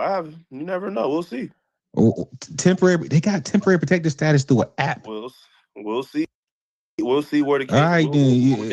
The point I'm making is when it comes to foundational Black Americans who can't be deported, even the 14th Amendment, Ted Cruz was up there talking about the 14th Amendment. And they went all the way through it, and they've already stated that no, it was not for immigrants. Now, Gabriel. So now, what's up, Tariq? Now, Gabriel, are you safe? Because if they remove that, do we need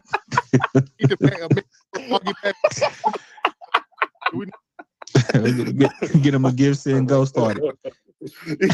Nah, Tariq. Even if the Supreme Court won't side with Trump on birthright citizenship, even if they did, I would still be safe because they're only going to apply it to the illegal immigrants born after the illegal immigrant children born after the executive order goes into place. So everybody up to this point is going to be grandfathered. Do you know how aggressive the Trump administration is being right now?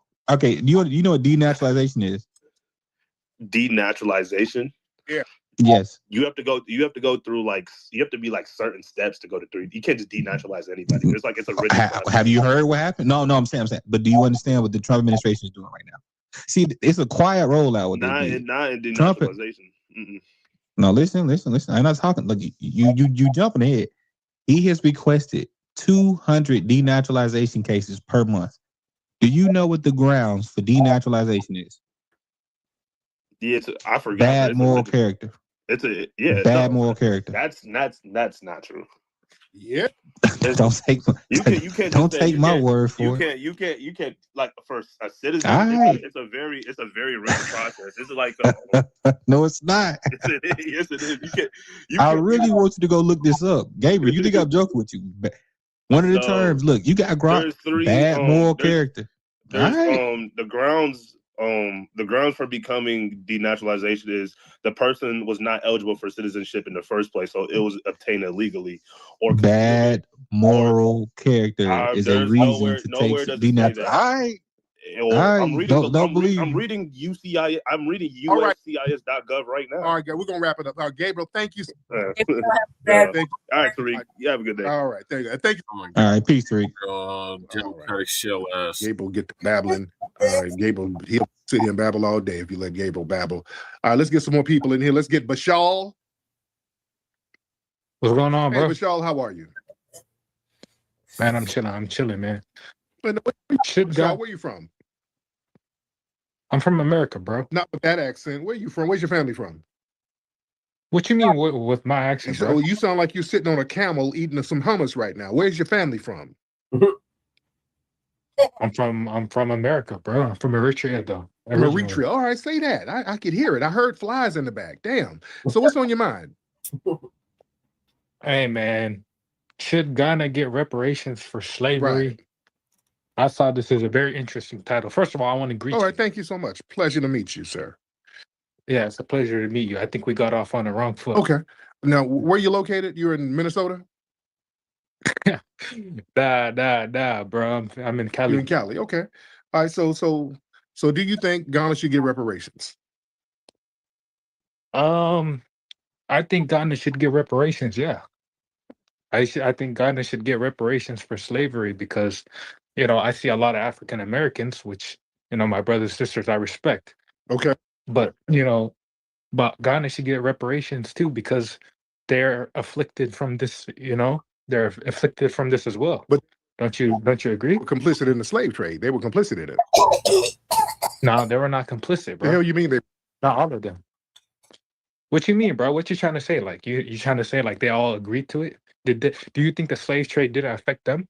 No. They made janky deals and the deals fell through later on. But yeah, they were complicit. That's why they got that big slave castle over there. Okay. Let me ask you a question, right? If let's say a random guy came to your family, right? And he beat up your brother or something, right? A random guy from another place, right? And you guys so happen to be of the same group. Do you think that the guy that, since they're from the same group, do you think that, the guy didn't deserve justice and he's not afflicted from it, even though they come from the same group? Yeah, that's too convoluted of an example. The reality is they made deals with the European powers and the deals fell through. And they were complicit in the slave trade. They were protecting the slave trade over there with the European powers. The European powers could not go into the interior of Africa by themselves. They were paying some of those African kingdoms rent for those kingdoms over there. And they cannot circle the block and get compensated by claiming to be a victim when they were financially complicit. See, that's just not good. Okay. First of all, Ghana didn't even really exist back then. I don't even know what was over there, right? Ghana's like a modern nation, you know what I'm saying? I know that, but the tribal groups, some of the tribal groups are still there and their castle is still there. So yes. No, but don't you think that, some of the tribes, yes, were doing slave trading, but some of the tribes were actually affected from it too? Don't you think those tribes that were affected from the slave trading got, their people? Okay, go ahead. Like a crime. If you go rob a bank and then break your ankle running out of the bank with a bag, you can't say, oh, damn, I'm victimized too. No. You were victimized in the commission of a damn crime that you were complicit in. Same thing. The European powers just turned on them eventually and said, okay, we're going to colonize all of you. So don't say, oh, my God, oh, my brothers. No. No. You were complicit and shit went left and you're just going to have to deal with that. But you can't spin the block. We are Black America. Okay, let me push back though. Go ahead. Okay, those groups, right? Those groups that were You know, let's say there are some groups that were disproportionately affected more than other groups, right? You agree with that? I don't give a shit. If I don't care if you were Right. I don't give a shit. sorry, if you were a slave trader and the deals went janky, I don't give a damn. Hold on, wait, Dan, you in here? Let me get Dan up here. Nah, bro. I think. Hold okay, on, go you ahead, wait. I'm wait. I need Dan up here because I have to have him co-host because there's some shit going on in my house. So let me have Dan talk to you. Dan, can you come back up, please? Let me have my brother Dan co-host while I do something real quick because I don't want to stop the live. Dan, are you in here? Yeah, Dan, come up, bro. Okay, where's brother Dan? Where you at, Dan? Where's Dan? Where's Dan? Where's Dan? Don't you go Okay, because yeah, there's some shit, people doing work in my house right now. I want to keep the live going. All right. Okay, where's Dan? Okay. All right, well, I might have to, Dan ain't back, so I might have to just come back. I have to come back if Dan ain't in here, because I wanted to keep this conversation going. I might come back. I have some people installing some stuff in the crib, and I got to go in and talk to them. But listen, for right now, I'll get back, and you'll call back later. Everybody go to Hidden Color 6 to contribute to Hidden Color 6. HiddenColor6.com. HiddenColor6.com. We got 8 days to go for the crowdfunding. That's HiddenColor6.com, ladies and gentlemen. HiddenColors6.com. Everybody go there. And we got 8 days to reach our goal. So we need everybody involved, ladies and gentlemen. All right. I'm up out of here. Papi Akute, Lullaby to the family. Peace. Now it's 2 days. All right, Che, what are your thoughts on should Ghana receive reparations for slavery? Shit. Like, no. Dude's points were like lame because come better than that. Right. The other cat, like, well, shit, what is the point? Like, you can't. You want the Republicans to win. You want Democrats to win. Either way, I'm like what Tariq said. Fuck it, we're all gonna be miserable together. Fuck it. Right. I mean, I was like, this is what we wanted, man. The two-party system collapsed. Right. You know what I mean? So I got my feet up on my motherfucking invisible motherfucking ottoman. Yeah. I'm on TV. I'm drinking some whiskey. I'm just watching it all burn to the ground. Like, and not a solid, forest fire. New shit can't grow. You know? Right. Can't grow, be beautiful if we don't let the fire just burn, baby, burn. Right. Like, fuck it. Ultimately, either way, like, kind of agree with what old boy said. Nothing the Republicans really doing is really hurting us as much. Right. What's happening with the Republicans? I mean, the Democrats, who gives a fuck? They don't give a fuck about us anyway. None of it is really happening. It's just more of a bad look, shaking her head type shit. Like, there's nothing tangible to vote for, so might as well sit back and watch it just crumble. I think that's where he was going with that. And that was pretty enjoyable fucking thing. No, I don't think Ghana should get motherfucking reparations for what? Right. If anything, sue your colonizer. Exactly. Sue your colonizer. Exactly. Fucking nuts and sue your colonizer. Isn't that the rule? Yep. You know what I mean? Get out of our motherfucking way, hold your fucking nuts, and sue your own colonizer. Right. That's the going fucking speech has been going like that for what? As long as 5 years. Yeah. Like that. Hold them hard, sue your motherfucking colonizer. Right. And we'll get to you eventually after we get done with here. Mm-hmm. You know what I mean? Just don't go nowhere. We'll be back with you. We'll be giving up something. Don't worry. But wait, what are they really asking for? What is Ghana really asking for? You know what I mean? And like, what are they asking for? Like, they got everything they need. You know what I mean? Right. And I don't necessarily co-sign the lineage thing. I think that when they try to offer dual citizenship or piece of land or something, if you had Ghanaian ancestry or blood relation or something like that. I mean, you still had to pay for it. You still had to jump through hoops for it. You weren't necessarily guaranteed anything. And they weren't really trying to. If you watch some of the links or some of the TikToks, they always say we're a problem on their economic. Yeah.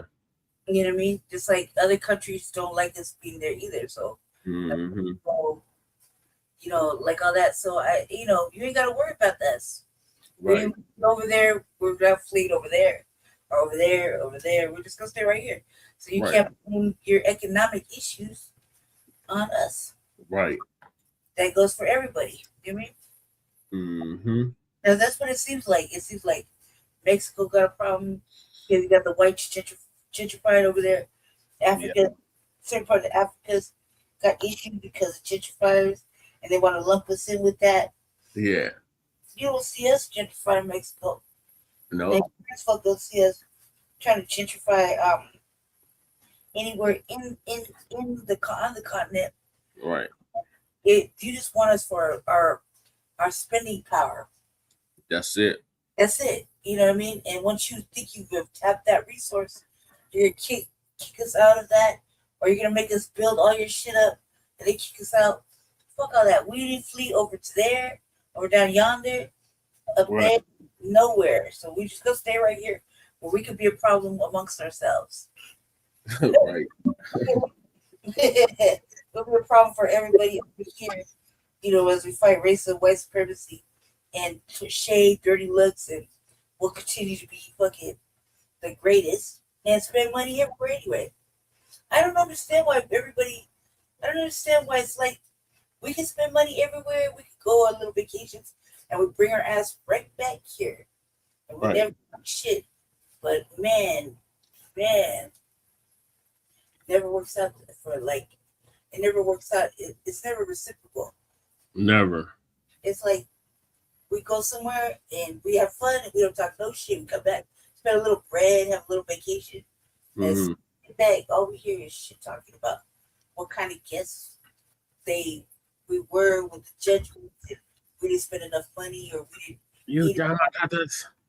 You didn't break enough bread.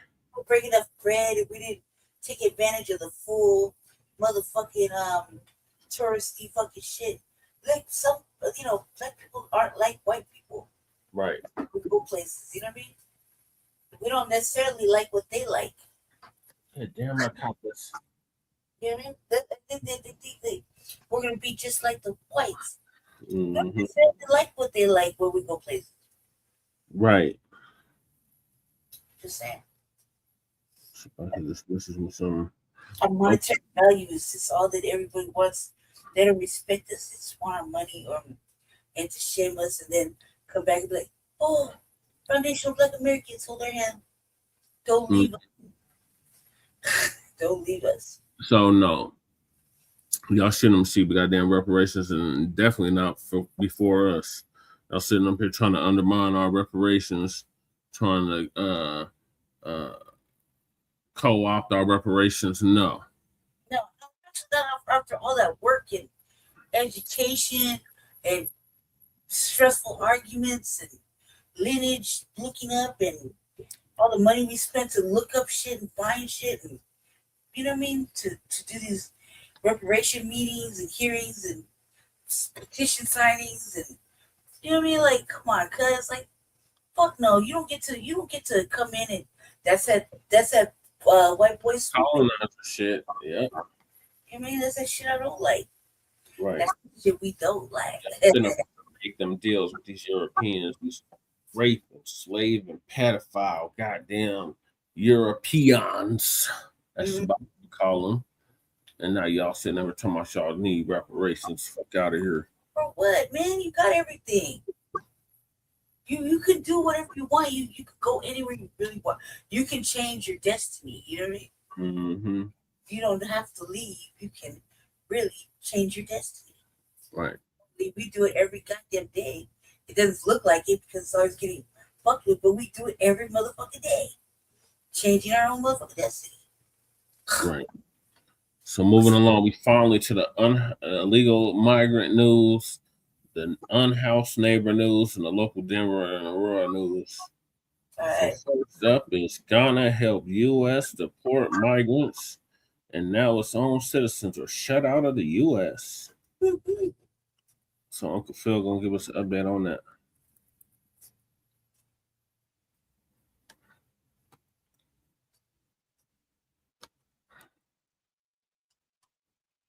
Come on. We're here in Rio de Janeiro, and I guarantee you this will be an unforgettable experience as you get to taste the food, the culture, have experiences with the historical aspect of Brazil. That's right, one of the major parts of the African diaspora.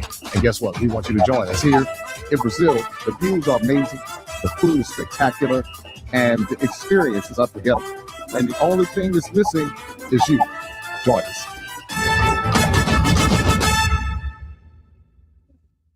Simelang Apsheni Ralocha Sanwanani Mulueni. My name is Naledi Mfule, and this is the African Diaspora News Channel reporting live in Johannesburg, South Africa.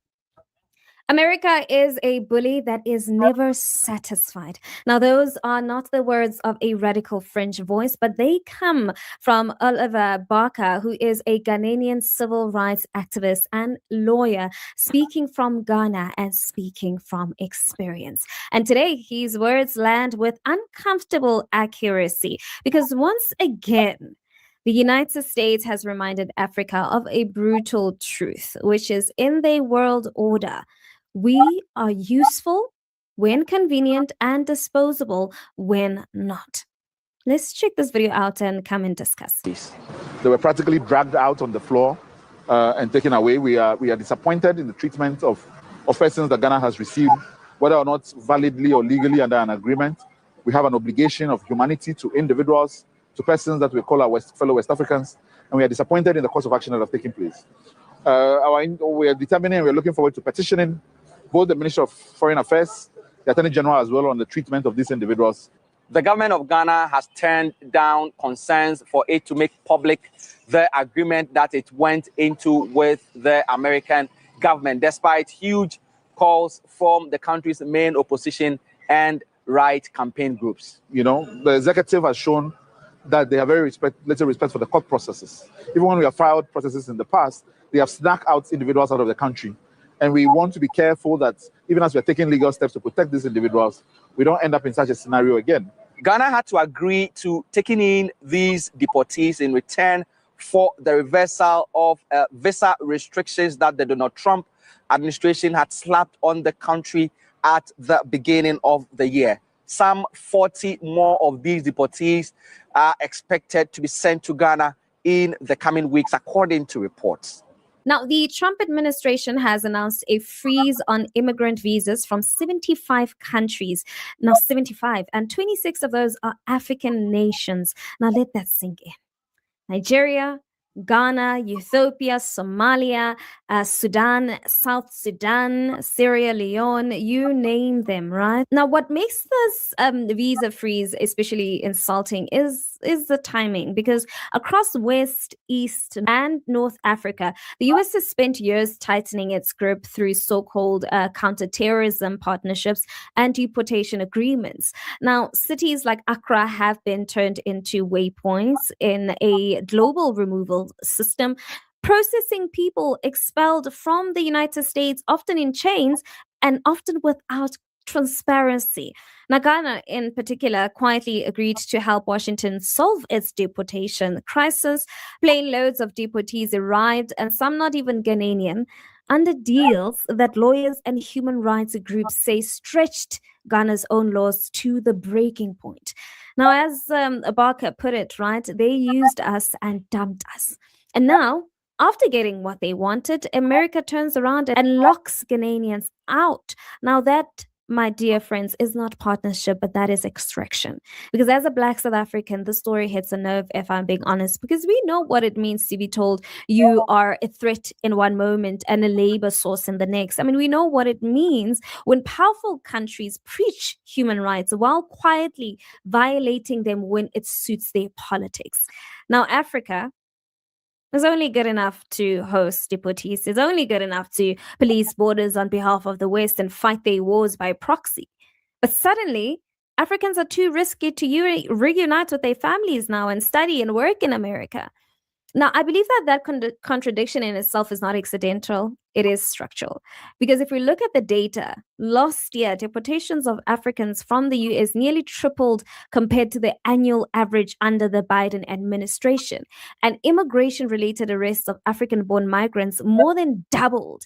And here's the part they don't advertise, right? Less than 40% of those arrested had criminal record. So what exactly is being targeted? Not criminals, not threats, but Black bodies deemed politically expendable. Now, for people like William, who is a Ghanaian man hoping to migrate because of police abuse at home, this ban isn't policy, but it's fear. Because he described it as confusing, frightening, and deeply destabilizing. I mean, families are separated, careers are destroyed, education plans collapse, all through administrative decisions made thousands of kilometers away with little debate and zero African input, which I feel is quite unfair. And if we notice the cruelty of the design, the ban chokes off immigrant visas, the long-term lawful pathways to stability, but tourist business visas remain open. And that's a contradiction in itself, because in other words, they're saying, if you can spend money, then you're welcome.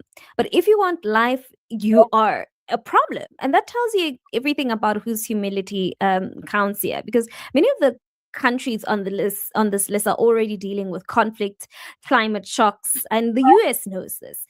And yet, instead of responsibility, it chooses restriction, and instead of repair, it chooses rejection. I mean, America helped shape the global system that destabilized these regions through wars, through economic pressure and selective intervention. Now, when people move because of that instability, America says, no, that's not our problem. And I believe that is not leadership, but that is invasion. And Barker says the correct response is reciprocal bans. And he raises a question many Africans are now asking quietly but urgently, that why do African passports face some of the harshest visa regimes in the world, while Western nationals move freely across our borders? Why is our hospitality never matched with respect? And why is cooperation always one-directional? If partnership is real, it must be mutual. And if respect is real, it must be reciprocal. Now, I believe this moment exposes the truth. You know, this visa freeze is not about warfare. It's not about security. It is about control. And Africans on the continent and in diaspora are done pretending otherwise, because if America wants partnership, then it must act like a partner. If it wants trust, then it must earn it. And if it insists on bullying, then it should not be surprised when Africa finally pushed back.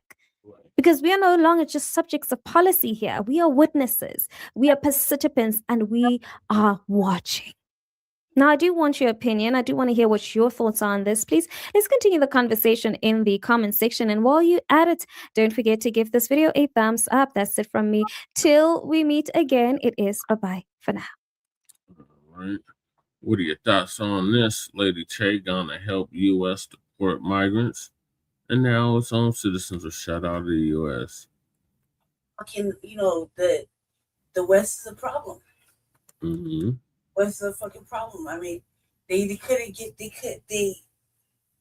basically made agreements, didn't honor their agreements, and I think that the continent should find a way to ship those people back so that he could deal with that again. Because if they don't honor their agreements financially to house these people, they're basically, there was I think like certain prisons over there, they're like little jails. They don't know how to handle these criminals like that. Yeah. Criminals, you know what I mean? So send them back. Find a way to put them on a boat and send them back. Right.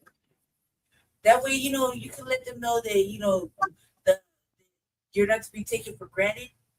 Pay your debt. Here's your people back. They don't belong in our country.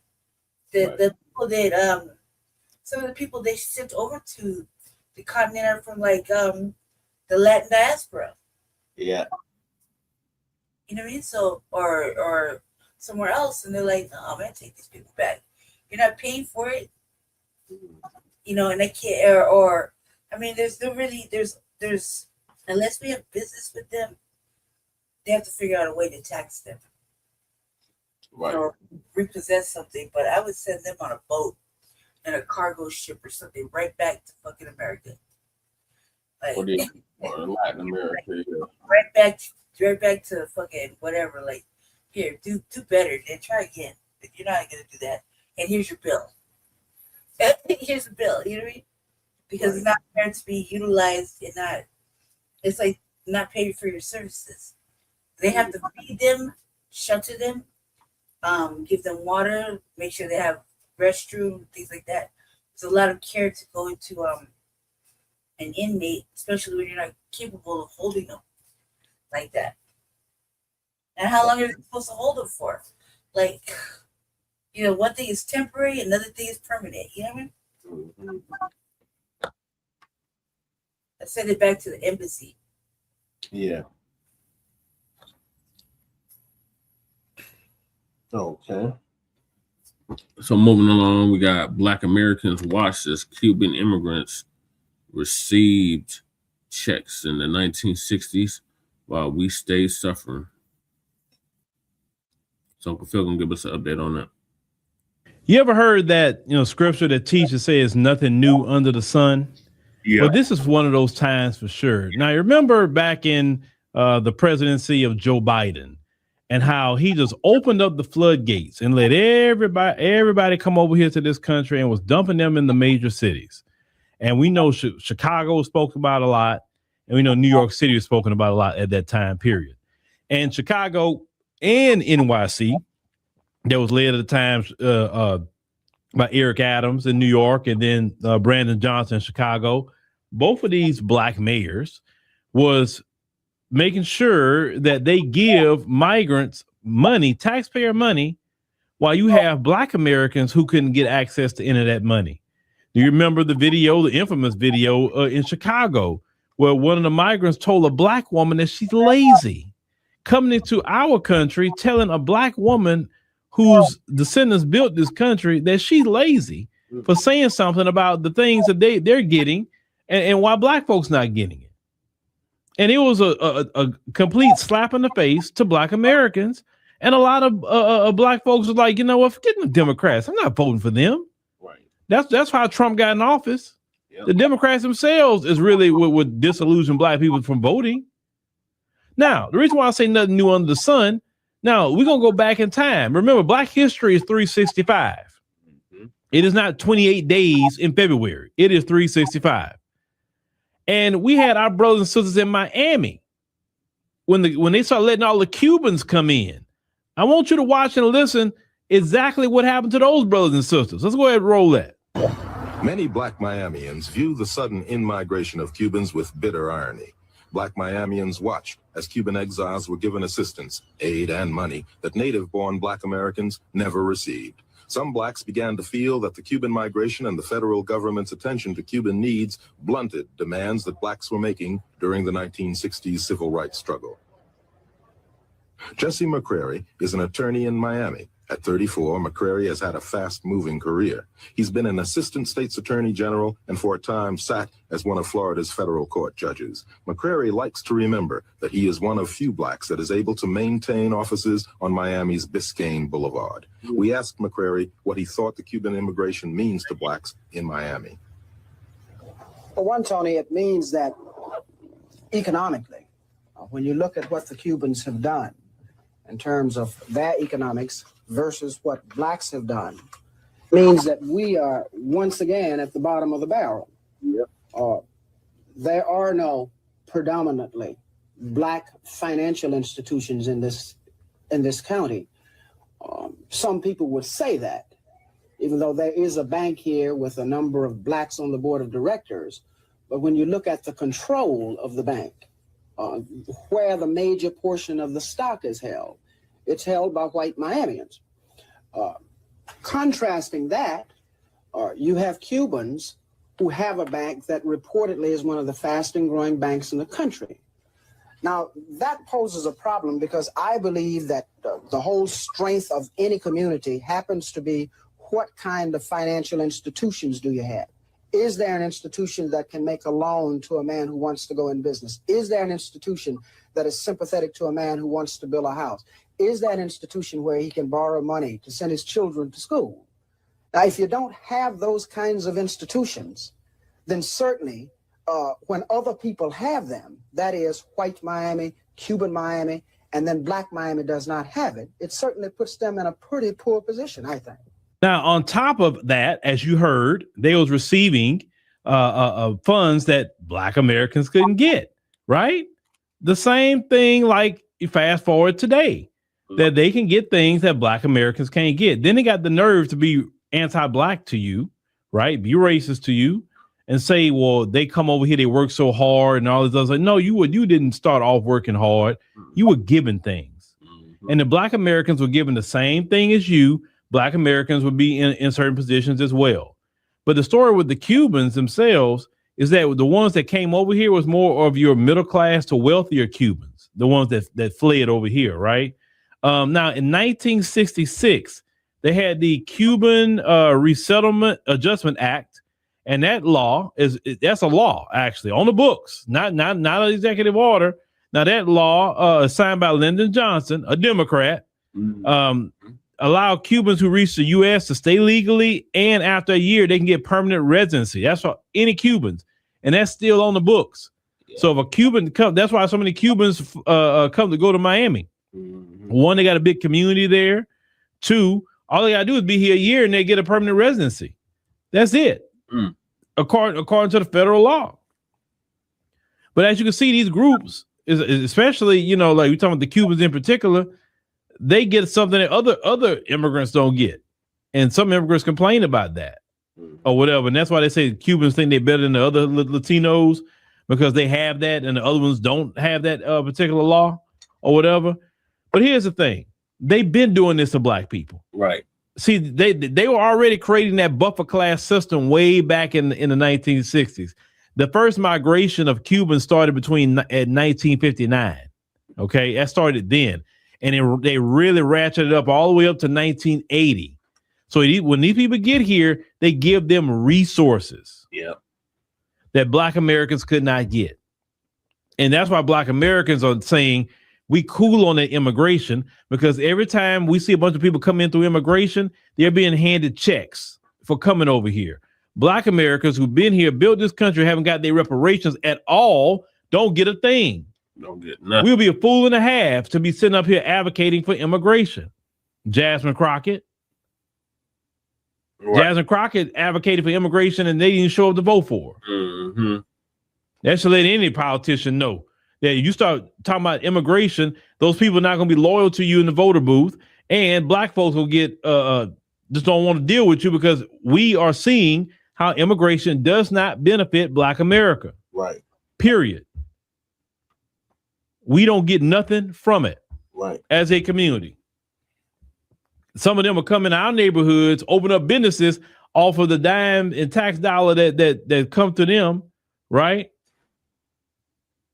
And then got the nerve to look down on black folks in black folks' neighborhood. Yeah.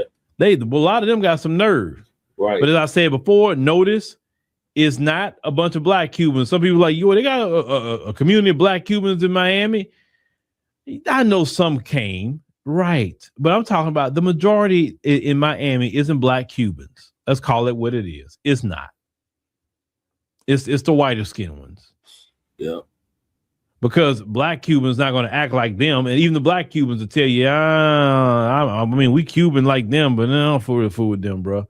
They racist. I don't know. How many times black American brothers and sisters have told you about them Cubans over there in Miami? How they act toward black folk. But they've been doing this. They've been giving the immigrants money when they come over here. But then we talk about, hey, okay, well, shoot, man, break us off our reparations in the form of cash payments. Right. Because you don't give those people a study. You didn't give the Cubans a study. Nope. Right? You didn't give the Venezuelans and anybody else that came over here a study. You gave them checks. When we talk about our reparations, you talk about a study. They don't even talk about anything. They just got their hand out and you putting checks in hand. That's why black people was like, hey man, I ain't really got a problem with ICE. I'm cool with them. That's why you heard black people saying, yeah, ICE can get them on out of here. Get them on out. Because like, why do we want a bunch of people to come in our area that already have anti-black racism in their homeland, and they're coming to compete with you? They're not coming here to be your friend. Dr. Claude Anderson preached that long time ago, that none of them are coming here to be your friend. They're coming to compete with you for housing, compete with you for jobs. And on top of that, a lot of them want proximity to whiteness. So that means they're going to be against you just to prove to them, hey, you know, I'm anti-black too. Look, you see, I don't like the black people. So it's nothing new underneath the sun, brothers and sisters. And the presidents that this mostly happened under is like Eisenhower, Lyndon Johnson, Kennedy. All of them were cool with them coming over here. They didn't say, hey, stay in your homeland and fight, don't flee. But black folks been getting screwed over financially by the government. Mm-hmm. That's why these other groups look at us the way they do, because they can come in and get preferential treatment over the people that's built the country. That's why they get arrogant. That's why they talk crap to you. It's because of that right there. This is why a lot of black people say, yeah, I'm cool on the Democrat Party too, because I can't support no party that is just basically promoting my displacement. But I tell black people, don't be Republican either. No Republican, no Democrat, independent. Because you may have to vote Republican because of a certain reason. You may have to vote Democrat for a certain reason, but you should not be tied to no political party. Nobody should be banking on the black vote. If we can just get to that point that they don't know where the black vote is going,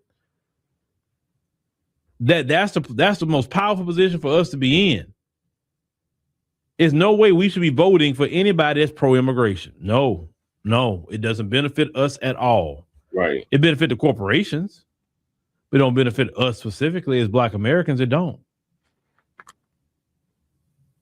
Now, I want y'all to let me know, especially you brothers and sisters in Chicago hearing that. You brothers and sisters in New York hearing that. Let me know how y'all feel about that. Like, they've been giving out money. So this your parents and grandparents that was sitting up here getting done wrong. These people have not changed, bro. They have not changed. Every time I look up, they always trying to do black people wrong, man. Always. We ain't done nothing to nobody. Mm-hmm. Yeah, they always. That's why they world is in chaos now with Trump. You can't keep doing God's children that way and think you're gonna have just a great life and everything gonna be great and peaceful and successful. No. The whole world being turned upside down with Trump. And it's only going to get worse. If they'd done right by black people, they wouldn't be in this issue and problem. Right.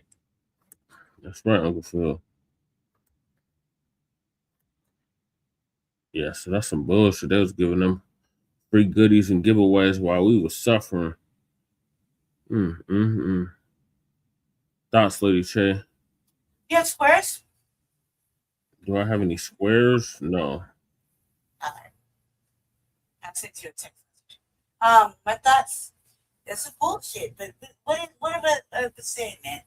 It's just another group of people leapfrogging over the people that built the nation. You know what I mean? There's got to be a stop has to be put to it. You know what I mean? Because we couldn't go over there and do it. So it should be okay for them to do it here. Right. I agree. So moving along, we got more fraud being exposed, this time in Lakewood, New Jersey. Lakewood, New Jersey fraud. Just national media looked the other way. Yes, they do. So Truth Saver is gonna give us an update on that.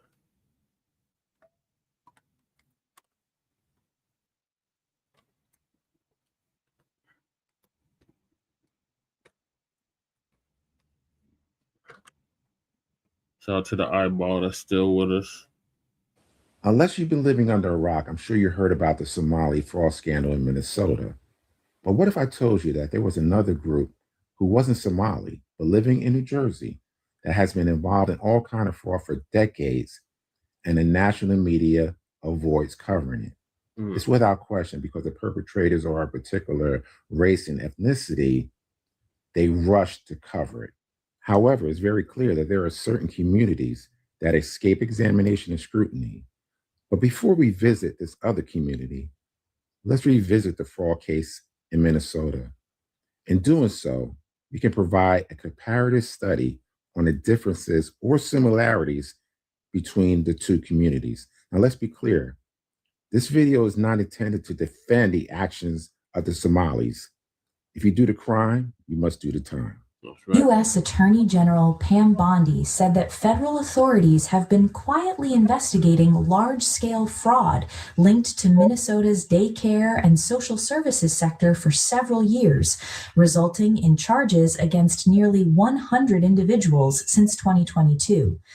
Speaking through a series of posts on X, Bondi said at least 85 of those charged are of Somali origin, with more cases expected as investigations continue.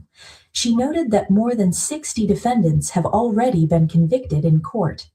Her post highlighted multiple Minnesota-based cases that have already resulted in convictions or sentencing.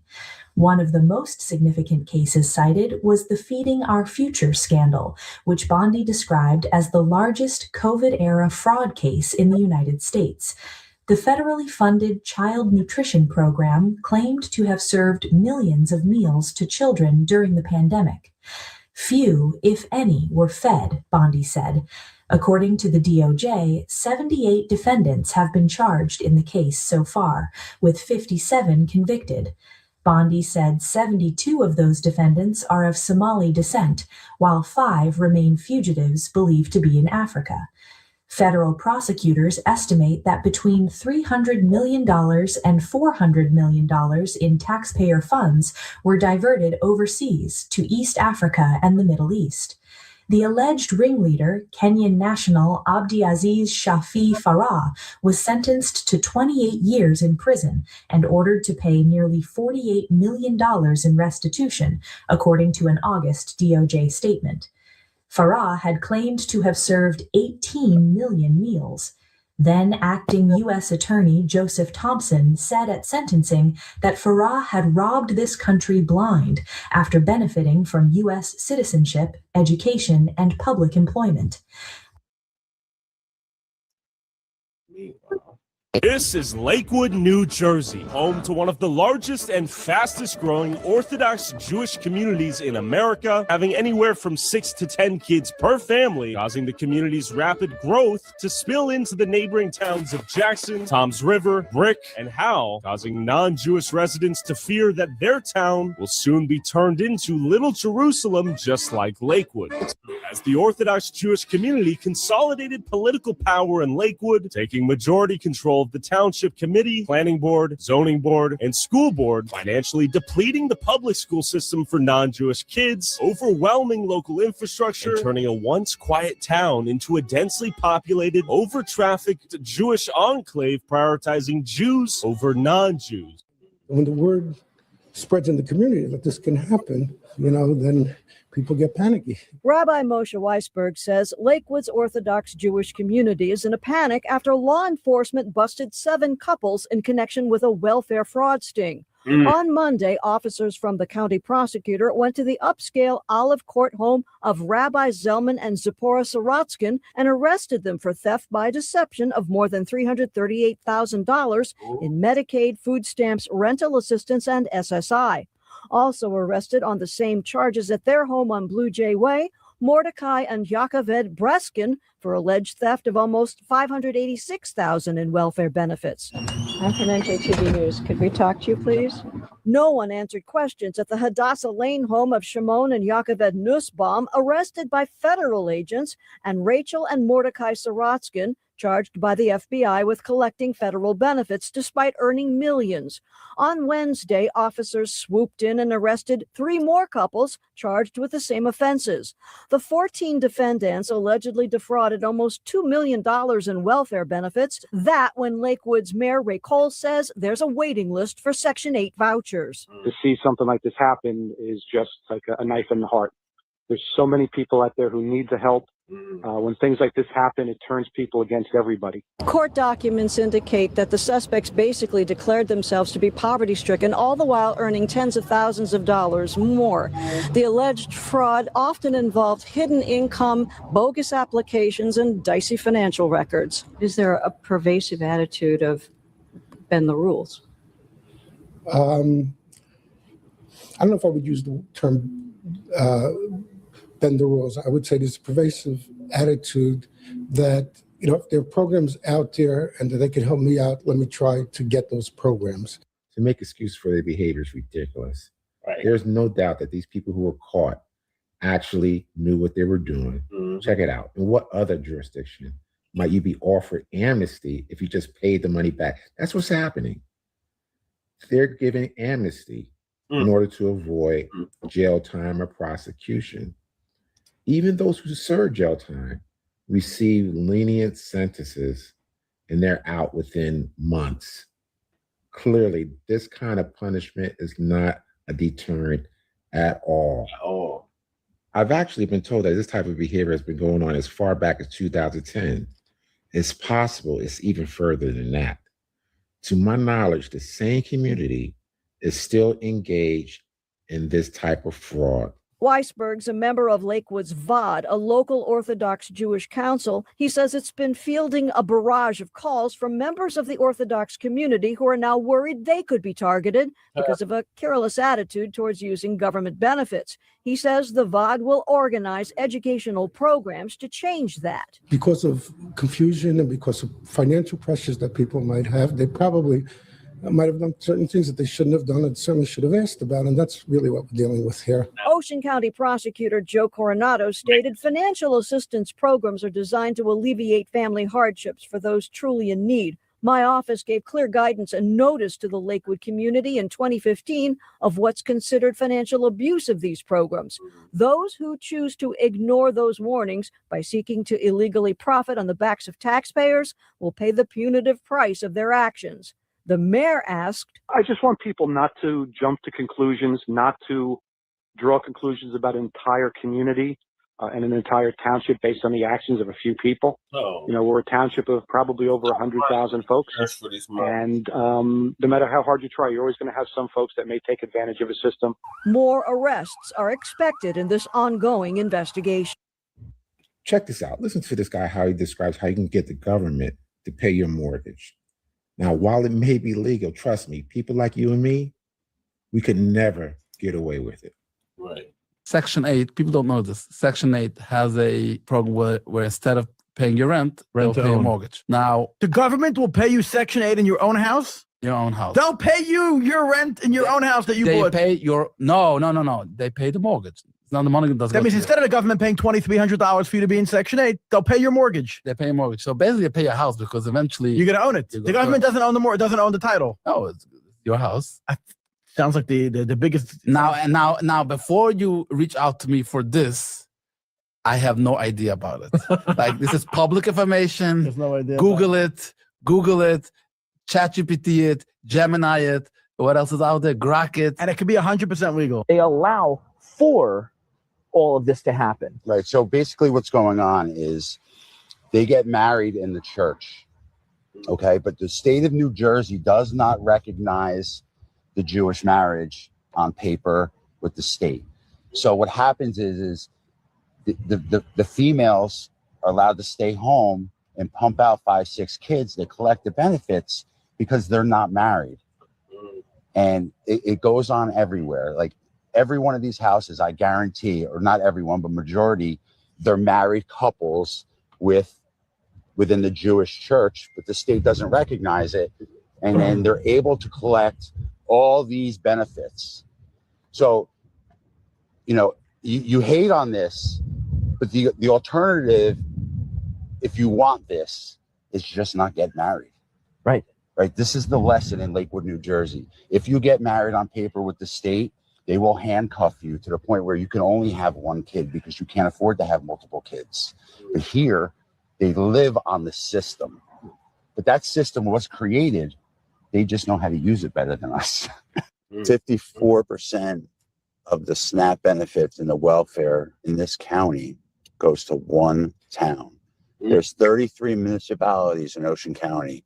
Lakewood, New Jersey gets half of all the resources in this county, and they just drain the system. And it all falls on the middle class's back and the surrounding towns in this county, in the state. And these little towns are all over this state, actually all over this country. And what's going on right now in Lakewood, New Jersey is they've built and taken everything they can take, and they're still reproducing and they're still taking. So now they're moving into towns like Bricktown. They're moving into towns like Jackson. They're moving into towns all around Lakewood, New Jersey, driving up all the welfare benefits, all the SNAP benefits, because they're doing the same thing. And you ask yourself, how do they get away with it? Well, it's very easy. They only vote in Jewish people into the government. In Lakewood, New Jersey, the mayor has been here since 2001, I believe, because they have 5 council members. They don't vote a mayor in this town. They pick a mayor, and the same mayor has been in it, the same councilmen have been in it, and they make the laws. They do all the stuff for the busing.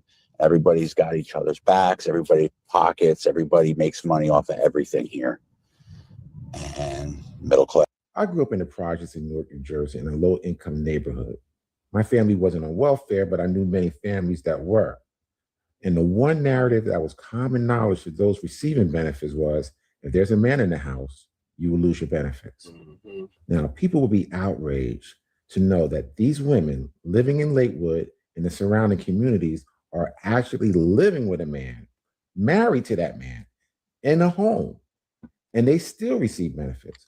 The state of New Jersey is not only paying SNAP benefits to these families, but they are also receiving Section 8 as well. The only reason why this is allowed to continue is that these people receiving these benefits share a similar ethnic, religious culture as those who are in charge of making these decisions to allocate these funds. Those government assistance programs weren't meant to be used like this, and they're abusing it. And now you say fraud. There is a fraud to it, right? There is, because yes. It's legalized fraud, yes. It's legalized fraud because the husband and her aren't married from the state. They don't recognize it. So that she can claim all the benefits as a single mom. And then the husband buys the house and she applies those Section 8 benefits to the mortgage of the house. That's stealing. It's plain and simple. I don't care how you look at it. If you lie on paperwork and says your husband isn't living there or isn't working and you're collecting Section 8, any other person, the state's going to go after the husband for child support to recover some of them funds. And in Lakewood, New Jersey, because all the government has been instituted by the Jewish people, for the Jewish people, and are Jewish people, they don't do anything about it. Just like when the inmates get locked up in the county jail that are Jewish, they get special treatment in Ocean County. And I'm coming out with that video soon too. Yeah. Our public school owners, mainly Jewish white men, and most of our school was not Jewish. And they had control over our public school system over like the past 10 years, purposely voting no on our school budget vote so that way we would fail. And we lost about 3-2 schools. Basically, through block voting, Orthodox Jews won enough seats to control the East Ramapo School Board and went on to eliminate hundreds of public school positions like teachers and social workers, while approving millions of taxpayer dollars to be spent on their children's religious private schools, ultimately gutting the public school system for the estimated 9,000 Black and brown public school students, while diverting that money to their private religious schools. They give us food that's rotten and it's cold, and it hurts our stomach. I asked her, do not take our music program away.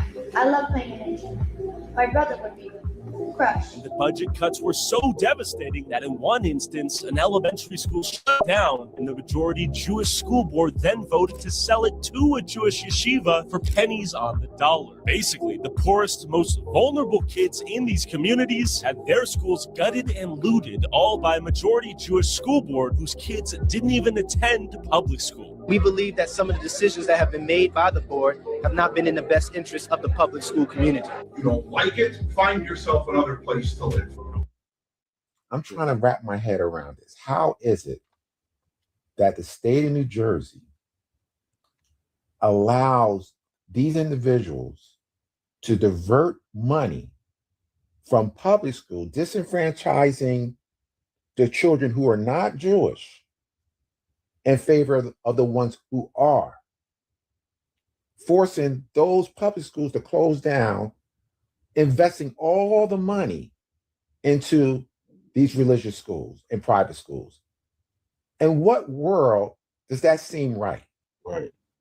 Medicaid, SNAP benefits, welfare is not the only thing that's going on in Lakewood. There's also financial and real estate fraud. A real estate investor based in Lakewood pled guilty to a massive mortgage fraud conspiracy involving a $54.7 million fraudulent loan application.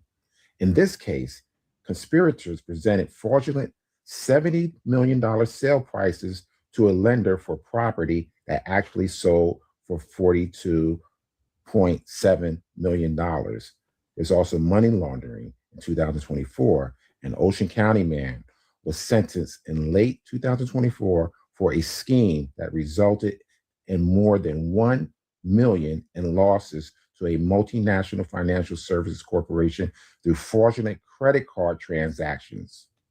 For decades, this government and the media have knowingly taken part in a misinformation campaign to associate Black people with government assistance. One might argue that because of this branding, other groups were not overly monitored to the degree Black American recipients were. Right. This lack of oversight of other groups have largely contributed to the abusive benefits that we currently see in certain white communities.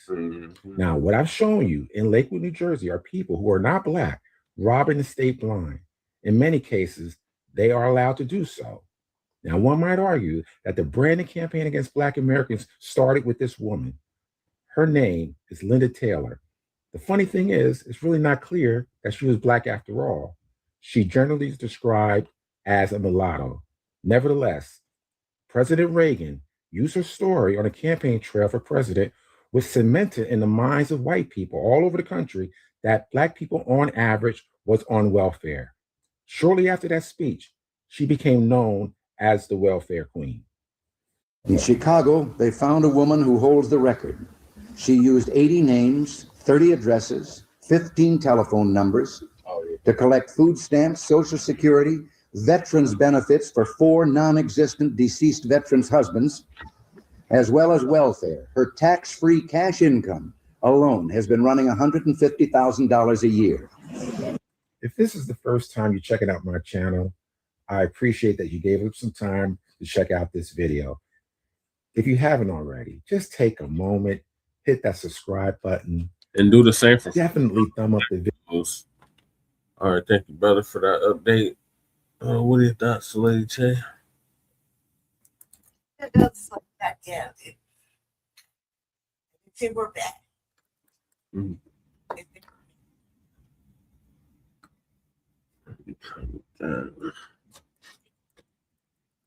man, we couldn't make any of that happen. Nope. Not at all. Not at all. Kind of just, man, I don't even know what to think. Oh, while they was watching us, all this was going on from these other groups. We supposed to be the sister's supposed to be the welfare queens, and we supposed to be the super predators. Yeah. It's fucking shit, man. Absolute shit.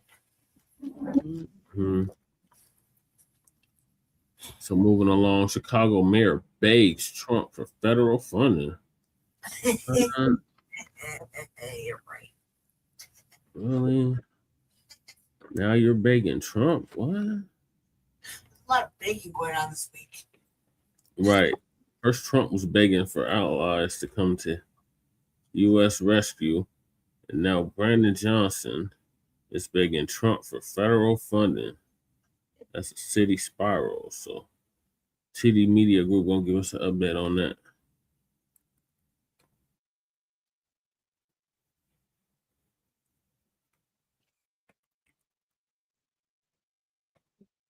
Okay, what's going on, everybody? We are here. We are live. Thank you all for joining me today. If you haven't already, please make sure you hit the like button, subscribe to the channel if you're new to the channel, and most importantly, please make sure that you are following me on Telegram at TD Media Group to help circumvent social media censorship and shadow banning. All right. And with the introduction out the way, let's get today's stream started.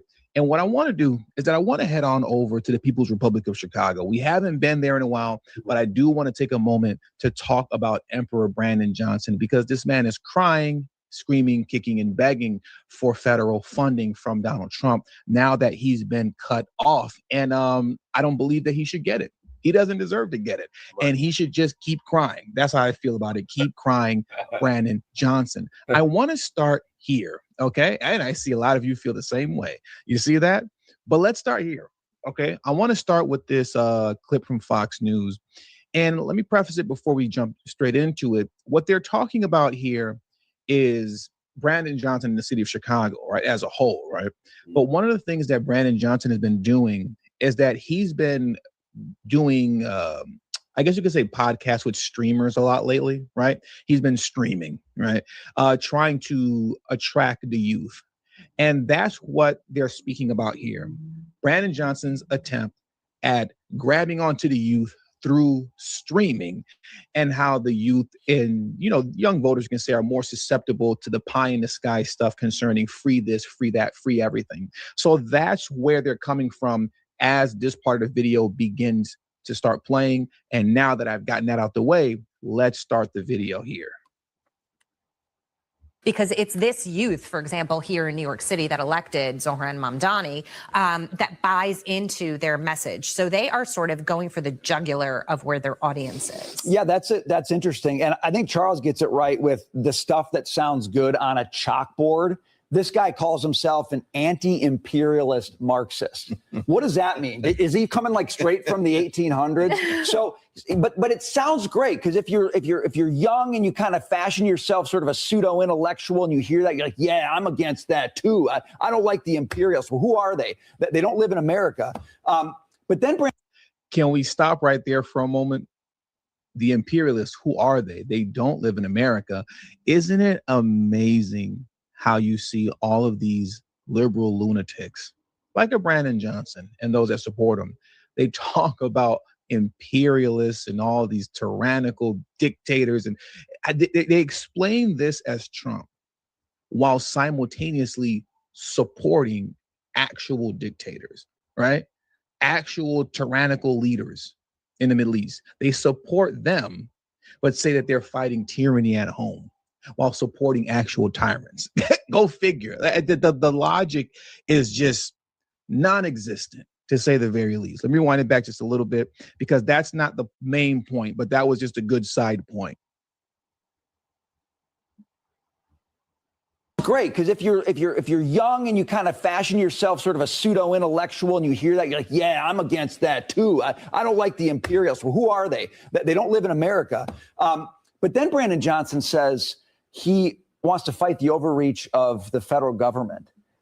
This is the same guy who's fighting with Trump because the federal government won't give him like $3 billion. Dude, have it one way or the other, okay? Either you want the federal government's money, then you got to deal with the federal government, or better yet, I say stop. And I say this for every state and every city, stop sending him federal money. You do it on your own, Brandon Johnson. You see how it works out. You see how it works out for your constituents. He gets bailed out by the federal government. He wants all of our money and he wants none of the strings attached. That's not how it works. And I agree with them 100% on that. You can't be saying we need to fight the federal government. Brandon Johnson is the same guy who said that President Trump has waged war on the city of Chicago because he sent ICE to deport criminal illegal aliens. You can't say that Trump is a tyrannical dictator who has waged war on the city and he must be stopped. But at the same time, please bail me out. I need you to bail me out. I need you to bail my city out because we're misusing tax dollars and we're pretending by overtaxing our citizens that we're going to fund all these great bleeding heart programs. But the money is really just kind of going in our pockets and in the pockets, of our friends and cronies and things of that nature, right? So while we're misusing tax dollars and we're throwing money away, please bail us out. But you're also a tyrant. It doesn't work like that. It's just foolishness. It's complete nonsense. I want you to look at this here. Check this out. Okay. Mayor Brandon Johnson's statement on Trump threatening to halt federal funding for sanctuary cities. In response to Donald Trump's newest threat to withhold funds from so-called sanctuary cities, Mayor Brandon Johnson issued the following statement. Who cares? I'm not even going to read it. Why? It doesn't matter. You know what I'm saying? It doesn't matter what you have to say. I'm not going to sit here and read your crybaby statement about how Trump is destroying the city of Chicago by not giving us federal funding when it's you are the one that are overtaxing your citizens, taxing them into oblivion, just like what happens here in Los Angeles. Because that's the game that they run. They tax you into oblivion in blue states and blue cities. And then they say, oh, it was Trump's tariffs. They tax you into oblivion as it pertains to gas taxes. And then they say, oh, it's the war in Iran. Right? But when you get down to, for lack of better terms, the nitty gritty of what's going on, it's just blue mayors and blue governors that are taxing you into oblivion. Let me play this for you guys very quickly. Let me pull this down and pull this video up. Or you know what? No. Let me show you this first. Check this out. As it pertains to being taxed into oblivion, right? Look at this here. Big tech companies sue to block Chicago's new social media tax. What in the world is a social media tax? How are you taxing people to use social media? You're taxing to use TikTok. You're taxing to use Twitter, Facebook, and Snapchat. That is insanity. That is crazy, right? And let me read this off to you guys as it pertains to the foolishness. A coalition of the world's largest tech companies, a coalition of the world's largest tech companies is suing to block Chicago's new tax on social media giants like TikTok, Facebook, and X, claiming the city's first of a kind per user levy tramples over the First Amendment rights of major corporations that contend that they are part of the free press. The lawsuit filed Friday in Cook County Circuit Court by the tech trade group NetChoice takes aim at the social media tax proposed by Mayor Brandon Johnson and retained in the budget ultimately approved by a reluctant city council last fall. Now get this. Companies started paying the tax last month at a rate of 50 cents per user. Do you know how many users these social media giants have? How many users TikTok have? Do you know how many users Facebook and Twitter, now known as X, has? Okay. And Brandon Johnson said, give me that. Companies started paying the tax last month at a rate of 50 cents per user after the first 100,000 Chicagoans who logged onto Snapchat, Reddit, Instagram, and other popular sites, with city officials projecting a $31 million annual windfall, get this, for future mental health programs. These are programs that don't even exist. This is what I'm talking about when I'm saying that they're just taking money and misusing taxpayer money. They're taxing everybody to death to do what?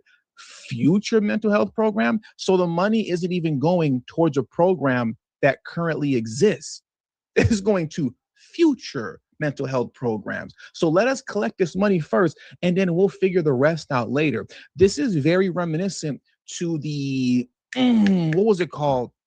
Many of you were subscribed to the channel. Well, how many of you were subscribed to the channel back when I used to talk about this all the time? Time flies. It's about maybe 2 years ago now. The not feeding our future.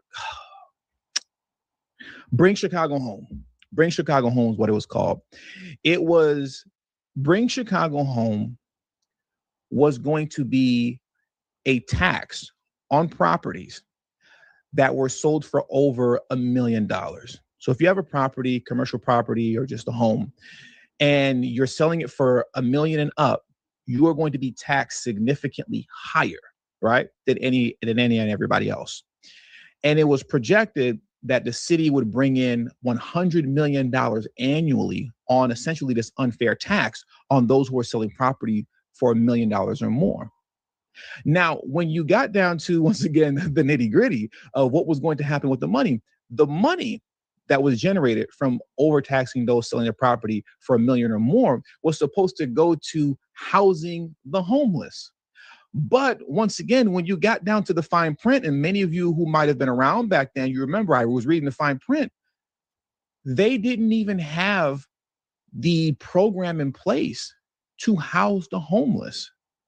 They were waiting to collect the money first, and then we'll figure out how we're going to house these homeless people. But first, just give me the money. Now, ultimately, that got shot down first by the courts, and then when they put it on the ballot, people voted against it, thank goodness, because we all knew what he was really wanting to do, and he wanted to take that money to house so-called asylum seekers, right? Biden's migrants, as I used to call them, illegal immigrants. But this is the foolishness that they engage in. They're constantly taxing you to death for future bleeding heart programs that ultimately don't come out to anything. Because at the end of the day, the city's still in shambles. You still have a 6.6% approval rating. You're still burning taxpayer dollars. But give us this money. Let us tax you into oblivion for all these future programs that we don't even have a framework of how this is going to be accomplished yet. This is ludicrous. And then as we're taxing you to death, we're going to blame it on Trump and the tariffs. We're going to blame it on Iran. I want to talk about Iran for a minute as it pertains to gas prices. Because that's one of the tricks, you can say, that liberals in these cities and states, liberal mayors and governors, are using against their people. And I can't even say tricks. At a certain point, the stuff just becomes obvious. It's just stupidity at this point if you're believing these things, right? But here in Los Angeles, gas is so out of control that America knows it has absolutely nothing to do with Iran, even though that's what Governor Gavin Newsom would want you to believe. And that's what Mayor Karen Bass would want you to believe. But even in this clip that I'm going to play here, I believe it's from CBS, they're going to acknowledge that, look, man, gas in Los Angeles is always out of control. This has nothing to do with Iran, or I should say Iran, right? Check this out here. And then we're going to come back to Chicago. We're going to tie it all in. But let's get into this video clip first. As prices rise, California is feeling pain at the pump more than any other state in this country. CBS's Andres Gutierrez in Los Angeles explains why. Andres, good evening. Good evening, Tariq. Just take a look at the prices on this sign. Everything is above $5, just showing a painful reminder of how fast this is all moving. Drivers I spoke with tell me that they are paying more, getting less, and feel like there is no relief in sight. While the rest of the country is paying around $3.45 for a gallon of gas, AAA says in California it's more than $5, a jump of more than 50 cents in just a week. Pause. Stop. Shout out to Fat Boo. I know Fat Boo's down there in Texas. Lord knows how much I love Texas. I've never been there, but I love Texas. I wish I lived there, but unfortunately I don't, okay? And we're going to talk about Texas for a moment. But Fat Boo and many of you, like my man Saul, who I'm sure is in here listening, who also lives in Texas, you guys tell me all the time, even those of you that live in Florida and whatnot. Remember at the top of the Trump administration, all of basically last year, we would talk about gas and things of like nature. And even throughout the entire time that Trump has been in office so far, As people like Fat Boo, who live in Texas, and others that live in Florida were throwing it in my face that your gas was $2 and some change, gas here in LA was still $4 and some change. It was like $4.25, while you guys were telling me I'm paying $2.50. Now, with the situation in Iran, it has caused gas prices to go up, right? But I want you guys to really focus in on this. The national average is $3.45 for you guys that are fortunate enough to not live in a blue state, blue city. It's $3.45 for you. I just put gas in a tank over here. It was $5 a gallon. If what you say is high where you live out there in Texas or, Florida right now, we were saying, oh man, I support Trump, but wait, the gas done went up almost $1. $3.45, this is killing me. If gas was $3.45 over here in LA, we would be jumping for joy. That would be almost the equivalent of free gas for us. Over here, in this open air insane asylum called Los Angeles, we're paying $5.15 a gallon. $5.15. So what that goes to show you, and the point that I'm proving, is that when these folks like Gavin Newsom and Brandon Johnson, J.B. Pritzker, whatnot and the like, in these blue states, blue cities, are taxing you out of control, and you're getting gas prices like this, but then they're trying to blame it on Trump and Iran, man, that don't have nothing to do with nothing. That doesn't have anything to do with anything, because the gas was already out of control. It was already out of control. Look at this here. Let me show you guys this. Let me pull this down and pull this up. This is crazy. Topics they talked about. Bring this down and boom. Look at this.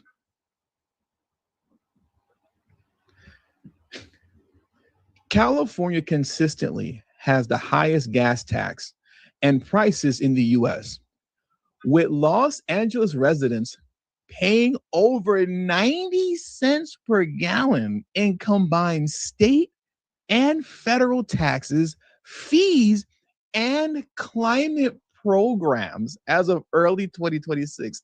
And climate programs. Remember, I always talk these bleeding heart programs. 90 cents. Okay? 90 cents. That's how much we're being taxed on our gas. You go over to Brandon Johnson and J.B. Pritzker side of the country, right? Chicago, Illinois, including the Chicago area, consistently ranks having the second highest total gas tax in the nation, trailing only California. As of mid-2025, combined federal, state, and local taxes on gasoline in Illinois exceeded 85 cents per gallon. But Iran. Yeah, it's Iran. Is it Iran? Is it really? Or is it Gavin Newsom? Or is it Karen Bass? Is it J.B. Pritzker? Is it Brandon Johnson? I think it's the latter, the people that I just named. It's not Iran. But now, shout out to Fat Boo and Saul. Drum roll, please. And I when I looked this up, I knew it was going to be low, but I didn't know the gas tax was going to be this low in Texas. But I shouldn't be surprised. Oh, man, I love Texas. I got to make my way out to Texas. The Texas gas tax is 20 cents per gallon.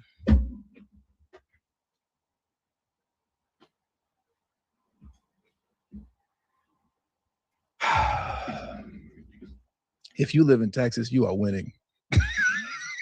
You're winning in life. If you live in Texas, you are winning in life. This is crazy. Only 20 cents.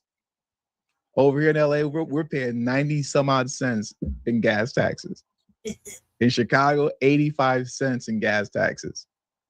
In the good state of Texas, only 20 cents. Once again, the point is, right, to bring some seriousness back into this, is it Iran and Trump, or is it your local elected officials? Is it tariffs, or is it your local elected officials? It's your local elected officials. Because once again, what people think is high in states like Texas and Florida right now, that's almost free for us. That's almost free for us. And let me to my fellow, LAN, Angelino, I think they call it here. ARCO is $5 plus in Los Angeles. Monique Robinson, please talk to him, because you clearly live here in Los Angeles. Can you please explain to them that ARCO is actually the cheap gas station? Like I go to ARCO. I don't mess around and go to Shell and all them Chevron and all them other. I don't do that. I go to ARCO because ARCO is always the cheaper. It's probably the cheapest gas that you can get in LA, where you're not treading into the waters of like those kind of off-brand gas stations that are like you're filling your tank up with water, basically. Like that's not even gas anymore. It's not even gas anymore. ARCO is cheap here. It's cheap. Look at there she go. This Monique. ARCO is the cheapest. And even that's $5. And even that's $5. Okay? Even that's $5. It looks like we have the fellow Angelino here that can tell. Afro Merchant said facts. Facts.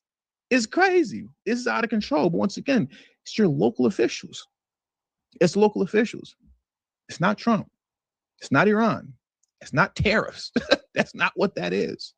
So what I want to do next is, where are we at? Let me pull this up for you guys, right? We're going to keep talking about taxes so I can hammer this point home. Look at this here.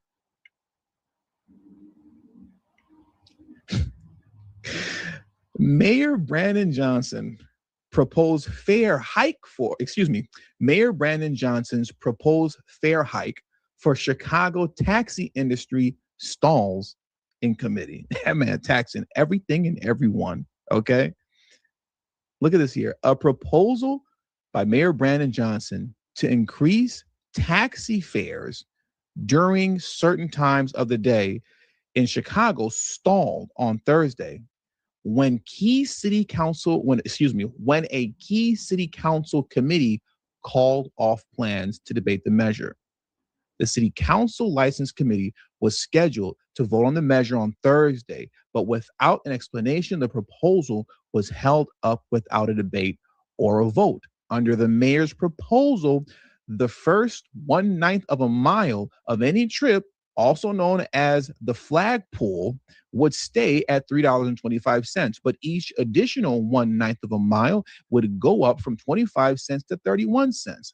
Another 31 cents will be added for each 45 seconds instead of 20 cents for every 36 seconds. A $2.50 rush hour fee would be added for rides between 3:30 p.m. and 7 p.m. We're going to penalize you for, having the audacity to go to work, and come off of work during rush hour. How dare you go to your job, and use a taxi? We're going to tax you on that. And a $1 overnight fee would be charged for rides between 8 p.m. and 6 p.m. So even after rush hour, we're still going to tax you. Okay. The flat charge for a ride from cabs stands at, the flat charge for a ride from cab stands at O'Hare International Airport to downtown or to McCormick Place would go from $24 to $30 per person. The charge for a ride from a cab stand at Midway International Airport to downtown or to McCormick Place would go from $18 to $22 per person. The cost of a ride between the two airports would go from $37 to $45 per person. Now look at this here. This was really important.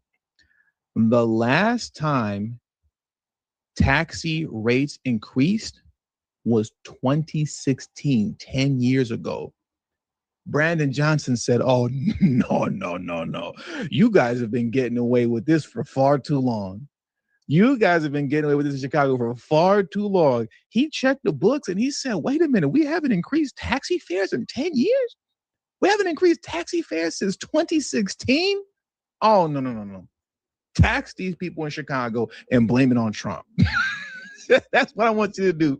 Tax them and blame Trump. That's what you're going to do for me right now. And that's what he's trying to do. Once again, taxing you into oblivion. It's amazing, isn't it?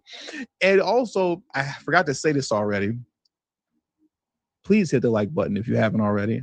I would really appreciate if you did that. And if you're new to the channel, hit the subscribe button as well. Thank you very much. Now that we got that out the way, I want to end things off with this here. Let me pull this X post up for you guys. This is ridiculous. You know, considering all of the taxes, right? Gas taxes, social media tax, which is crazy work. Social media tax is out of control. Raising taxi fares for the first time in 10 years. The biggest thing that is breaking every liberal state and city's back is the amount of money that goes into upholding the large illegal immigration population that's on public services, we'll say, right? That's on entitlements, like welfare, food stamps, so on and so forth. And oh man, I hate when I do this. I have this video. Okay, so I have this. I want to play for you guys, right? Concerning Brandon Johnson, because the long and short of it is that as it pertains to SNAP and whatnot, and there are new rules concerning SNAP and food stamps, essentially illegal immigrants have been kicked off. But before I get into this, there's a clip. Let me, oh man, I hate doing this stuff in the middle of a stream, but I just feel like I gotta, let me see if I can find this clip for you guys really quickly. I'm so mad at myself.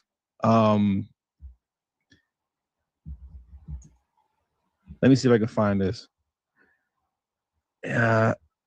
Infuriating racial studies show you guys still don't want. Okay, yeah. I haven't listened to this yet, but I read the caption. I listened to a couple minutes of it. But can I download this? Oh, I'm so annoyed. Okay. This is what I'm gonna do. Let me speak on this first, and then I want to play this clip. You know what? I'm not gonna download it.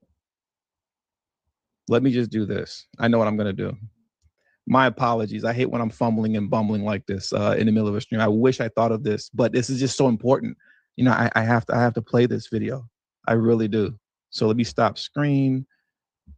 Go in. Give me just a moment. While you guys are waiting for me to finish fumbling around, just smash the like button, please. Hit that like button for me. Where are we at? Is this what I want?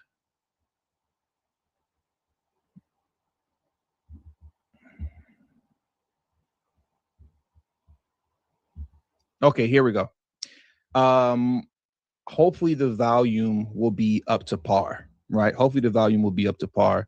And if it isn't, I apologize. But check this out here. Infuriating.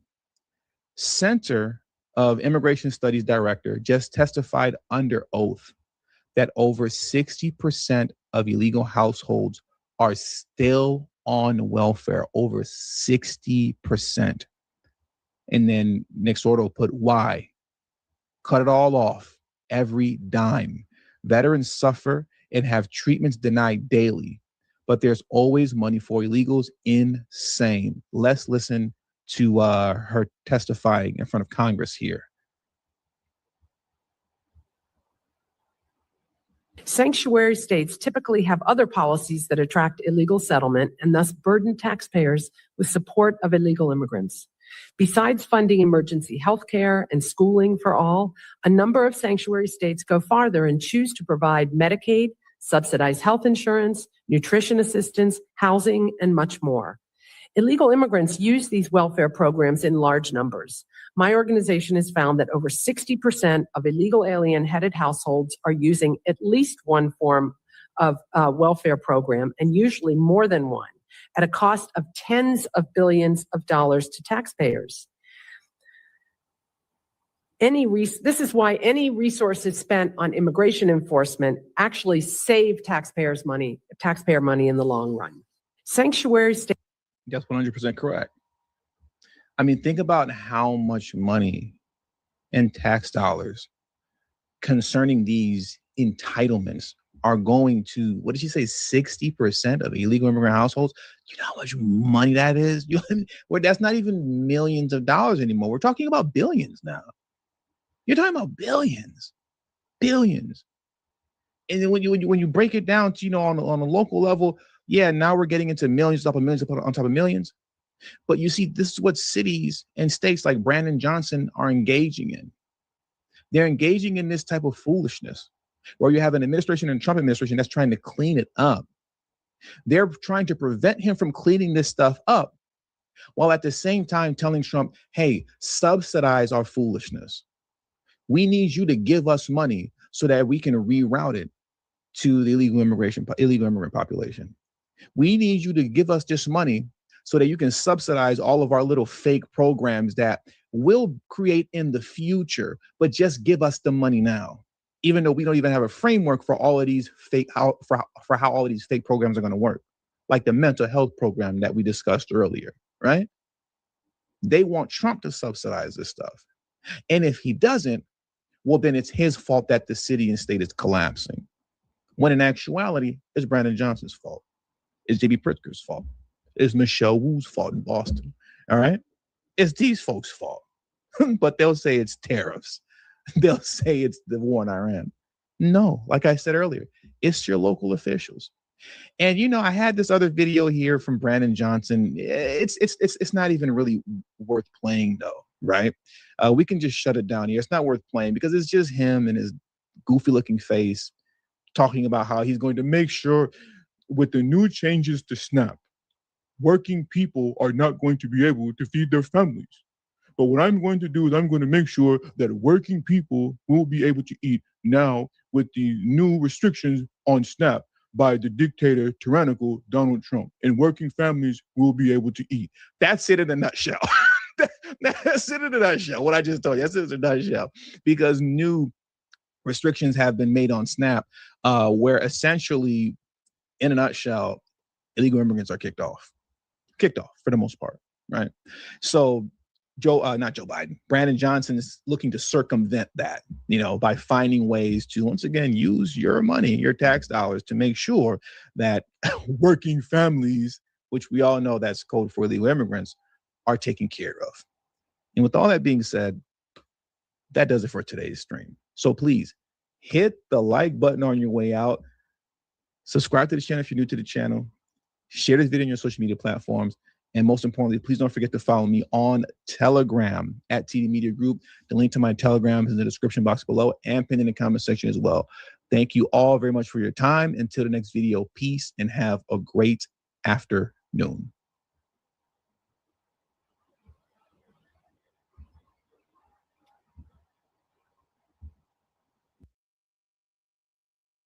I'm like, this woman's serious. I never listened to her like that. But boy, if I want to laugh now, I'll just go listen to Reese now. Oh, I'm not listening to her for no opinion. I'm want to laugh at her. I think that is funny, and she thinks she doing something sound like a black exploitation film. Now, see, I don't do y'all like that. But be honest with you, I don't speak that way even in my personal life. People who know me know how I speak. How I'm speaking to you now is how I speak in my personal life. I don't have no side conversations. You won't hear me screaming the N-word every other day. You won't hear me cussing people out every day. How I'm talking to you is how, if you meet me, some of you met me, I seen two people in the store today. One sister said, hey, I watch your show. And then there was another sister that I met. She came up to me and said, I don't want to sound weird, but don't you got a TV show or something on the internet or something? And I said, yeah, I do. And say, what's your name? So I told her. And then she told me her name. So, you're a Nigerian sister. I said, okay, sister, all right, appreciate you and all that. So, everybody cool I meet. I can't say I've had no bad experiences with nobody I've met in the street. No matter if they, from here to diaspora, wherever, it's all love, and I appreciate that. I do appreciate it. All right, what Laverne say? I did broadcast, but that's my experience with others. No church. Oh, okay.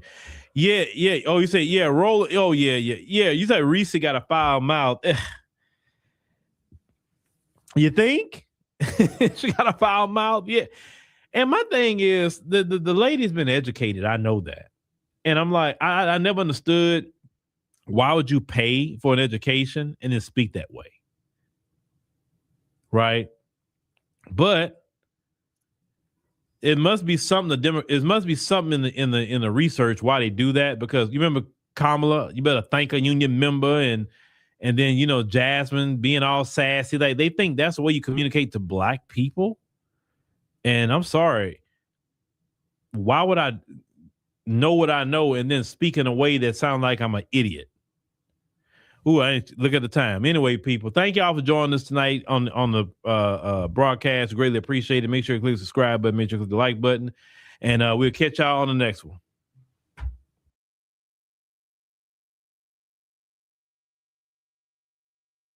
A 23-year-old, you heard that right, will become the next mayor of Bogalusa. A few moments later. We begin with breaking news this morning. Bogalusa Mayor Tariq Trong has been arrested along with 6 others in a drug trafficking investigation. State police arrest the mayor of Bogalusa for an alleged scheme involving drugs, guns, and prostitution. As Rob Masson reports, he's live in Franklinton, where the mayor spent the day in a jail. Mayor Trong is accused of using city funds for repair work on his mother's home and to rent an Airbnb in Atlanta, where he was allegedly meeting a prostitute. He's also accused of soliciting bribes, accepting excess payments, and buying illegal drugs. He will be in court again on January 14th. Okay, from the youngest mayor in the history of the state to a drug bust and public corruption charges, here's the story of Bogalusa Mayor Tariq Trong.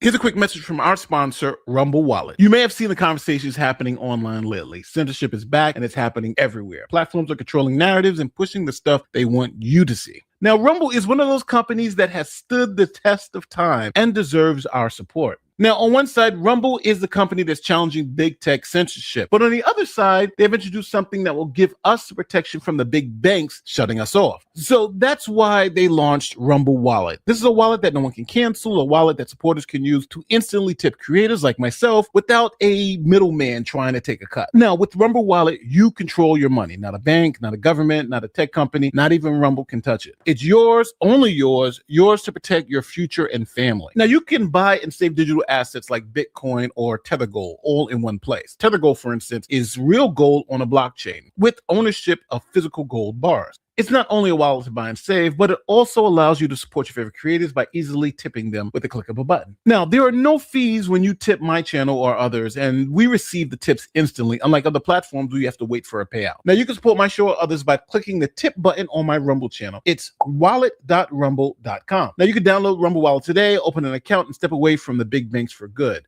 That's wallet.rumble.com or search for Rumble Wallet in the app stores. This is a paid advertisement. Cryptocurrency and tokenized assets like Tether Gold are volatile and not FDIC insured. Invest responsibly and consult your financial professional if needed. Okay, let's step back. This is Tariq Trong. When he was 23, he became the youngest mayor in the city of Bogalusa's history, beating the incumbent mayor by a lot. A 23-year-old, you heard that right, will become the next mayor of Bogalusa. Tariq Trong started his campaign because he just didn't like what he was seeing in the city. Now he's positioned to do something about it. Voters made it possible. According to the Washington Parish Registrar of Voters Office, there are just more than 6,600 registered voters in Bogalusa.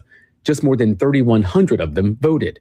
Trong picked up 56% of that, beating out 2 other candidates, including 8-year incumbent Wendy Perrette. I am disappointed in the results, of course, but it's obvious that God has a different plan for me, and I'm at peace with that. In a concession statement on election night, Perrette questioned whether Trong has the skill set to lead and unite the city, but is hopeful he will. Now, as you see, this wasn't some small upset victory. This was the community coming together and saying, we need a change at the top. So this historic win was because Trong focused on things like crime, investment in youth, and bringing more businesses back to the community. I ran against a sitting mayor and a sitting council member at large. So that just lets us know that people are ready for somebody who's going to more accurately represent them. Mayor-elect Trong says he just wants to get right to work on the issues on the top of residents' minds, like reducing crime through community policing investing in the youth, and bringing more business to the area.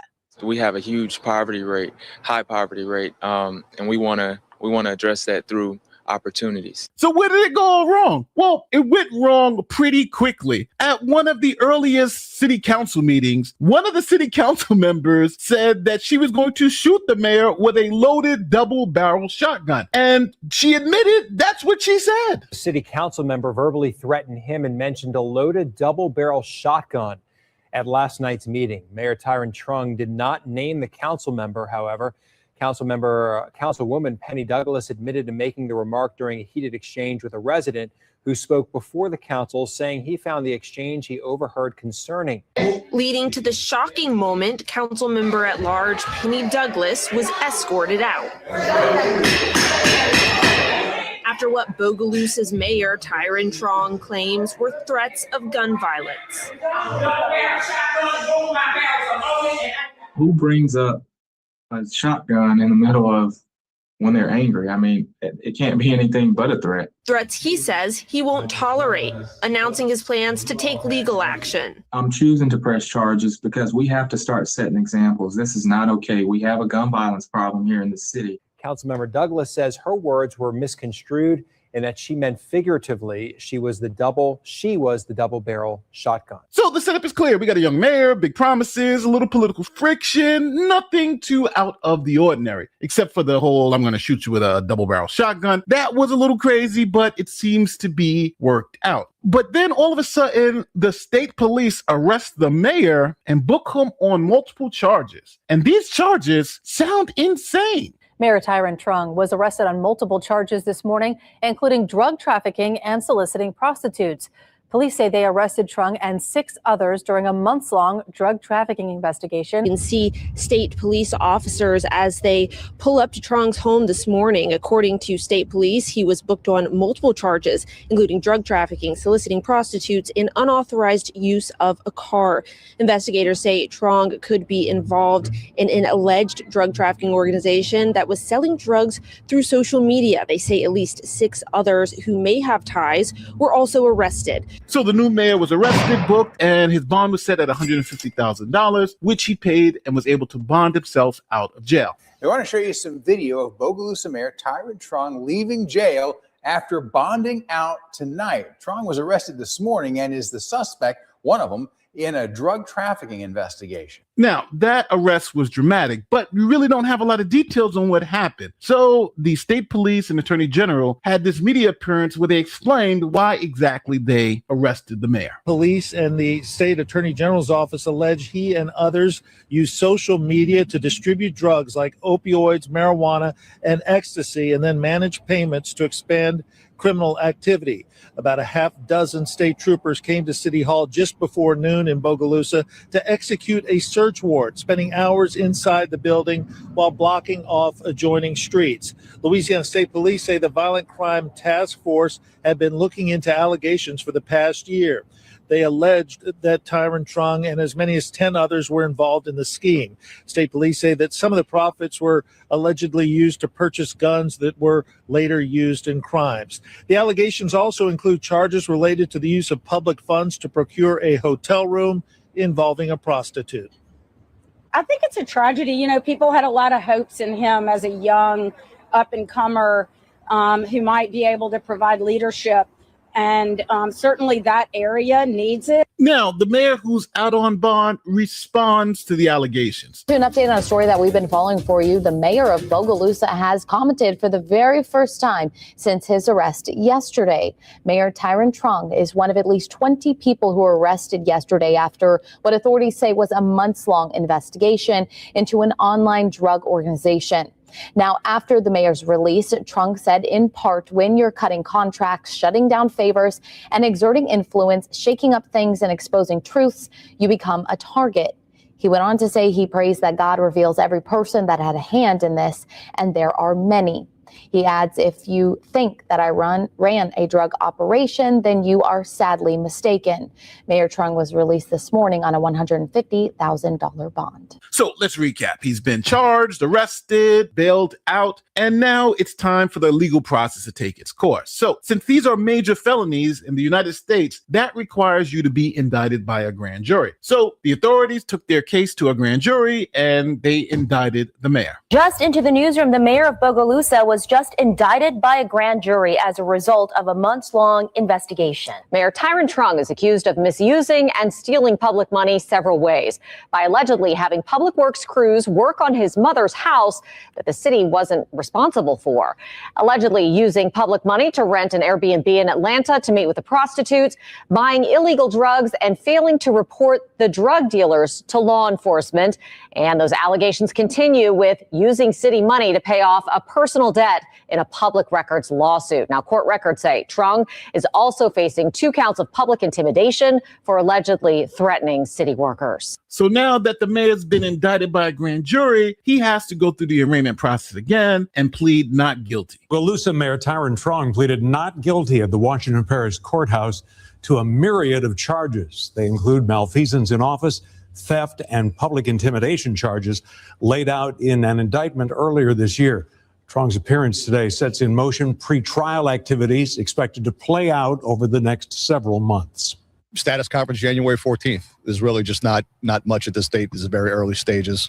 Formal arraignment is now entered, and we will advance with scheduling orders, document production, discovery production. Now, obviously, if you're from this town, from a public trust standpoint, this has to be brutal. The same guy who's on TV talking about reducing crime is now in a stack of clips where the words guns, drugs, prostitutions, search warrant of City Hall, and public money were all misallocated. That's what the authorities are alleging in this case. Now, with the evidence and the indictments, people in the community are just not convinced. They say the state is racist and is just trying to take down an innocent black man. They've been after him for a while. We unfortunately, and it's so sad and it's so embarrassing for our city because racism, hatred, bigotry is still alive.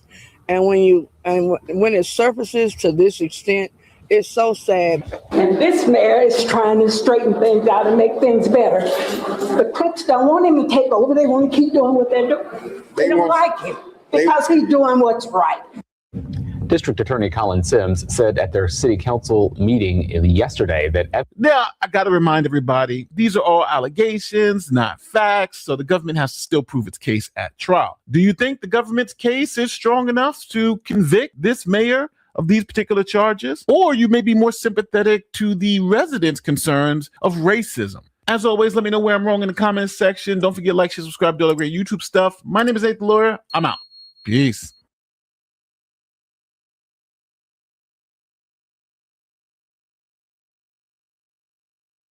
If you walk into a restaurant today, you open the menu and you see a plate of oxtail, it's going to run you $35, $40. Usually, when you pay for a cut of beef like that, you're expecting a premium cut, a ribeye, a filet. But this is literally just a cow's tail. A century ago, it was considered garbage. The white establishment would not touch it. So how did this pile of trash become a $40 luxury item? Well, today, this isn't a story about a family recipe. It's a story about how Black cooks engineered an economic flip, how they sold these systems' own trash right back to a world for $1 billion profit. So join us today while we discuss why Black folks love oxtails. And if you enjoy stories like this, you can find more stories like this at onemichistory.com. Please like and subscribe. But without further ado, let's get started. To understand oxtails, you have to understand the disrespect. You have to go back to the 1800s. The plantation economy was running at full speed.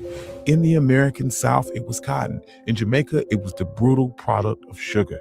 When cows or steers were slaughtered, the colonial establishment took the high cuts, the hams, the roasts, the steaks, the premium ribs. They took the meat that was easy to cook and easy to chew. What was left over wasn't even considered food by white folks' terms. It was biological waste. It was the intestines. It was the feet, the ears, the tail. It was the meat that was specifically designed to make you feel like you were at the bottom of the economic ladder. The system tossed away these scraps into a pile and gave them to enslaved Black folks from Mississippi to Kinston. Now, this is the exact moment where most places would talk about the struggle. The textbooks would give you a whitewash story that tells you how sad and hungry all of us were. They want you to view enslaved cooks like they were helpless victims, tossing whatever random garbage they could find into a pot to make a desperate, watery soup. But Black cooks didn't have time for pity. They were too busy engineering a masterpiece. They looked at that pile of discarded bones and oxtails, and they saw what white plantation owners couldn't see. When the white owners looked at oxtails, all they saw was tough, bony, unchewable pieces of garbage. But when Black cooks looked at it, they saw collagen, they saw marrow, they saw the building blocks of concentrated flavor. They realized that the system's arrogance was actually a massive vulnerability. The system thought that it was hoarding all the good meat, but they were completely unaware that they were throwing away the most flavorful parts of the animal. See, Black cooks understood something that many people at the time didn't, that most cooks were lazy and impatient. A steak was easy. You throw a ribeye on a hot fire for 5 minutes on each side and it's done. Anyone can do that. It requires zero culinary intelligence. But oxtail, it requires time and strategy. Think about the anatomy of an oxtail. The cow spends its entire life using its tail to swat flies. It's a constantly moving appendage. That means that the muscle fibers in the oxtail are thick like steel cables. It's the heavily exercised muscle packed tight with thick connective tissue, cartilage, and massive bones. If you try to cook an oxtail like a steak and just throw it on the grill, it will literally break your teeth. It's like chewing a leather boot.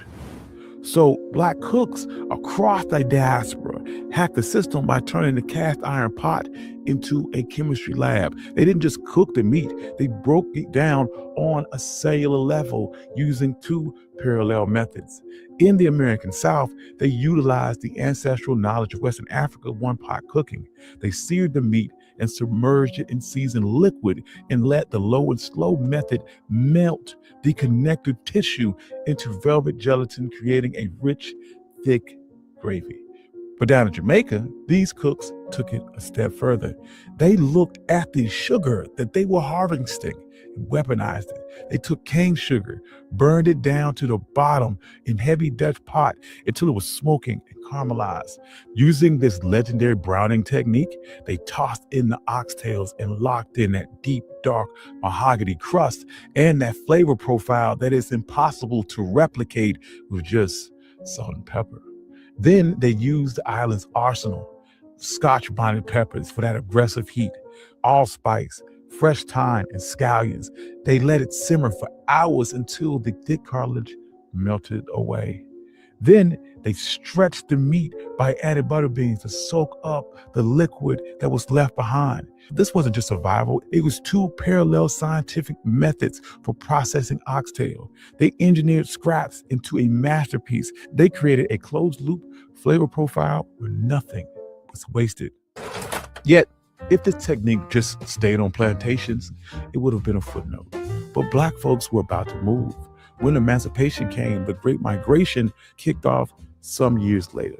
Millions of Black Americans headed north and west to cities like Chicago, Detroit, Harlem, and Oakland. And at the same time, the Caribbeans were boarding ships to London and Toronto, Miami, Brooklyn. They packed their suitcases and brought along their culinary blueprints. By the mid-20th century, oxtail moved from rural dirt roads into the concrete urban centers of the world. Black women opened restaurants, boarding houses, and alley cook shops that fed the massive Black working class population coming off 12-hour shifts. To make a profit, these business women needed a cheap protein, and oxtails, they were dirt cheap. Why? Because white packing plant executives in Chicago and British butchers in London still thought the oxtail was trash. Black entrepreneurs bought the tails for pennies. They cooked them using methods that had been perfected by their ancestors, and they sold them by the thousands. This wasn't just a dinner service, it was an economic engine. Black families bought homes, funded churches, sent their kids to college off the profits from this trash meat. Black cooks were beating white butchers by exploiting their own ignorance. Now you know, the establishment was never going to allow us to keep this secret forever. Fast forward to the late 20th century, early 21st century, and the Food Network era kicks in. High-end white chefs start looking for an authentic, poor people ingredients to put on their menu. And they realized that they had been ignoring a gold mine. White chefs and corporate restaurants suddenly discovered oxtails. They realized that the meat that we've been eating for a century was perfect for their high-end stews and Italian ragouts. They slapped it on menus and called it nose-to-tail dining, acting like they had invented the concept of not wasting the animal. This was the gentrification of poor people food. Once the establishment wanted it, the global demand skyrocketed. But there's a bit of a mathematical problem with oxtail. A 1,200-pound steer only has one tail. The tail only yields about 1.5 pounds of viable, usable meat. When Black and brown people wanted it, the supply was fine. When the entire world wanted it, it was a rare commodity. The price of oxtails went from 99 cents a pound in the 90s to $5, then $8, then 10, then 14 a pound at the grocery store. The system couldn't beat the recipe, so they priced us out of our own invention. In the end, we're taught that Black history is about us constantly begging. We're told that our ancestors spent all of their time asking the system for a seat at their table. But oxtail, it flips that narrative. We didn't ask for a piece of their pie. We took the garbage that they were throwing away and turned it into an undeniable legacy and made it so good that the system literally had to buy it back from us. The true power in all of this is not begging for a seat at their table. It is engineering your own, developing your own recipes and your own table. Plantation owners thought they were humiliating us by giving us their scraps. They didn't realize they were handing us the keys to a $1 billion empire that spanned from Atlanta to Kingston, from London to Brooklyn. So next time you see a plate of $14 oxtails, you don't see an expensive meal. You see the economic flip that was developed by Black folks. The system can never defeat you if you know how to extract value from the places that they are always too arrogant to look. Thank you. This has been One My Black History. I'm your host, Country Boy. And this is the story of why Black folks love oxtails. Yeah, man, it's nice. It's nice to get back and do food again. I kind of missed it. This was a lot of fun. I have been trying to do more where we push outside the boundaries of American Black folks. I was reading Malcolm X. You can check out my live about it. And he talked about how Black Americans like to think of themselves inside a vacuum and that the whole world is dealing with the same struggle, and that you're not in a bubble and we all dealt with the same things. And you need to look outside of that. Why are you begging for civil rights from the State Department? Why are you not asking or looking for funding from African nations, from Black nations, which is extremely true. Anyway, in my estimation, that means that I need to start looking more towards diaspora. So yeah, this is me trying to bridge outside of that a little bit. Anyway, I hope you enjoyed it. I would like to thank all my day ones. I love all of you guys, all my financial contributors. You guys are amazing. You allow me to keep this thing moving, to keep this thing going. Please subscribe to my Substack. I am putting out articles every single week and doing notes most days. Right now, we're doing Women's History Month. I'm doing Black women every single day. So join me on Substack. Join me here. So please subscribe. I love you all. Thank you for your support. Peace.